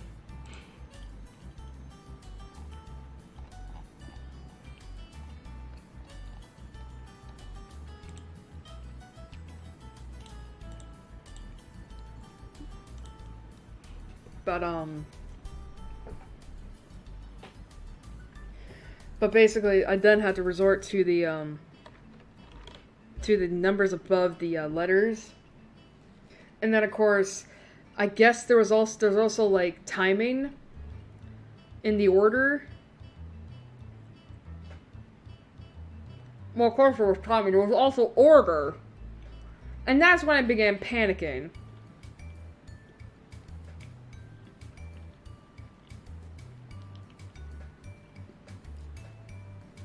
And that's when I began panicking, and that's always the thing that's gonna fuck me, is the fact that I panic if it's a quick time event and I fuck up. Which of course leads to my death. So that's what happened there.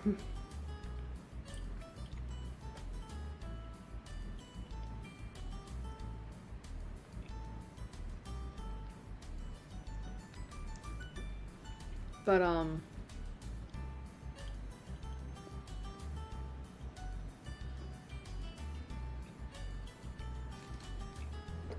another thing was that I did not think it was going to take that long to get through that day.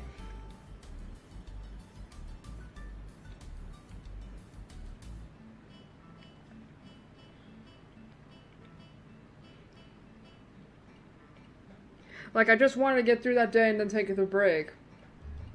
And I thought that would be, like, almost two hours ago.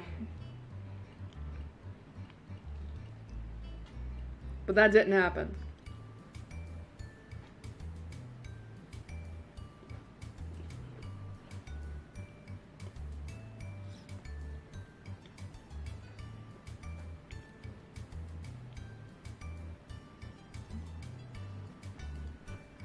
And then thirdly, so as I stated before, you might have heard my voice cracking a little bit during that scene where Isabella was talking about her dad.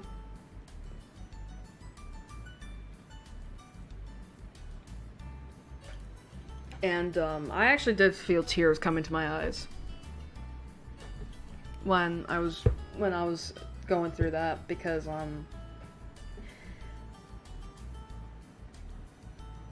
I mean, because I'm in her position, like I am, like, when I was growing up, like I mean, when I was growing up, I've always been closer to my dad than to my mom and all that. Like, that's how it's always been.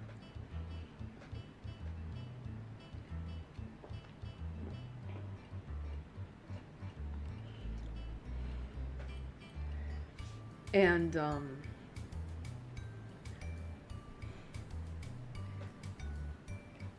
you know, and obviously if anything bad were to happen to him, I would just be beside myself with worry and all that. You know, and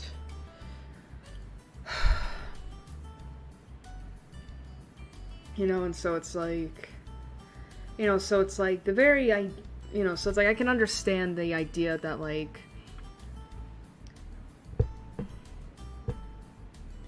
you know, and then just reading about her and his, like, relationship, about how he would always, about the sacrifices he would make to help her, like, it really got to me.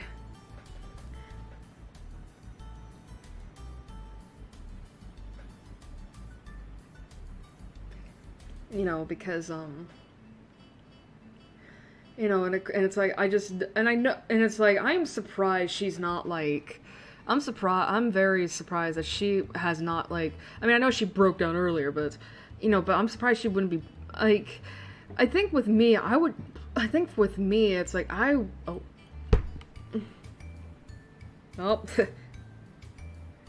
I mean, I think with me, like, I would be bawling my eyes out, like, I think with me, I'd be bawling my eyes out, I'd be like, I would just be inconsolable. And I know that one day that's gonna happen, you know, I know that. But obviously that's also, like, you know, you can't really think about that, you know, you gotta just think of the now and spend as much time as you can and all that. And, I really did like that scene and I really did like how Ashton was very much, like, very much telling her how he felt about her and all that.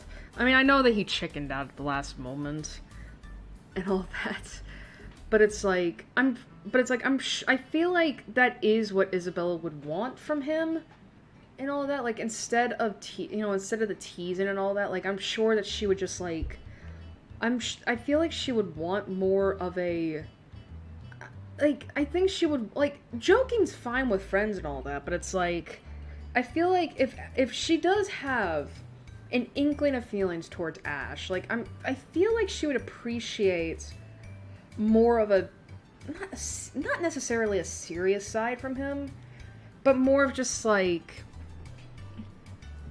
I don't know how to put this, like, more of, like, a,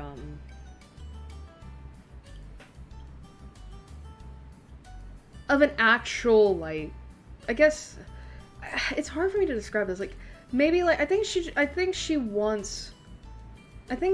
really appreciated him talking like that, you know, like, you know, genuinely and sincerely from the bottom of his heart, you know, with no lies whatsoever, and I think that's what she wants from him more often, is like, I want you to be genuine with me, I want you to be sincere with me, like, speak from your heart. I know it's hard, but still, like, I think that's what she wants from him, you know, and, you know, and I'm not saying that he has to be like that, you know, and all that, but I definitely think he should be more like that, you know?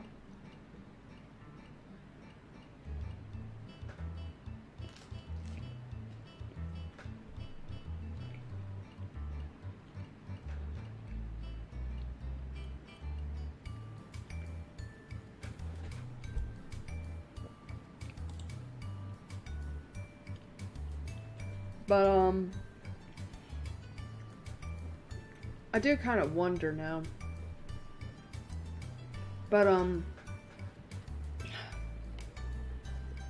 yeah, I did think that scene was really sweet. And I did like the fact that Ash was very much like, oh fuck, said too much. You, like, said too much.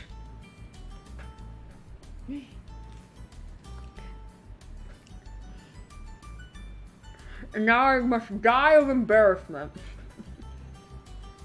It very much reminds me of my own, couple of Varys. Although Ferris almost never teases Ven the way Ash does with Isabella. And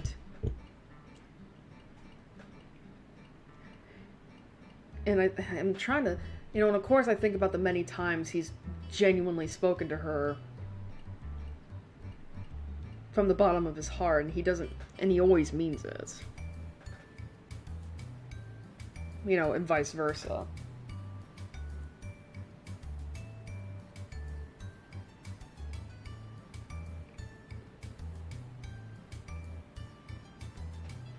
But then again,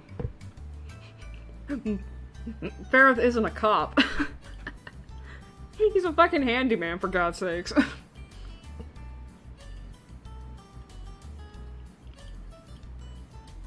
You know, Ben works part-time as a florist.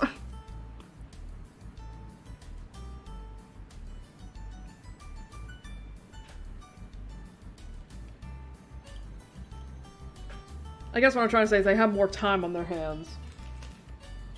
And also trauma. That's a good way of putting it. There's trauma involved.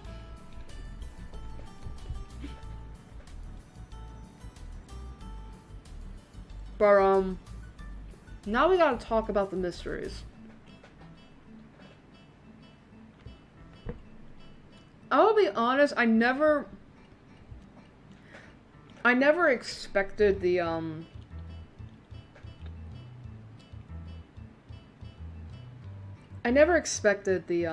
the disappearances, right? I think I just got tunnel vision.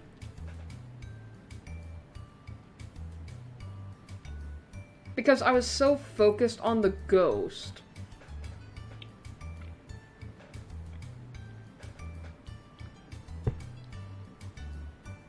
That I haven't even, that I barely even considered or even thought about the actual disappearances and murders and all that.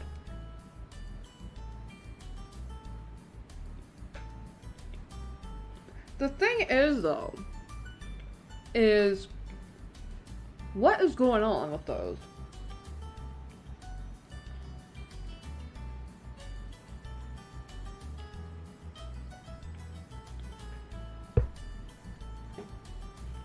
Like, I feel like it's almost impossible for this ghost to be reaching this many people.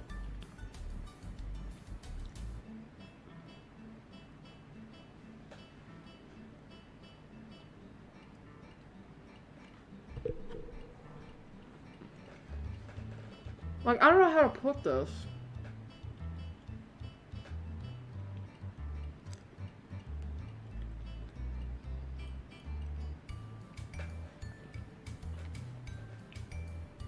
Unless, like, we're dealing with, like, a Ju-on thing. Where it's like...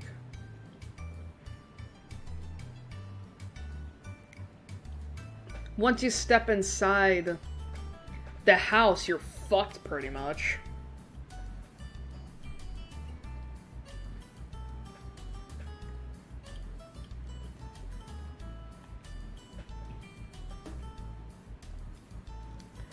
Because, but yeah, not unless, like, you're pretty much cursed. And you're fucked, like, you're not, like, pretty, like, basically, it's like the Ju-on grudge, where it's like, you're gonna be hunted relentlessly by the ghost until she kills you.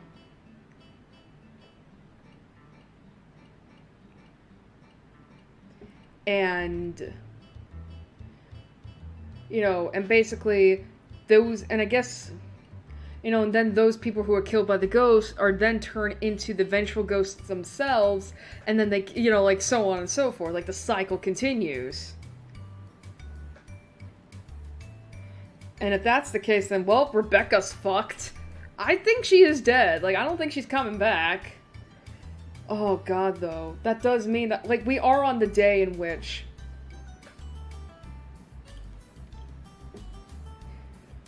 Like, we are on the day in which, Rebecca died. Oh, God. I don't know how Ash is gonna feel about that. Like, he's probably gonna be devastated. You know, like the same as Rebecca and not Rebecca, the same as, Isabella and Zach. Like, they're gonna be devastated. I mean, the thing is, though, is, like, I wasn't sure what I wanted... Like, again, like, I still think people would understand my logic behind that choice. It's like, I thought that going for the door was a red herring. I thought that, like, oh, there's no way they would make it that easy, right?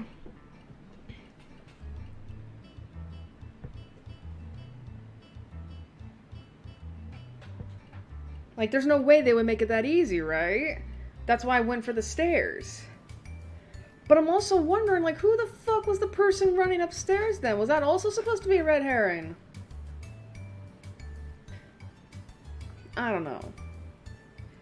But still, we finally... But it does mean, however, that if we get a memory fragment for each... For one, you know, for each of the 7 people to die, that means that Marianne isn't dead yet. She's stuck in a prison cell, yeah, but she's not dead yet. Whereas Rebecca is. But it also goes to show that Hannah's not dead either. I mean, it makes sense, but it's also like, well, it could be that, like, she's a ghost. She's possessed by the ghost.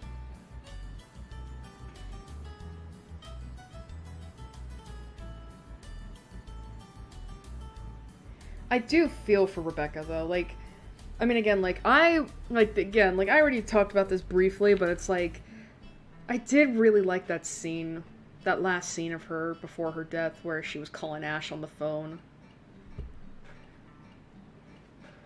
And, you know, and it's like, you know, I think the only thing that is kind of weird was the fact that it's like, she had enough time to make that call with the ghost, like, right in front of her. It's like, you would think, right, that, like, I don't know how to put this.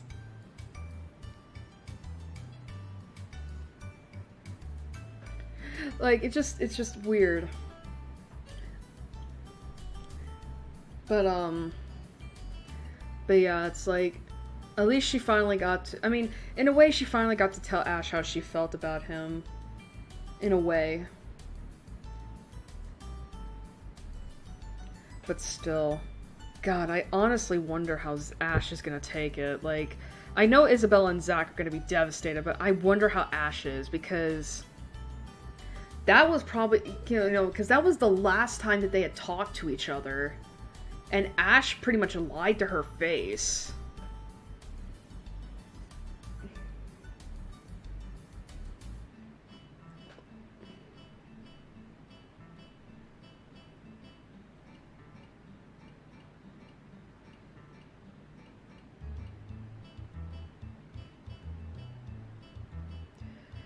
So, I feel, so man, this is gonna lead to some juicy fucking guilt.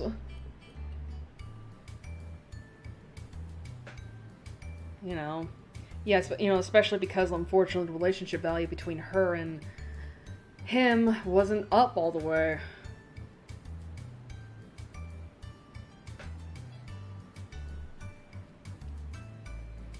Now, another thing I am questioning, though, right, is how the fuck did Hannah know that we were looking into her? Because that was weird. I'm like, as far as I know, Hannah and Rebecca have not talked to each other since the housewarming party, which was a day ago, or a couple days ago, I don't remember.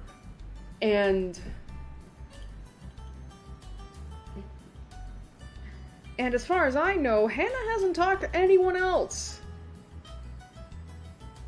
So I'm wondering if the ghost was able to realize, like, oh fuck, I'm close to my plan being discovered. The thing about that memory fragment, though, that was her fiancé. That was Charlotte's fiancé getting slashed to bits.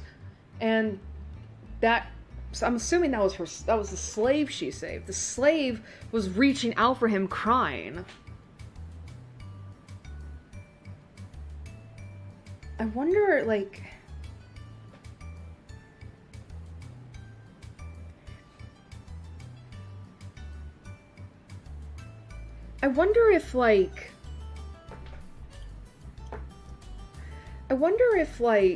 so obviously I think Hannah is being possessed by Charlotte.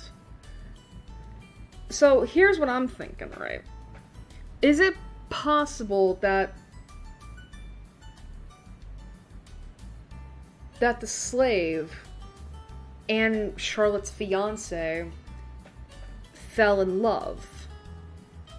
Like, they genuinely fell in love, and maybe Edward, I gotta remember his name, we have his name now, Edward. So Edward and Charlotte were set to be married. Maybe, like, she loves him. Whether or not that love was genuine has yet to be seen. Like, it could just literally be like a yandere, because I think that is the thing. Is that we're talking about a yandere's love, where it's like, I just want to have you all to myself. But, you know, so either way, like, Charlotte was,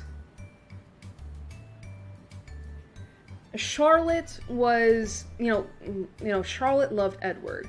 However, Edward didn't hold the same feelings towards Charlotte. But maybe it was an arranged marriage, so he couldn't get out of it. So he was just like, well, fuck it, I guess I'll just do whatever. But then the slave comes along. And I'm assuming that she and Edward spark a connection, and they genuinely fall in love. Maybe at that point, Edward was like, fuck it, I don't want to go through with this anymore, and he breaks the news to Charlotte. Or Charlotte walks in on the slave and Edward, you know, in one way or another. And Charlotte gets so incensed that, you know, that she believes that the slave bewitched her fiancé and had her killed.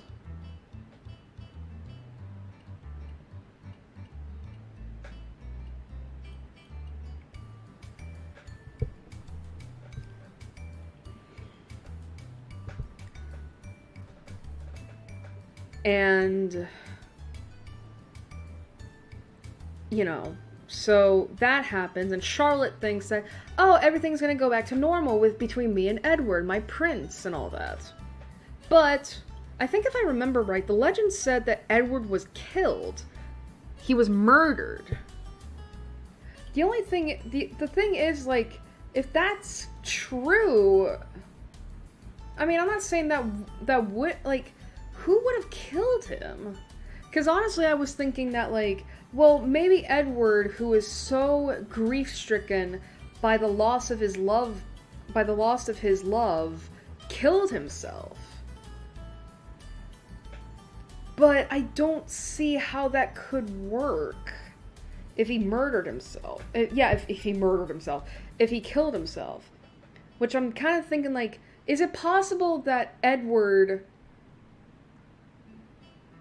like, pretty much after the loss of, after knowing what Charlotte did to his loved one, you know, to the love of his life, he was like, I don't want to be with you anymore, and tried to leave, but Charlotte, in a fit of rage, killed him. And then after that, after realizing what she had done, she killed herself. Like, maybe that's it. And maybe, like,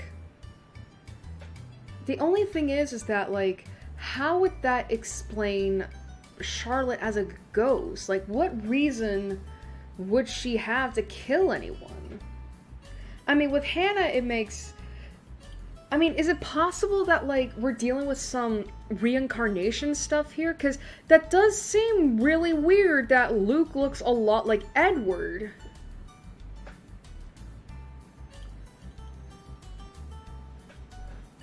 So I wonder, like, is Hannah... Not Hannah. So the ghosts are... So Charlotte...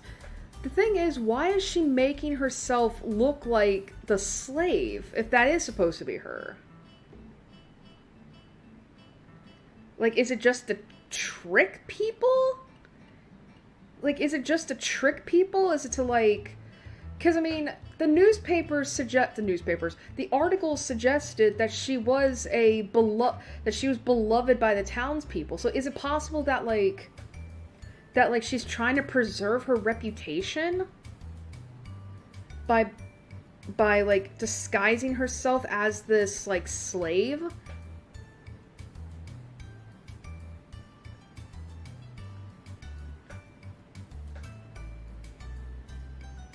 Like, that's what I'm wondering. Like, I just... And the only... I mean, it's like, something tells me that she's not gonna kill Luke because because he's the spitting image of her beloved. But something tells me she might if he pisses her off. But maybe, like, so the reason why Charlotte possessed Hannah is going after Rebecca is partially because she feels like her plan, her ruse, is gonna be outed soon and she's trying to prevent that. Or is it because she sees Rebecca as a threat to her and Luke's relationship? Like, you know, because I think, because Luke and Rebecca have had a lot of interactions between each other.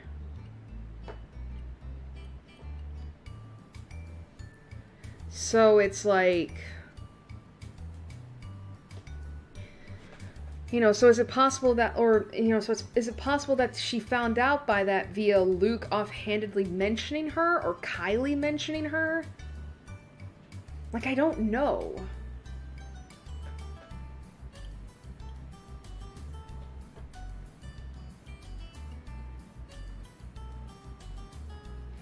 But either way, I think what we're supposed to be getting here is that Charlotte is not a good person. Or at the very least, when it came to Edward, she wasn't a good person. I have a feeling that she probably killed her fiancé in a fit of rage, and then killed herself upon realizing what she had done. Like a true yandere. And I know it seems weird for me to apply, like... And I know it seems weird for me to apply, like, an anime trope into this for all intents and purposes, but considering the fact that,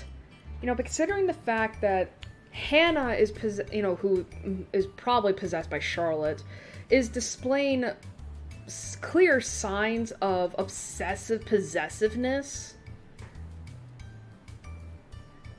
and the fact that she she's being very obsessive and possessive of her husband to the point that she's not even to the point that she feels highly uncomfortable with him out of her sight, even for work. Like, that to me screams like she is a yandere. And the fact that she's willing to kill Rebecca because of either her because of the threat she presents, whether it be because she can figure out whether or not because she is close to seeing the truth, or because she's a threat to her and Luke's relationship, like, that to me just shows, like, that Charlotte was was very possessive. Like, very much clingy. And all that. But again, I don't know. We're gonna have to play more of the game to find out.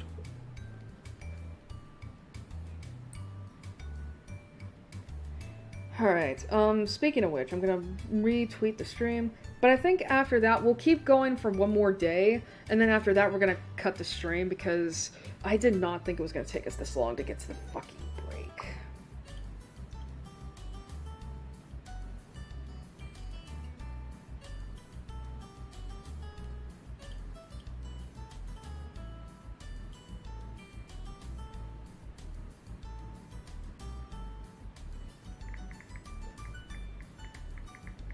This escalated quickly.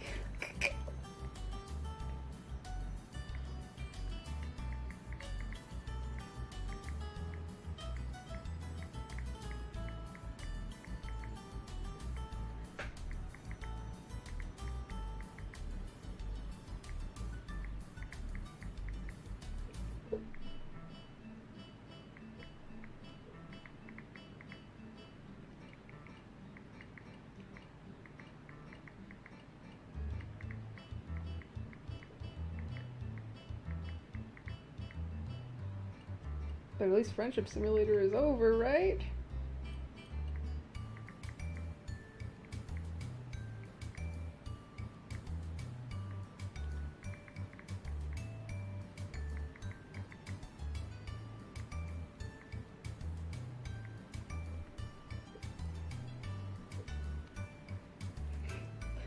Sorry, I just love that escalated quickly.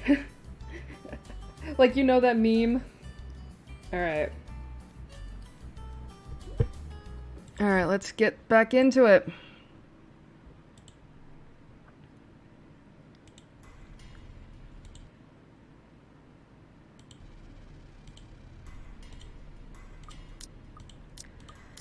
Alright. Darkness blurs the edges of my vision. Black tendrils twist and coil around my limbs. Soft footfalls echo from the far distance. Scurrying, scampering, moving in an odd rhythm with the sharp, piercing notes of her laughter. A scream threatens to burst, but my throat closes off. Ever so slowly, a chill seeps into every nerve in my body, washing away every sensation in me apart from one. There's only fear. Once again, her laughter echoes, a sound both bitter and unforgiving. It's the last thing I hear before she reaches for me. The ground trembles. The world slows to a stop. Oh shit, we're in her room?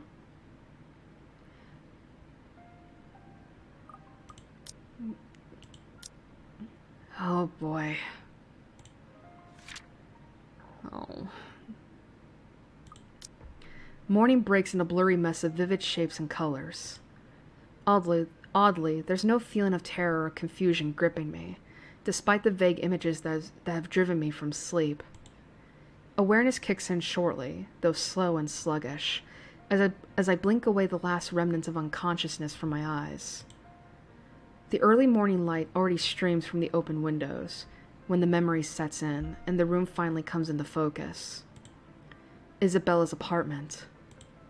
Pushing myself upright, my eyes wander idly towards her prone form. She's hunched over the coffee table, both her arms under her head while she continues to rest. Then, to the chaos of the papers and folders we've left scattered over it, before sleep has claimed the both of us. We've bunkered down here last night. After both our nerves have calmed down, mine for the most part, staying together was an unspoken invitation. And anyway, I'm pretty sure neither of us wants to remain alone when there's that woman. Is she still one in the first place? One that we normally call a human? Can it still feel guilt? Does it understand pain? Fuck. I'd rather get charged for breaking and entering than mess with whatever that thing was any day. So when's Rebecca gonna call? Not that thinking about this still matters when all our lives are in her hands. She's dangerous. If we don't do anything about her and this curse, we'll definitely be pushing daisies soon. I can't let that happen. I've dallied on this long enough, left all my friends in harm's way after the warnings they've all given me. Besides, beneath the terror and the adrenaline that keeps me running, knowing what lies ahead for Isabella makes it hard not to take action. The paper sitting on the edge of the table calls my attention. At this, light against my hand when I reach for it. It has caught my eye the night before, but with the lot we still need to go through, I've simply ignored it. The logo emblazoned at the top of the page, however, provides this paper a whole new meaning. Not for me, but definitely for her. A scholarship grant, huh? I've only ever heard her talk about this once or twice. Completing her degree, that is. She rarely goes about it in great detail, preferring to keep it to herself.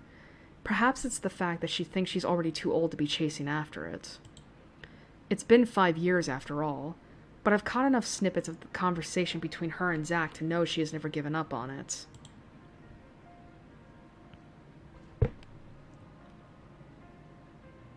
Despite how things have panned out with her father, she's one step closer to this part of her life.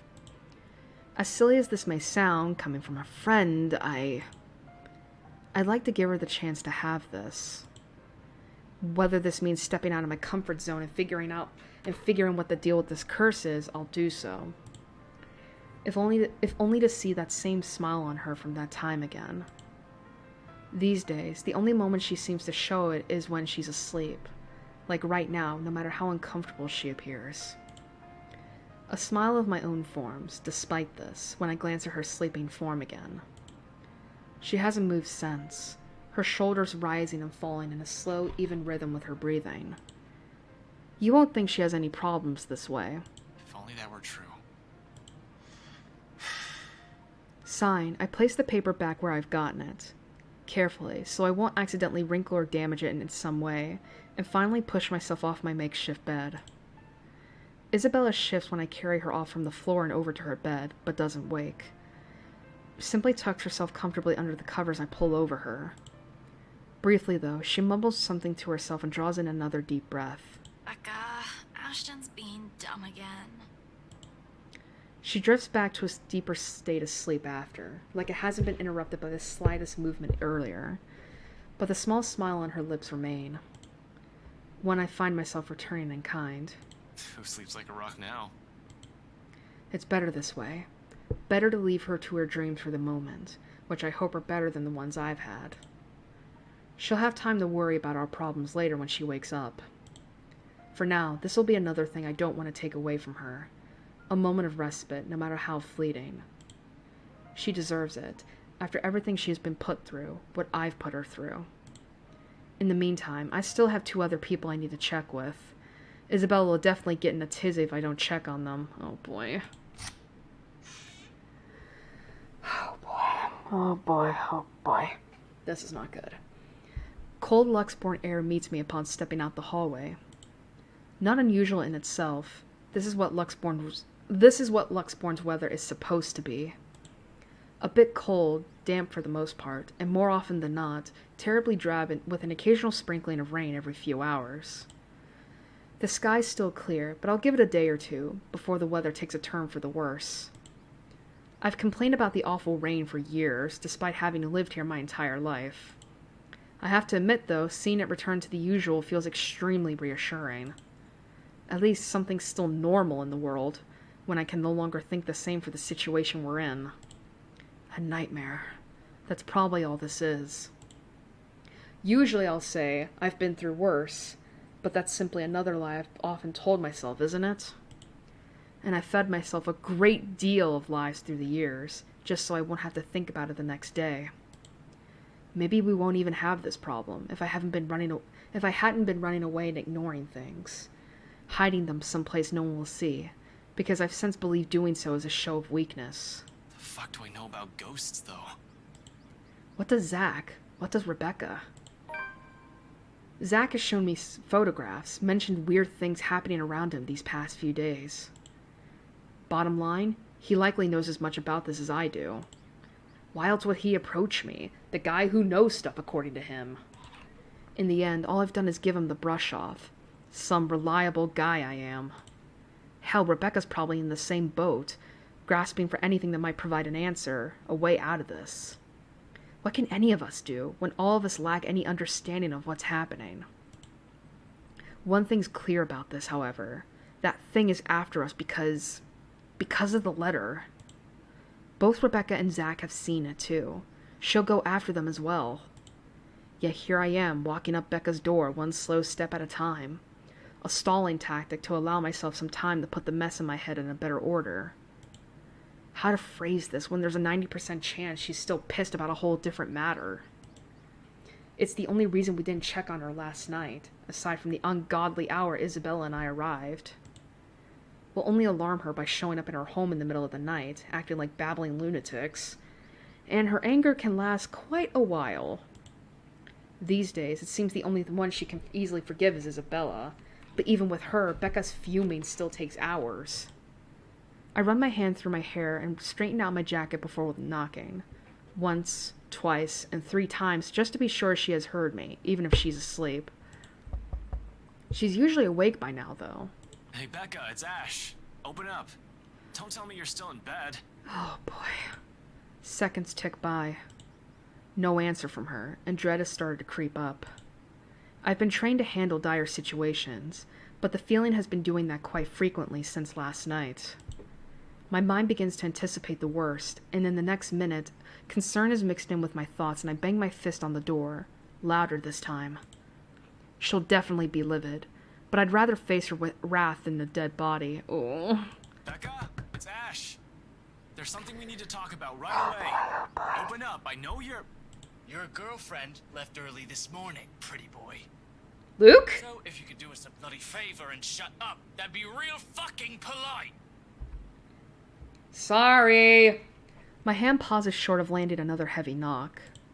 From the other unit, Rebecca's other neighbor peeks in through his door, though I see nothing but a bundle of blankets.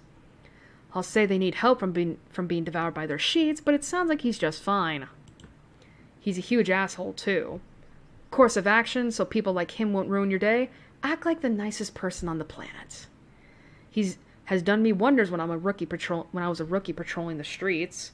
No need to match his temper. Oh, did she say where she was going? Oh boy. I don't know. She said something about meeting someone or something, in case Filipina girl over there asks. Well, what am I, her keeper? You know some people want to sleep in on a bloody Sunday, so keep it down. Just looking forward to this weekend. Thanks, you damn git. Well, there's no need to be an ass about it. I'll get out of here. Okay. He slams his door shut without warning, but not before muttering a string of very colorful words about me. Probably thinks I won't hear him inside the 4 walls of his apartment. Jerk. And at the end of it, a sigh. So, Rebecca's not here. I must have missed her by an hour or so. But at least she's not alone. She should be safe. In theory. More so if the person she's meeting with is who I'm thinking. Nevertheless, I still can't help but worry. It's an easy thing, continuing down increasingly darker lines of thought. To act brashly, to find out where she is and go straight there, without deliberating on my actions first. There's Zach to boot. Rebecca's not alone, but I can't say the same for the big guy. A simple phone call to the both of them should do the trick. It'll ease my nerves at any rate. It's better than rushing over to Zach's place or assuming Rebecca's whereabouts and finding out they're not where I've guessed they should be. Assuming the worst will come next, which I'd rather avoid this early. For any other reason, I won't bother them, but emergency begs for urgency. This is one, right? Even if it isn't, anxiety from concern dulls judgment. Something I most certainly can't afford to lose at any given time, especially right now. Let me check something. Okay. Because I was thinking, like, wait a minute. So, yeah, because Rebecca calls Ash, but I was trying to figure out, does Ash call Zach? But okay. Any means to calm it will do wonders for the muddled mess my mind is already in. Pulling up my phone, I thumb through the screen until it ends up on a group with only Zach's, Rebecca's, and Isabella's numbers listed. Other people will probably say I keep too few friends when they chance on this. To some extent, it's true. I can easily name about 100 people I've been acquainted with through the years. Colleagues, blockmates from uni, neighbors, those sorts of people. They all come and go. But these three have chosen to stay for some reason, without wanting or asking for anything. Unlike the others, none have Zach's kindness, Rebecca's patience, or the sincerity in Isabella's eyes. One day, these guys are just there. The next thing I know, being with them eases it. That heavy, somber feeling lingering in the air when you stand alone in your apartment, or something as simple as spending your day off without anyone. I'd say it's loneliness, but this carries much more depth than that. If I can help it, I don't want to lose any of them to some stupid curse. Oh boy. A phone call may be the least comforting thing at the moment. Honestly, I prefer being in the same room with them right now, but I'll take what I can get. Becca first. She'll get angry at me for worrying about her. She isn't some helpless damsel in distress after all. She isn't the shy little girl I knew when we were children. We're already far from the people we were back then, but that's more than enough reason to check in on her. I don't have to imagine her taking anything head on. She'll do it instead of asking for help when she needs it. I don't care if she gets mad at me, if only to know that she's fine. Oh boy, oh boy, oh boy, oh boy. This is not going to end well. A ring. In the silence of the hallway, its sound alone might as well be sharp enough to pierce through my ears. Another second passes. 2. 3. But when, on the 9th ring, it goes straight to her voicemail, a cold feeling instantly lodges in my stomach. Rebecca Gales here. You've reached my voicemail. Sorry if I can't get to you right now. She might have turned her phone off because she was in the library. Oh, and if this is Isabella, yes, you're free to reheat the food in my fridge. Otherwise, leave a message. Probably just busy, that's all. Though I still barely manage to keep my voice even when I speak. Hey, Becca, call me back when you're free. We need to talk. ASAP. Becca will be alright. Is alright. She's safe. She's with someone else. In the event that woman shows up, she'll have someone with her. Someone she'll be able to ask for help. She's safe. Oh, this is hurting really bad! She can handle herself. Becca might have a fiery temper, but she knows when she's faced with something she can't handle herself. Rebecca will see my missed call and she'll call me back. Though I don't express it enough, Rebecca is someone I consider important to me.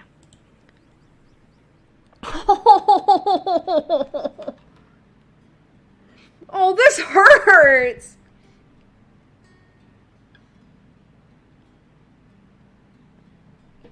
She's been my friend for the longest. Anybody else would have been fed up with me and left.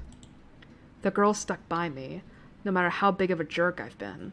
There's Zach and Isabella now, too, of course. I'll always be thankful for having them around. The worst times before, however, Becca was there. No one believes me when I say it, but I've surely had my awful moments as a bratty kid and as a horrible teen. Issues. I have too many of them to count and refuse to deal with for a time. At least, that's what Andrew likes to tell me. I tend to think nothing of it. It's mellowed down over the years, thanks to the professor mostly.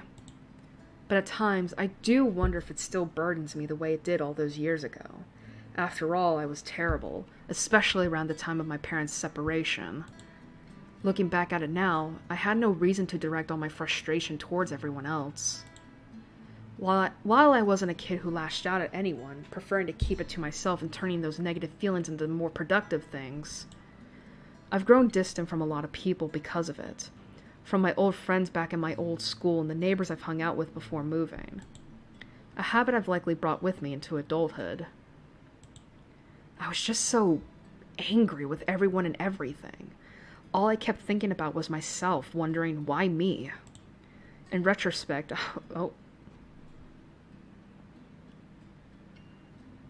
Sorry, my stream just buffered again.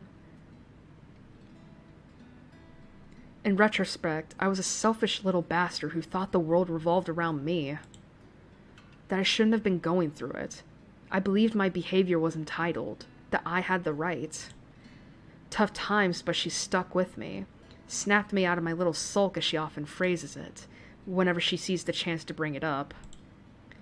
She didn't tolerate my bullshit, but she didn't leave me alone either. If anything, the whole thing made her stick around. Oh man, this really fucking hurts considering. Her concern may have grown a bit overbearing as the years went by, but she's still an old friend nevertheless. I owe her a lot.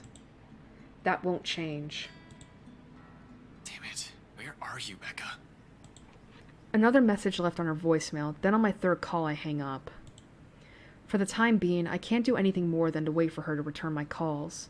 Worrying aimlessly won't get me anywhere. Zach, on the other hand, that guy attracts trouble no matter how much he tries to avoid it. Doesn't help how he hasn't been too hot lately with a lot of people.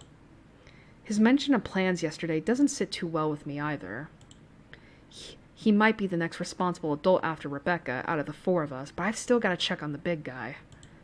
Make sure he's doing okay. At the very least, whatever he has planned on doing. All I'm asking for is not to be idiotic. He's a sensible guy, I'm sure.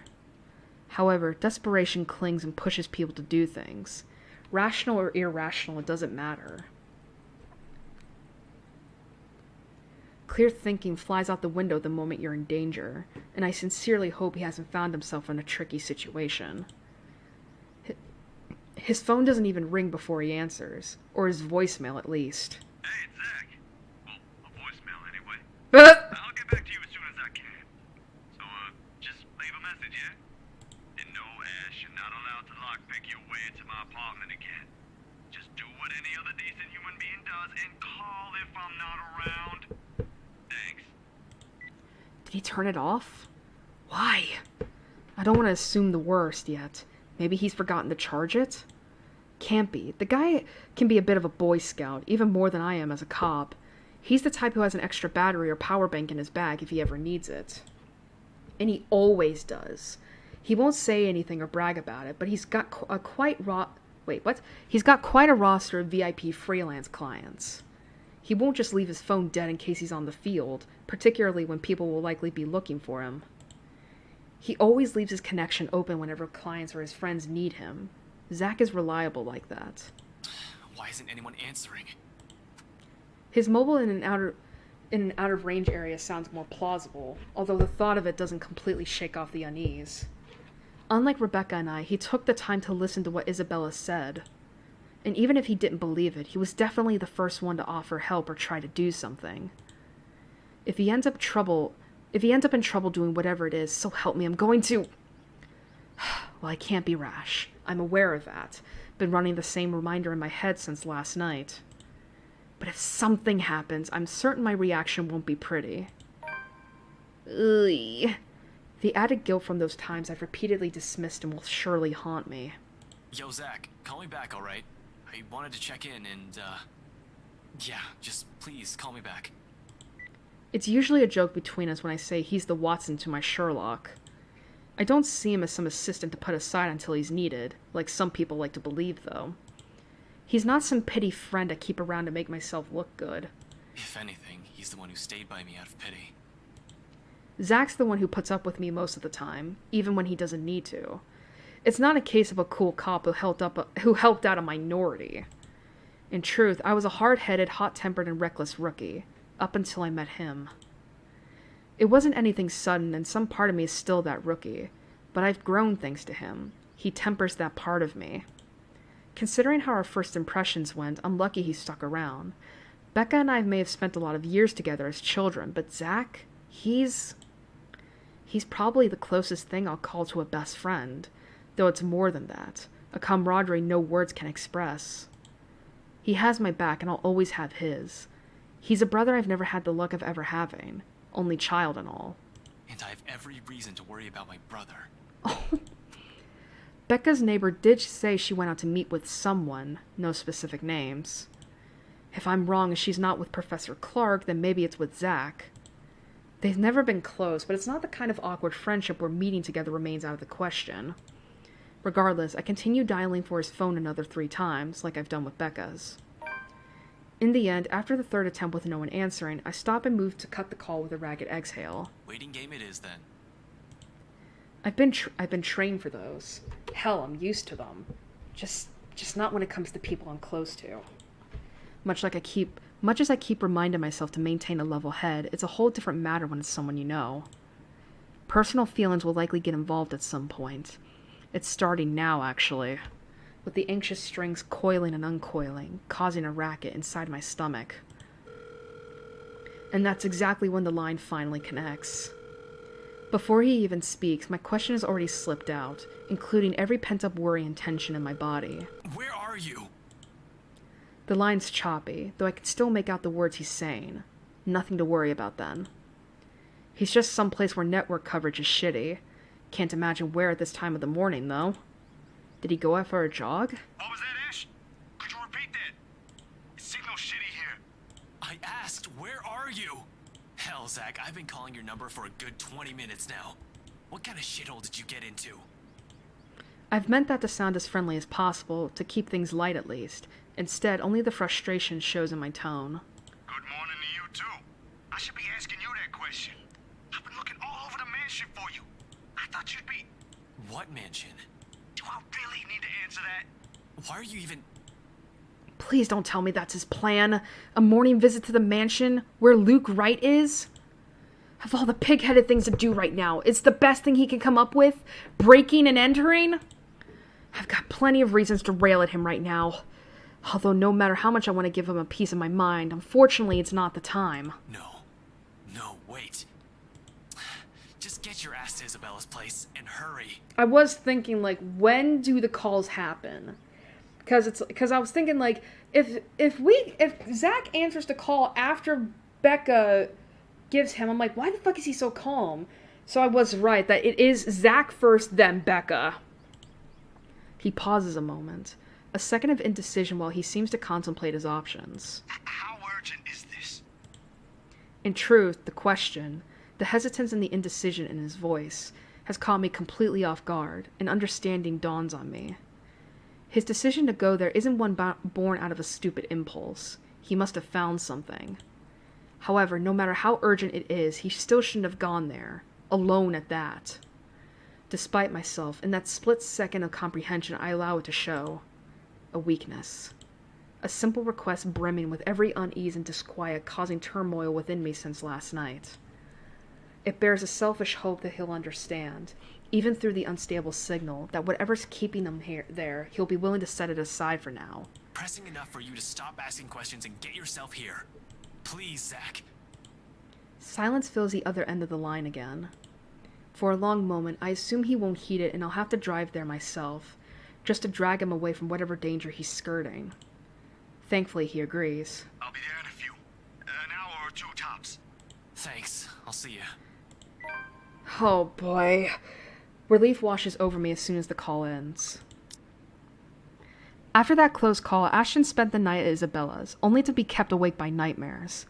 At an utter loss and with all of his beliefs overturned, Ashton decided to check on Zachary and Rebecca.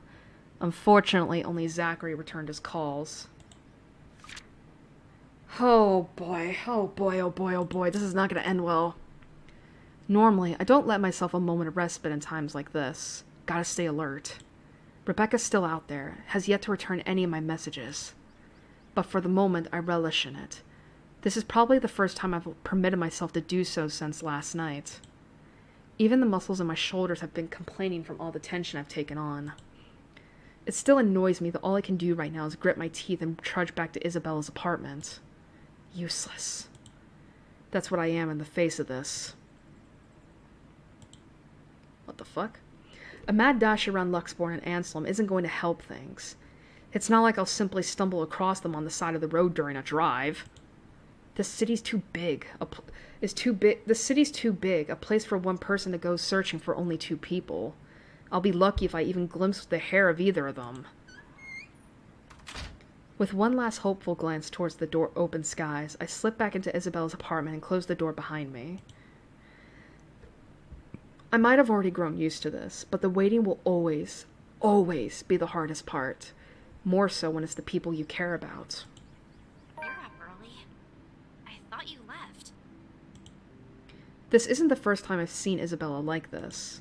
Standing casually by her kitchenette, a ladle in hand, keeping an eye on whatever's stewing on the stove, while humming a soft tune under her breath. 5 years ago, it's become a common sight after the three of them, including Zach and Rebecca, found a mutual interest in cooking. After that, whenever our schedule allows it, one of them will invite everyone to dinner or lunch instead of eating out. Rebecca prefers it that way, healthier as she claims. Zach's just too happy to be able to cook for everyone. Isabella, on the other hand, as long as there's food, she's happy. Me? I've been banned from the kitchen ever since the pressure cooker incident. Easier times. Good times. Right now, however, the scene brings an odd sense of normalcy. A strange fit with all the things going on around us. Not unwelcome, only bizarre, I suppose? Isabella doesn't follow up on her question earlier, but she does raise an eyebrow my way when I take too long to answer.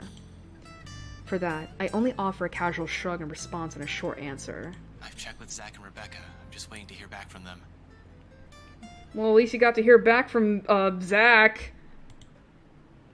I'll add in a quip or two for her, if the timing for a joke isn't off or doing so won't be inappropriate. I don't want to alarm her either. There's no reason to. Yet. Until Zach gets here, or until I've received an answer from Rebecca, whichever comes first. Nevertheless, it's clear she has plenty of questions. It's right there in the subtle crease between her eyebrows and the inquisitive gleam in her eyes. Curious as she is, though, she decides against voicing all of her questions out. Instead, she shifts her attention back to the stove and gestures vaguely with her hand in the couch's direction. Well, if we're going to wait for them, don't stand around there. It's getting distracting. You're just cooking. How am I distracting? I don't know. Something might explode again, maybe. Zach's kitchen ban for you is also in effect here, you know. Now shoot, stop hovering. Oh, sorry. You'll ruin the food. I'll be done here soon. She leaves no room for an argument by swatting the ladle at me, and just like that, I've been kicked out of the kitchen. Left with nothing else to do, I drift back to her tiny living space and slump down on the couch. Oh boy, I'm so scared. Like, how is he going to react to Rebecca's call? Because he has to know at that point something's wrong. Like, that speech she was saying definitely sounded like a goodbye. Like, to her, like, that's a final goodbye. And he has to know, like he's probably gonna be like, Becca, like, answer me! You know, like... Closing my eyes, I allow the noise from the television to guide my thoughts. The ones I've been keeping at bay, freeing them from the cage I've built around them, so I won't have to think. One by one, they trickle back into my consciousness, each more frightening and unnerving than the other. So many things going on. So many things happening. The papers we've gotten from BRC don't provide any comfort either. Seriously, is there even a point to those after last night? What will asking those people do? If anything, this only proved there might be more copies of that dumb piece of paper. We have one here, but how many exactly are there out there? More importantly, how do we get out of this stupid mess? Ashton. Damn it, I haven't felt this kind of bone-weary exhaustion in years. I don't want to think what might happen next in case I miss something. Shit. Rebecca. Zach. Isabella. They're all depending on me, and... Ash! The voice snaps me out of my thoughts, abruptly wiping away everything running a racket inside my head. Suddenly, Isabella's there, crouched in front of me when I crack an eye open. I haven't even noticed the exact moment when I've bent over and buried my head in my hands. Figures why she's staring at me like I fainted or something. The crease on her forehead, on her eyebrows grows deeper at my lack of response. Although she's merely staring at me, without saying a word, her expression says everything. So much for trying not to alarm her with bad news. Sorry, I just spaced out for a moment. Don't mind me. For a brief moment, she seems to accept that. Quietly, she shifts, stands up, and takes the empty space right beside me. All done without a single comment. Then, the next thing I know, she's gently pushing a bowl in my hands. The scent reaches me first, before I've gotten the chance to take in what she has just handed me.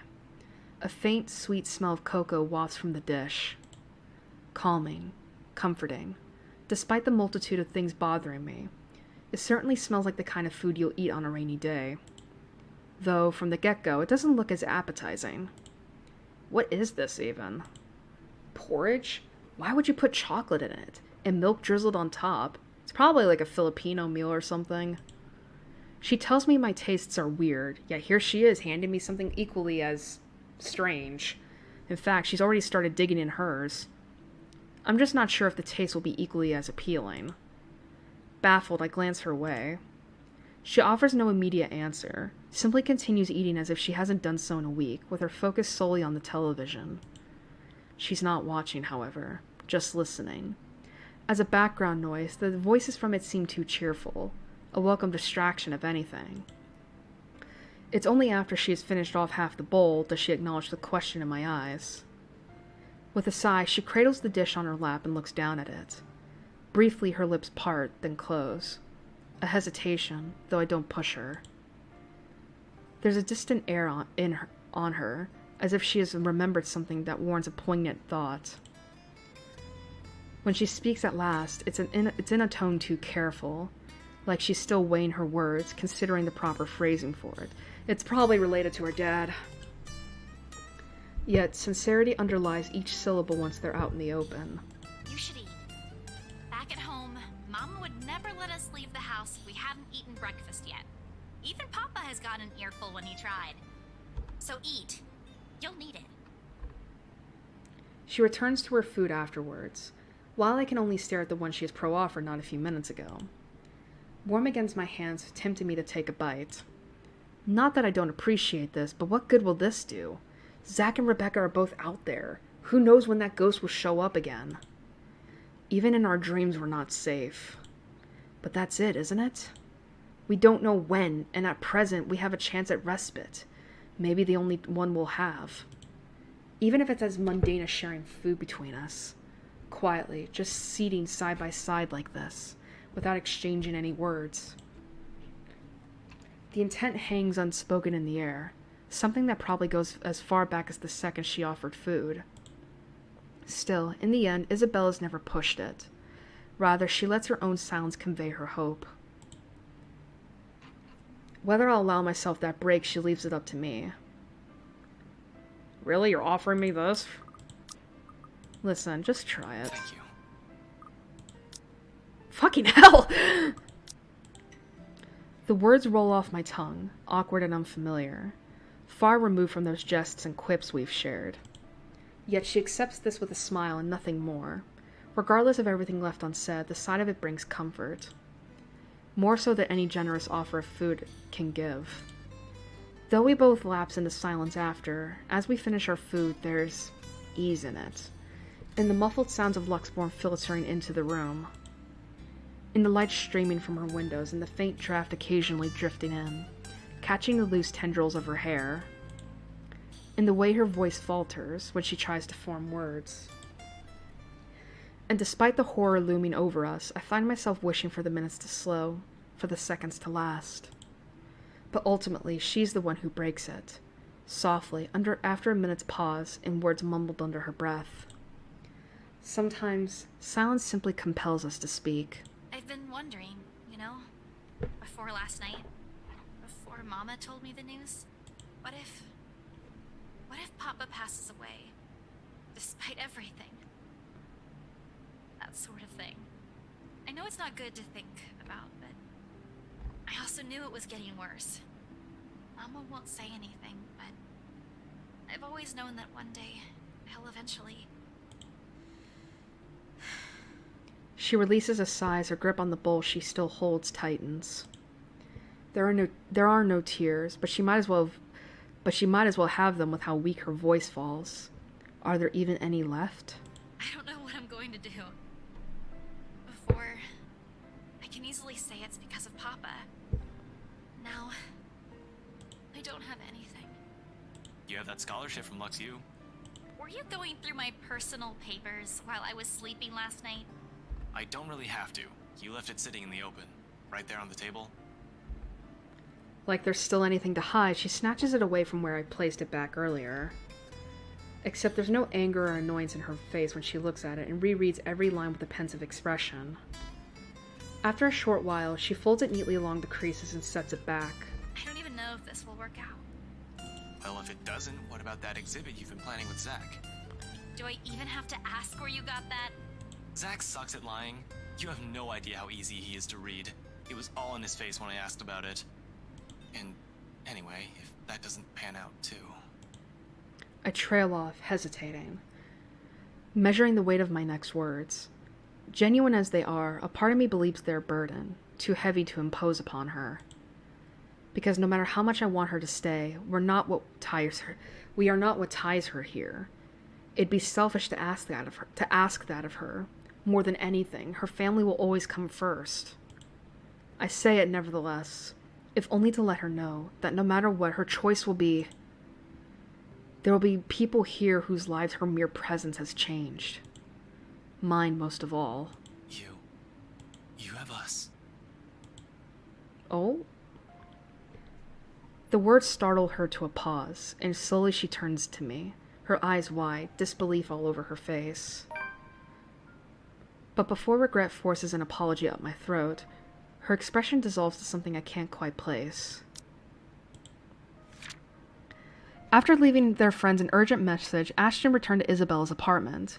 He found the girl up and about, cooking. Seeing his exhaustion, Isabella reminded him that he should take care of himself first and offered him food. With a muttered thanks, he accepted. Something distinctly softer, more tender, familiar.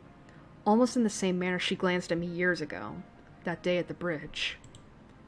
However, I don't get the chance to figure out what it all means for her. Zach. Also, I saw that! All of a sudden, a knock breaks the moment, and just as fast, both our attentions shift towards the source. Whoops, that's not it. Why did it say relationship change when nothing did?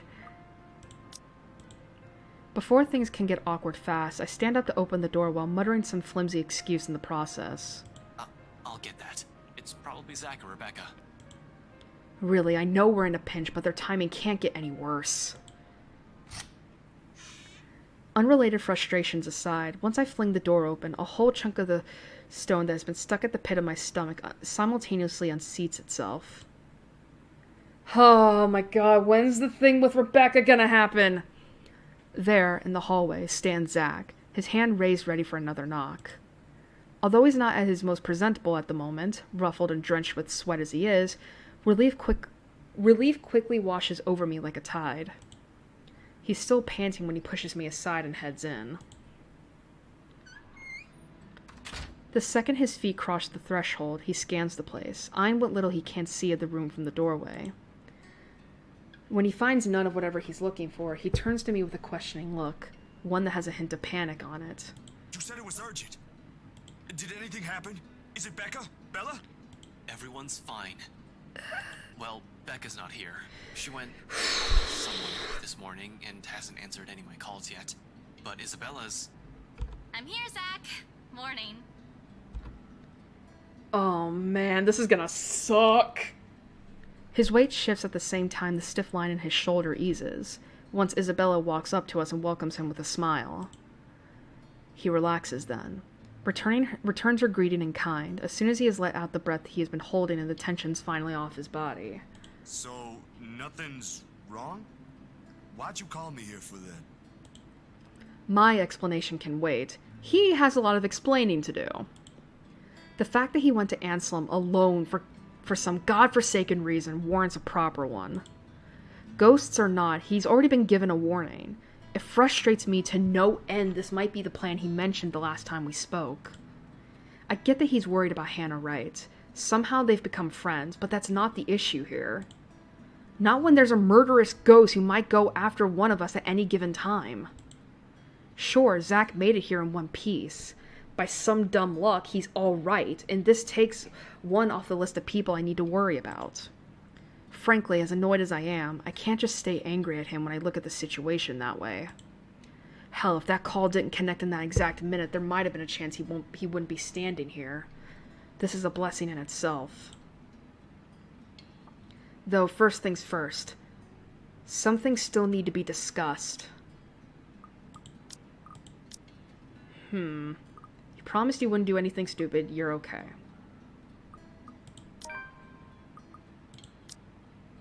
Shit, that boosted me up. Except when I open my mouth, the only thing that spills from it is my own relief. Despite myself, despite the rational part of my brain screaming everything wrong about Zach's neat little plan. We've had so many close calls within just a single night. Zach showing up at Isabella's doorstep, alive, whole, and unharmed. I might as well take comfort in that while I still can. You're okay. You did tell me not to do anything stupid. Suddenly, the whole room feels too heavy, and all I'm able to do is drop down on the couch. A headache also threatens to burst in the same moment. Or perhaps this is what release from anxiety feels like. Regardless, I reach up a hand to pinch the bridge of my nose, even if it'll likely do nothing to alleviate the impending pain. Christ, you were right there! We have this stupid curse thing going on, and you were right there! You just walked up inside a private property!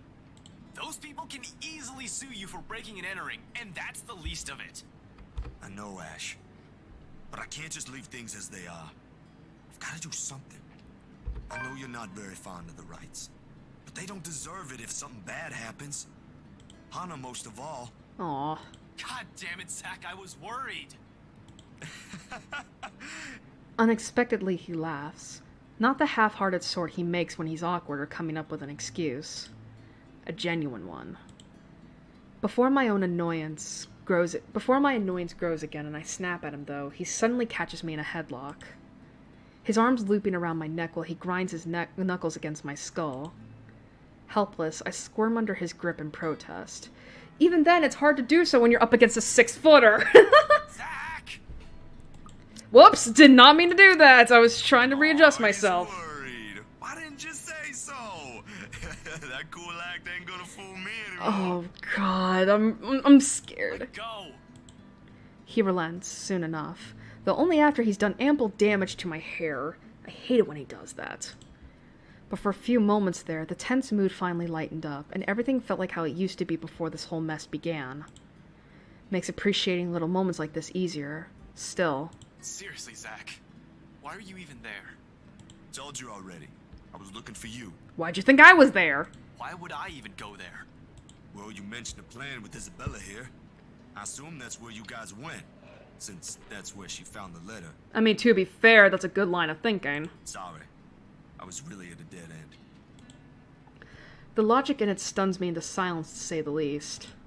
Then I remember his hesitance, the tone he has taken before agreeing to go here, and all at once my anger from what he's done wanes. Partly this is my fault for keeping things vague.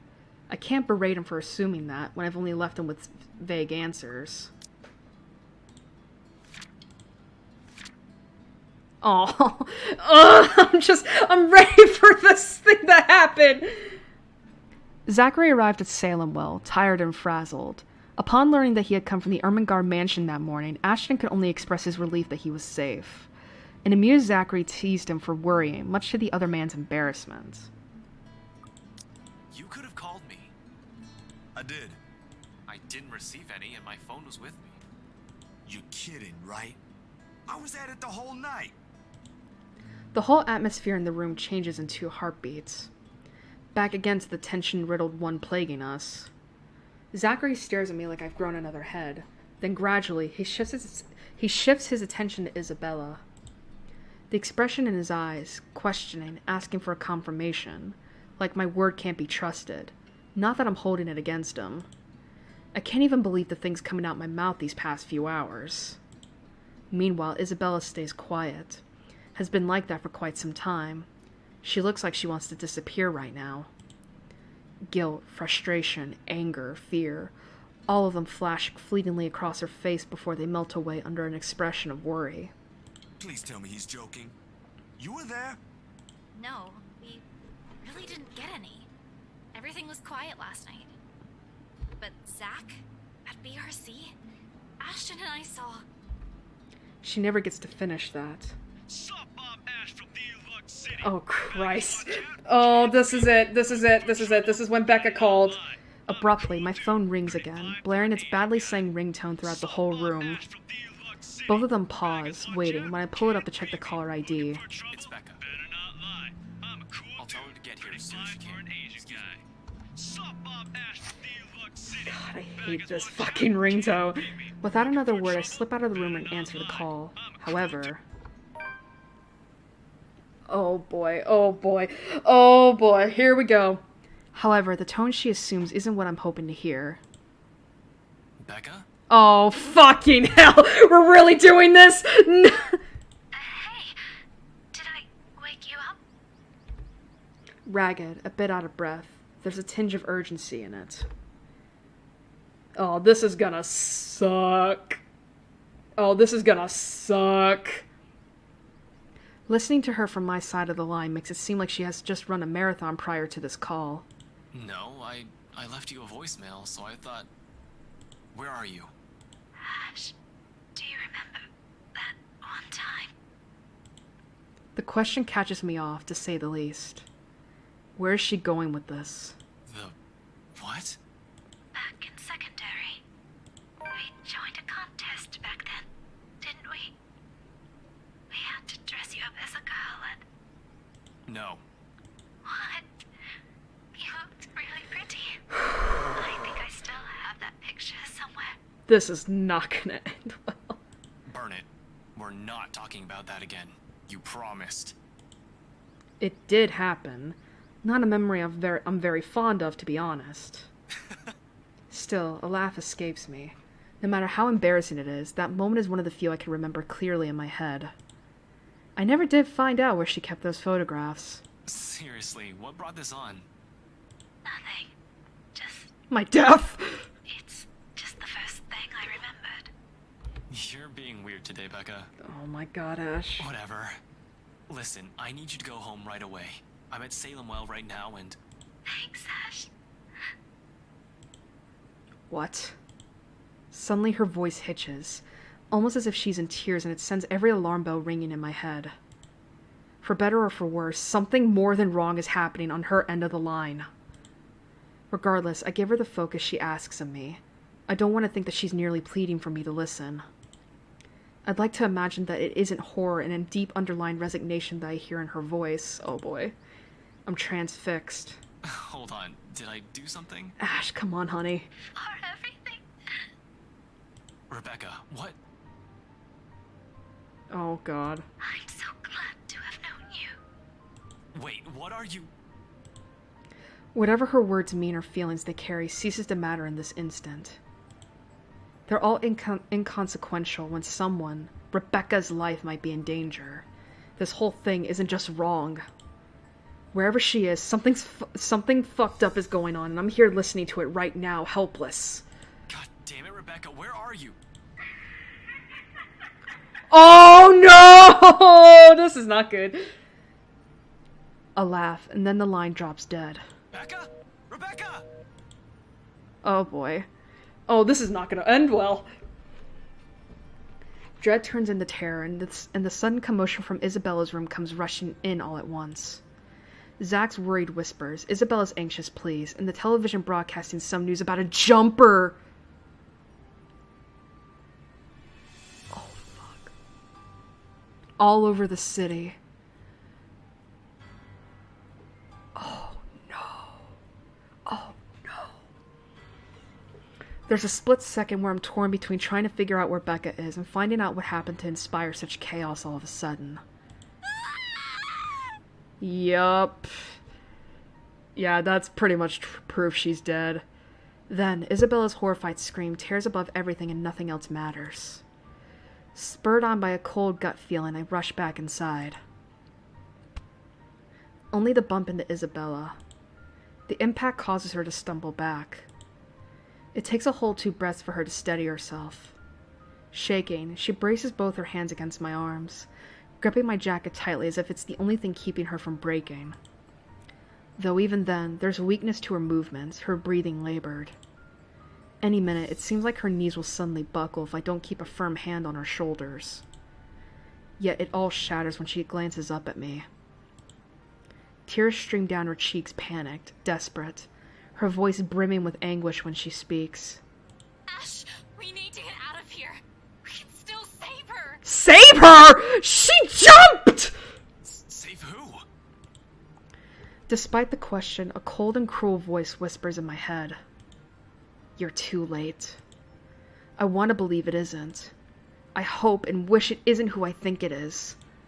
Because I don't want to be someone who has been so useless in that exact moment, paralyzed by dread when I heard her speak. I knew something was off, goddammit! I don't want to think I might have been her final words I was listening to. But the horrifying possibility that what I dread is real drowns out everything else, especially with the next words that tumble out of Isabella's lips. Ash! Rebecca's! We have to help her! We can't just let her die like that! Without warning, her knees buckle. Stunned, I've no choice but to go with her. She slumps weakly on the floor, her face sinking into my shoulders. Furious tears flow from her eyes. At the sound of her sobs alone, everything around us fades. Every sound, every movement becomes nothing but noise. Even Zach's somber expression doesn't completely register until I glance up at him with a heap of questions in my eyes. Zach, what does she... He merely looks away, not to avoid my gaze, but to lead it towards the television still blasting the same news from earlier. A live broadcast. The second my eyes land on the screen, understanding dawns on me. Fall from grace. That's her. That's Rebecca. With help me. Yep. Woman jumps to her death from Luxborn's public library rooftop. I'm useless. Becca. I'll recognize her anywhere. I can make out her form even from the way the station has blurred out her image on the TV. And for once, that isn't a welcome fact. Too clear, too vivid. Her broken body lies on the sidewalk in just one big bloody mess. Her hair fans out and stands out in stark contrast to the pavement, slick with blood and redder than it's ever been. Oh my god. The right side of her head is caved in from the impact, and her right arm is twisted and mangled. And there are those words again around her. Help me, just like the letter. Medical personnel are on their way. Officers have resumed securing the immediate area for investigation and cleanup. Gone. Others have been dispatched for crowd control. She's gone. And I wasn't able to do a damn thing about it. Even now, I can't do anything other than stare at the tragedy playing out in front of us, and hold on to Isabella like a lifeline as she does with me. Can't even bring myself to move, because no matter what I say or what I do right now, empty words won't bring back the friend we all lost. Numb is an understatement. No. I feel dead inside. We all do. In the end, I can only scream.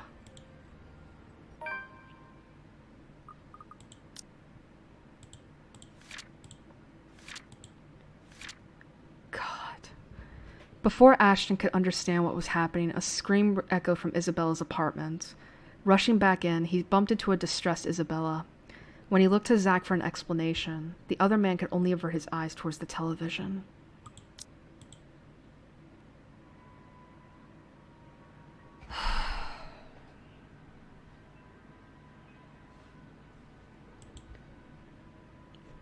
Oof. Death notification is a task I avoid like a plague. Although I've known Rebecca since childhood, there are plenty of reasons why I shouldn't be the one breaking the bad news to her parents. 1. Protocol states you're always supposed to do this in person. 2. Protocol also states you're supposed to do this with a partner. And 3. I've never been good with words. But here I am, unceremoniously thrusted into the task, all because there's no other one. As expected, everything goes as well as my blunt mouth can take. Mrs. Gale's relentless sobs echo loudly through the receiver when I finish informing them, while all I can say before ending the call is an empty. I'm really sorry, Mrs. Gales. Before ending the call with a click and heading back inside Isabella's apartment. Fuck. This just got really fucking dark. Her mom's voice still rings in my ears, even as I leave it all in the hallway behind me. Here, though, Isabella's cries have already faded into soft whimpers, and sometime while talking to Rebecca's family, she's fallen asleep. Now she lays still, curled up under her blanket. On the nearby couch, Zach sits silently, and simply gives an acknowledging nod when I pass by. Wordlessly, I take the empty space on the edge of the bed. Despite how peaceful this all seems, the gravity of the news has hit all of us hard. It's in the dense air now lingering the room. It's in Zach's shoulders while he tries to make himself look smaller against the couch. Most of all, it's in the furrow between Isabella's brows. Gently, I reach out to smoothen it out. She reacts with nothing but a sigh, before turning on her back and burying herself further under the sheets. At the same time, Zach also shifts. He leans forward, hands clasped tightly in front of him as a pensive expression comes over his eyes. A long minute passes while he sits like this, before he speaks and glances up at me. Were you able to tell her family? Yeah. It was bad. She was their only child, and... I'm sorry, Ash. Don't. You did what you could. I was the stubborn one. I was the one who didn't listen. She kept telling me. If only I'd listened to you. If only I listened to Isabella. She'd probably still be... alive.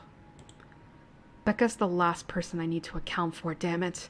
Zach's here. Isabella's here. Where did it go wrong with her? What do we do now, Ash? Unable to offer an answer, I avert my gaze. How many more close calls do we have to go through? How many deaths do we have to witness? How long can we keep this up? We're bound to break at one point.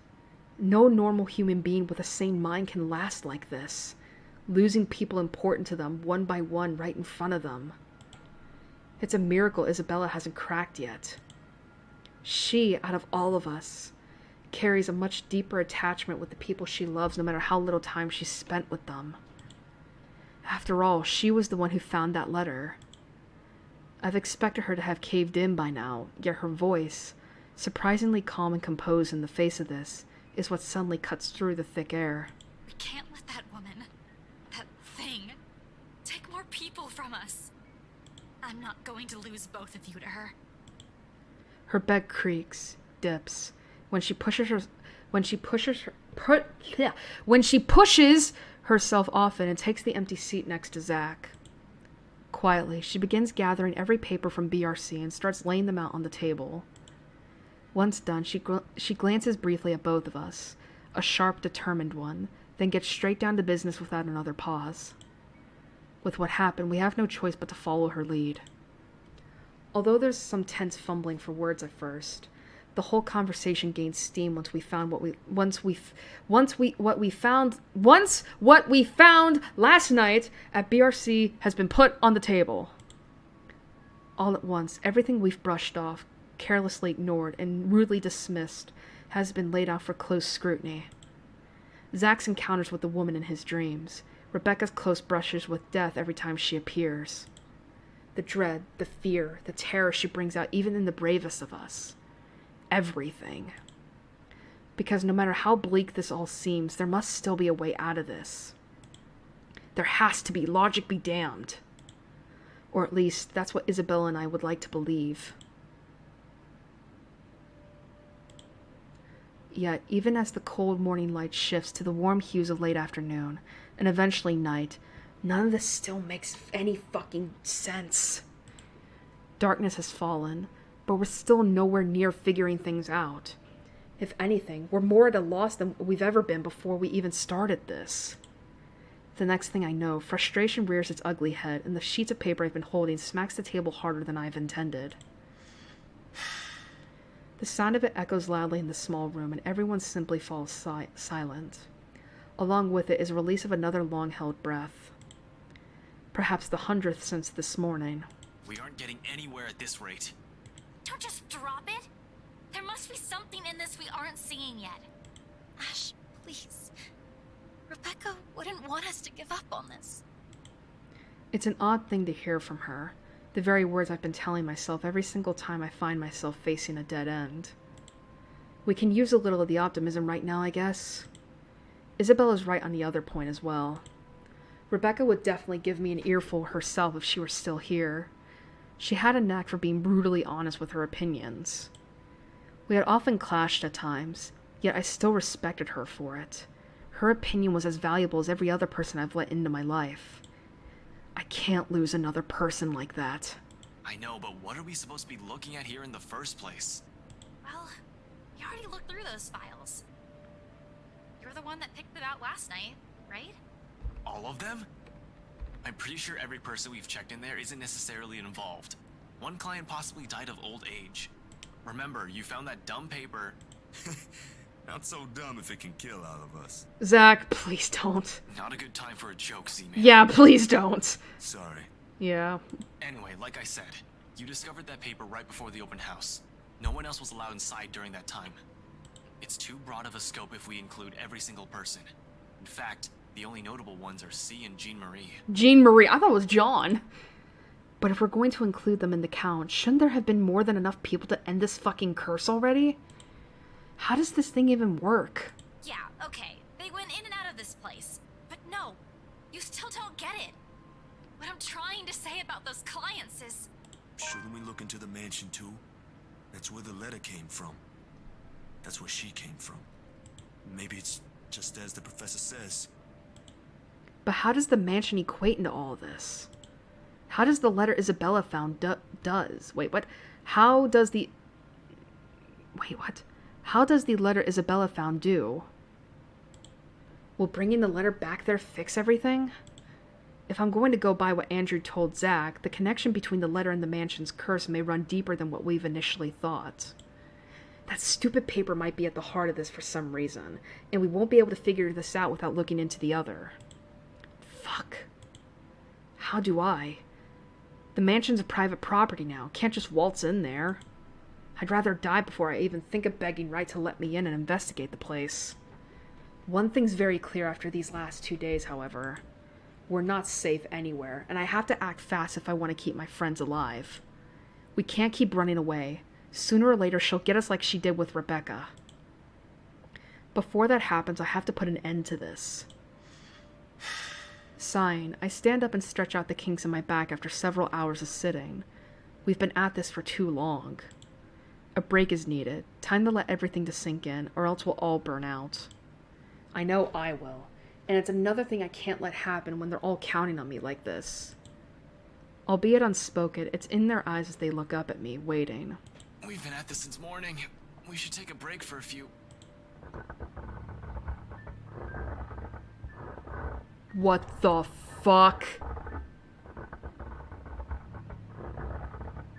The rest of it never makes it out of my mouth as something heavy and grating sounds from the far end of the room.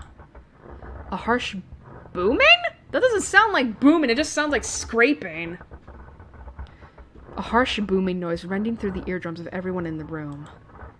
All at once, the two of them are on their feet while I quickly palm for my gun at the table.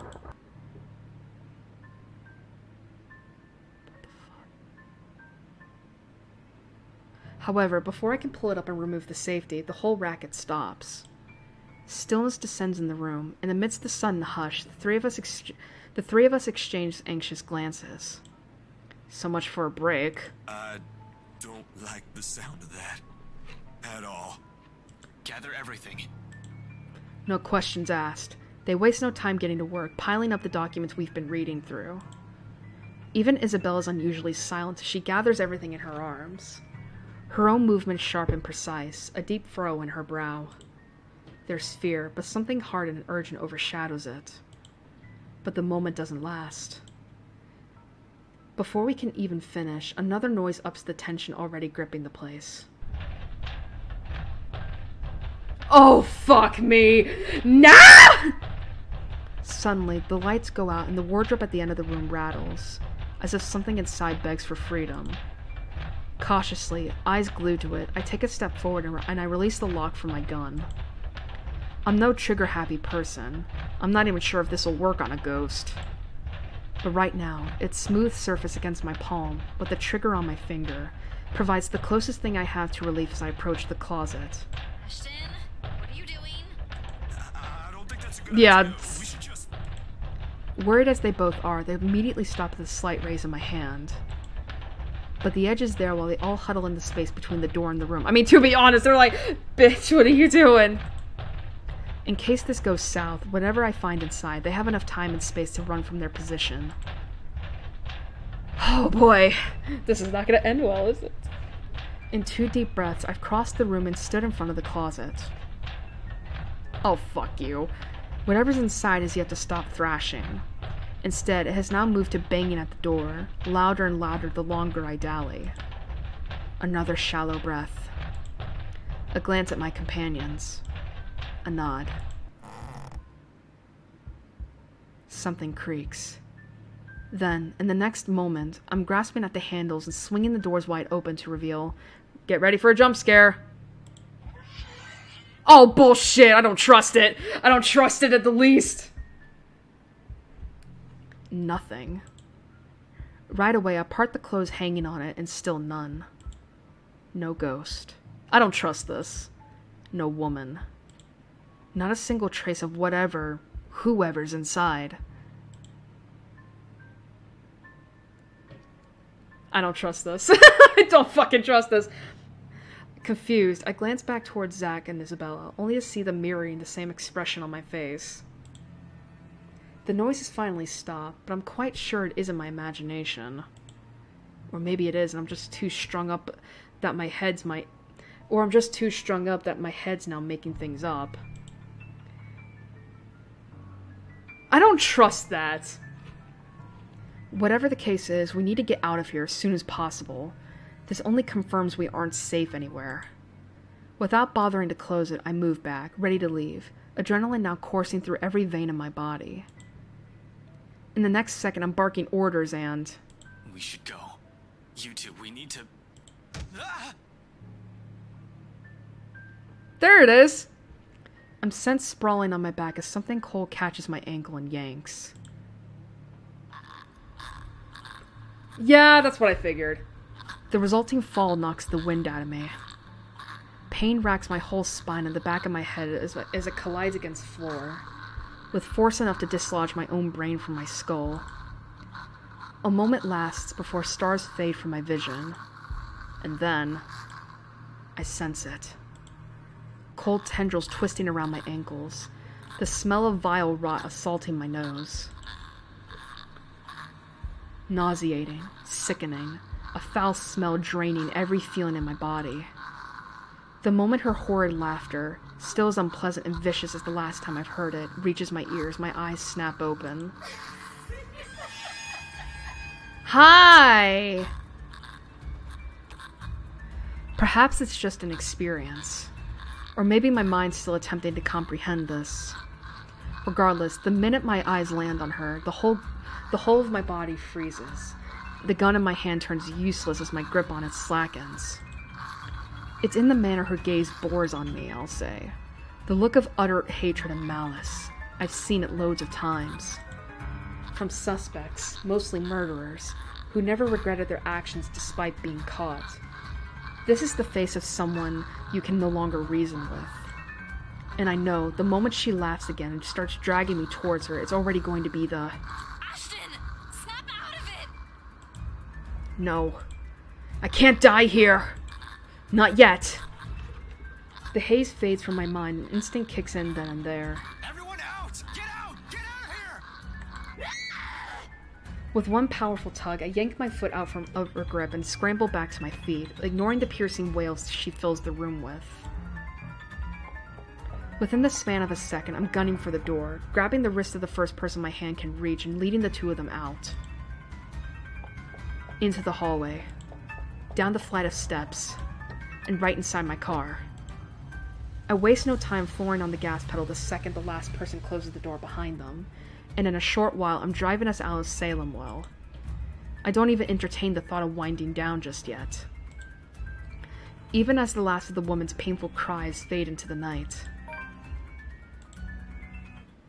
October 31st. This is the furthest we've been in the timeline.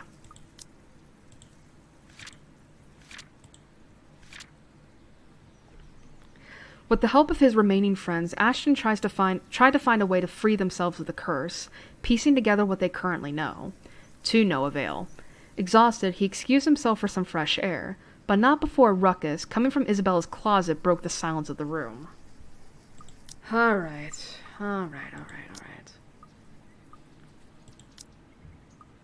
Actually, I'm kind of curious. I keep wanting to think about that. Alright. Alright, we're good. Let's see. 42%! 42%! 42%!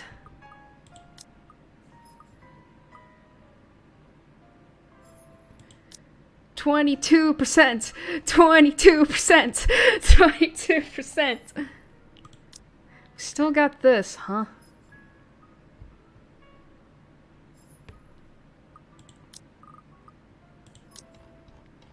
God damn, I'm missing everything. 24 achievements. Hey, there's my first death! Lose a QTE, yeah?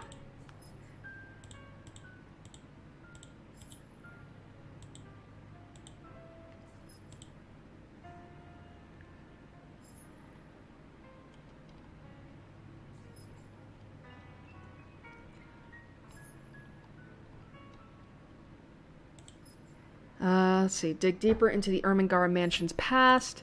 Thank the one person who's always been beside you, if only for the last time. Oh.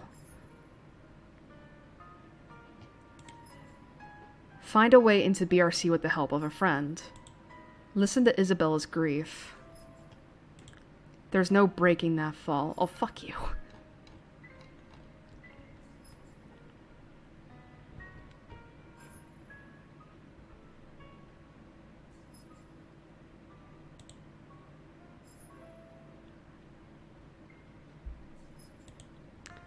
Man, poor Rebecca. Alright. Alright, we're done. It's after 6 hours.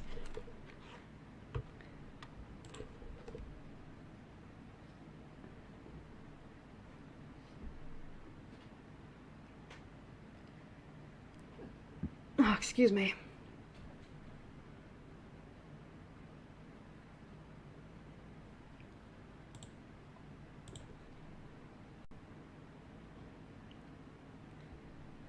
Man. Man, now this fucking, like, now this song makes so much more sense.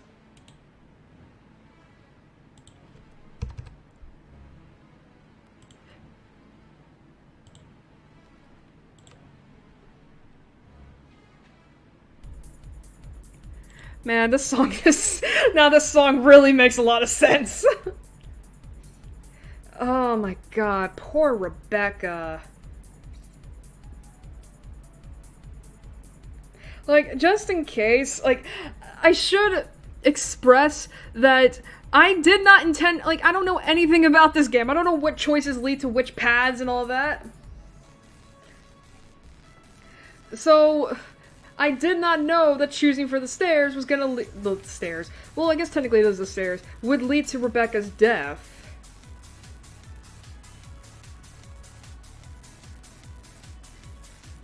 And god, it is really fucking... It's like... And again, like, I loved her final moments and all of that. Even if it was fucking sad. And yeah, and then of course... God, I think what really didn't help... was the fact that we saw... that CG of baby Rebecca and Ashton... You know, with Ashton protecting Rebecca, it's like, oh my god. Yeah, this hurts.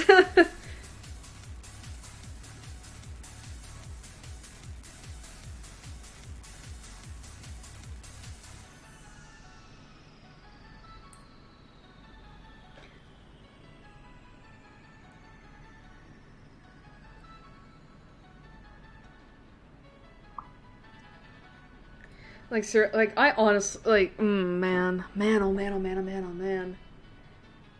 The only thing is, though, is, like, what about Rebecca's stuff? Because she actually had something.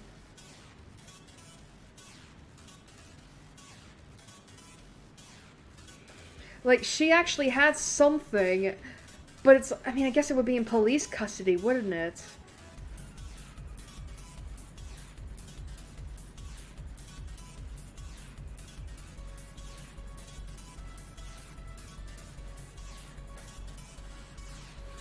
Oh, man, God. I don't know how to, God. I mean, we have to be getting close to the end, right?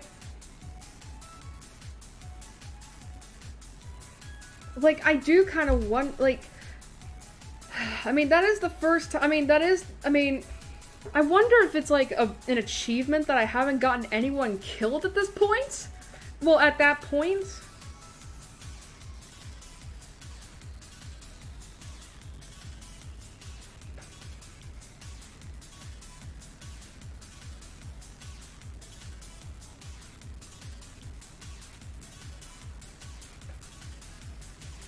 Like, I don't know.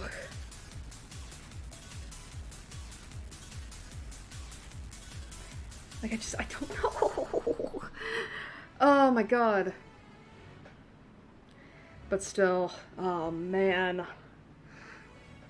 I don't know I don't know how the fuck this curse is gonna stop. Like, Charlotte is relentless. The thing is, though, is what is going on here? 'Cause Ghost Girl is now pursuing us, but why did Hannah come out for Rebecca's death?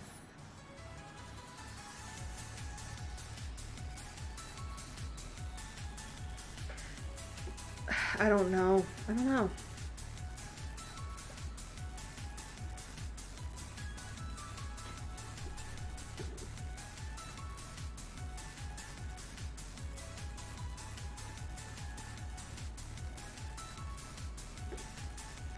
Like, I just don't know. Like, I don't even know what to think. Like, I'm like, I'm in a way still reeling.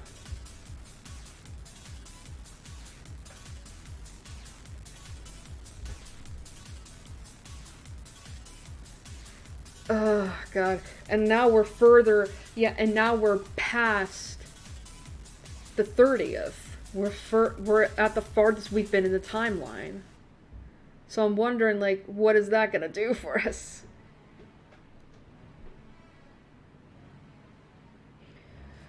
God. We have to be getting close, though, to the ending. Like, I don't know how far we are in terms of Ash's chapter, but we have to be, I feel like we have to be halfway done. Considering that, that the 29th took up so much time.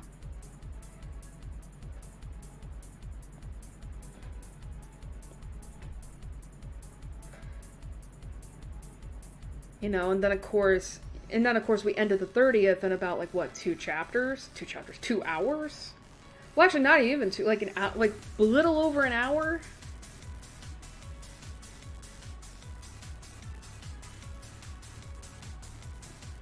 So, I don't know.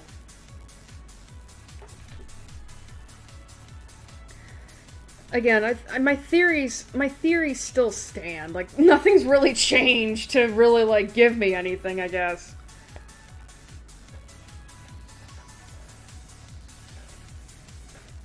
But still, man. Like, I am kind of wondering, like, is it even, like, we're not even close to figuring out, like, anything.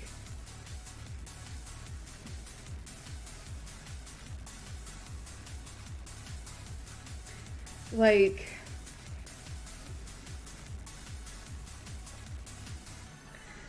I just don't know what to say. I don't know what to fucking think. But, again, my theories still stand. Like, I honestly, like, my whole thing with Charlotte being a yandere is probably, like, I feel very strongly about that.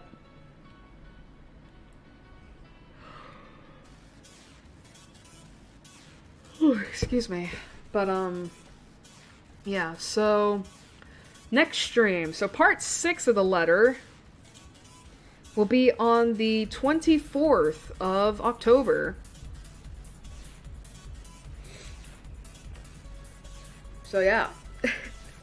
I don't know what else to say about that. And of course, as I said earlier, this will be at 8 a.m. I was gonna say 8 a.m. Yeah, sure, I'm gonna play this in the morning. No. At 8 p.m. Part 6 of the letter. I honestly don't know whether or not that will be the last stream, or if we got a little bit more to go.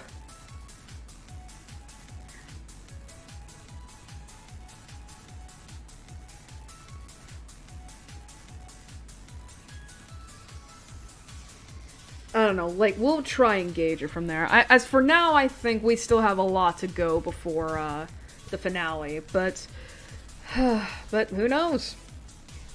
I mean, I don't know, I'm hoping Luke's chapter will finally give us some fucking, like, stuff to work with here. He just finds himself being... It's like Hannah's being possessed by Charlotte, and then Luke is being possessed by Edward. Or Edward? Edward? Because it wasn't spelled with a W, it was spelled with a U.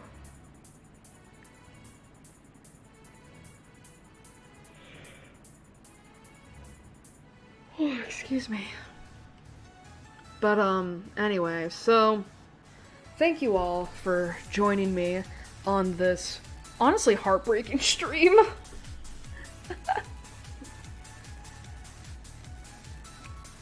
I hope you all enjoyed it, and so I hope to see you all again for part 6 of the letter on Sunday night, the 24th at 8 p.m. All that's left to say is, you know, have a good night, stay safe. We're still in the middle of a fucking pandemic. Please get vaccinated. And I'll see you all at the next stream. So, thank you.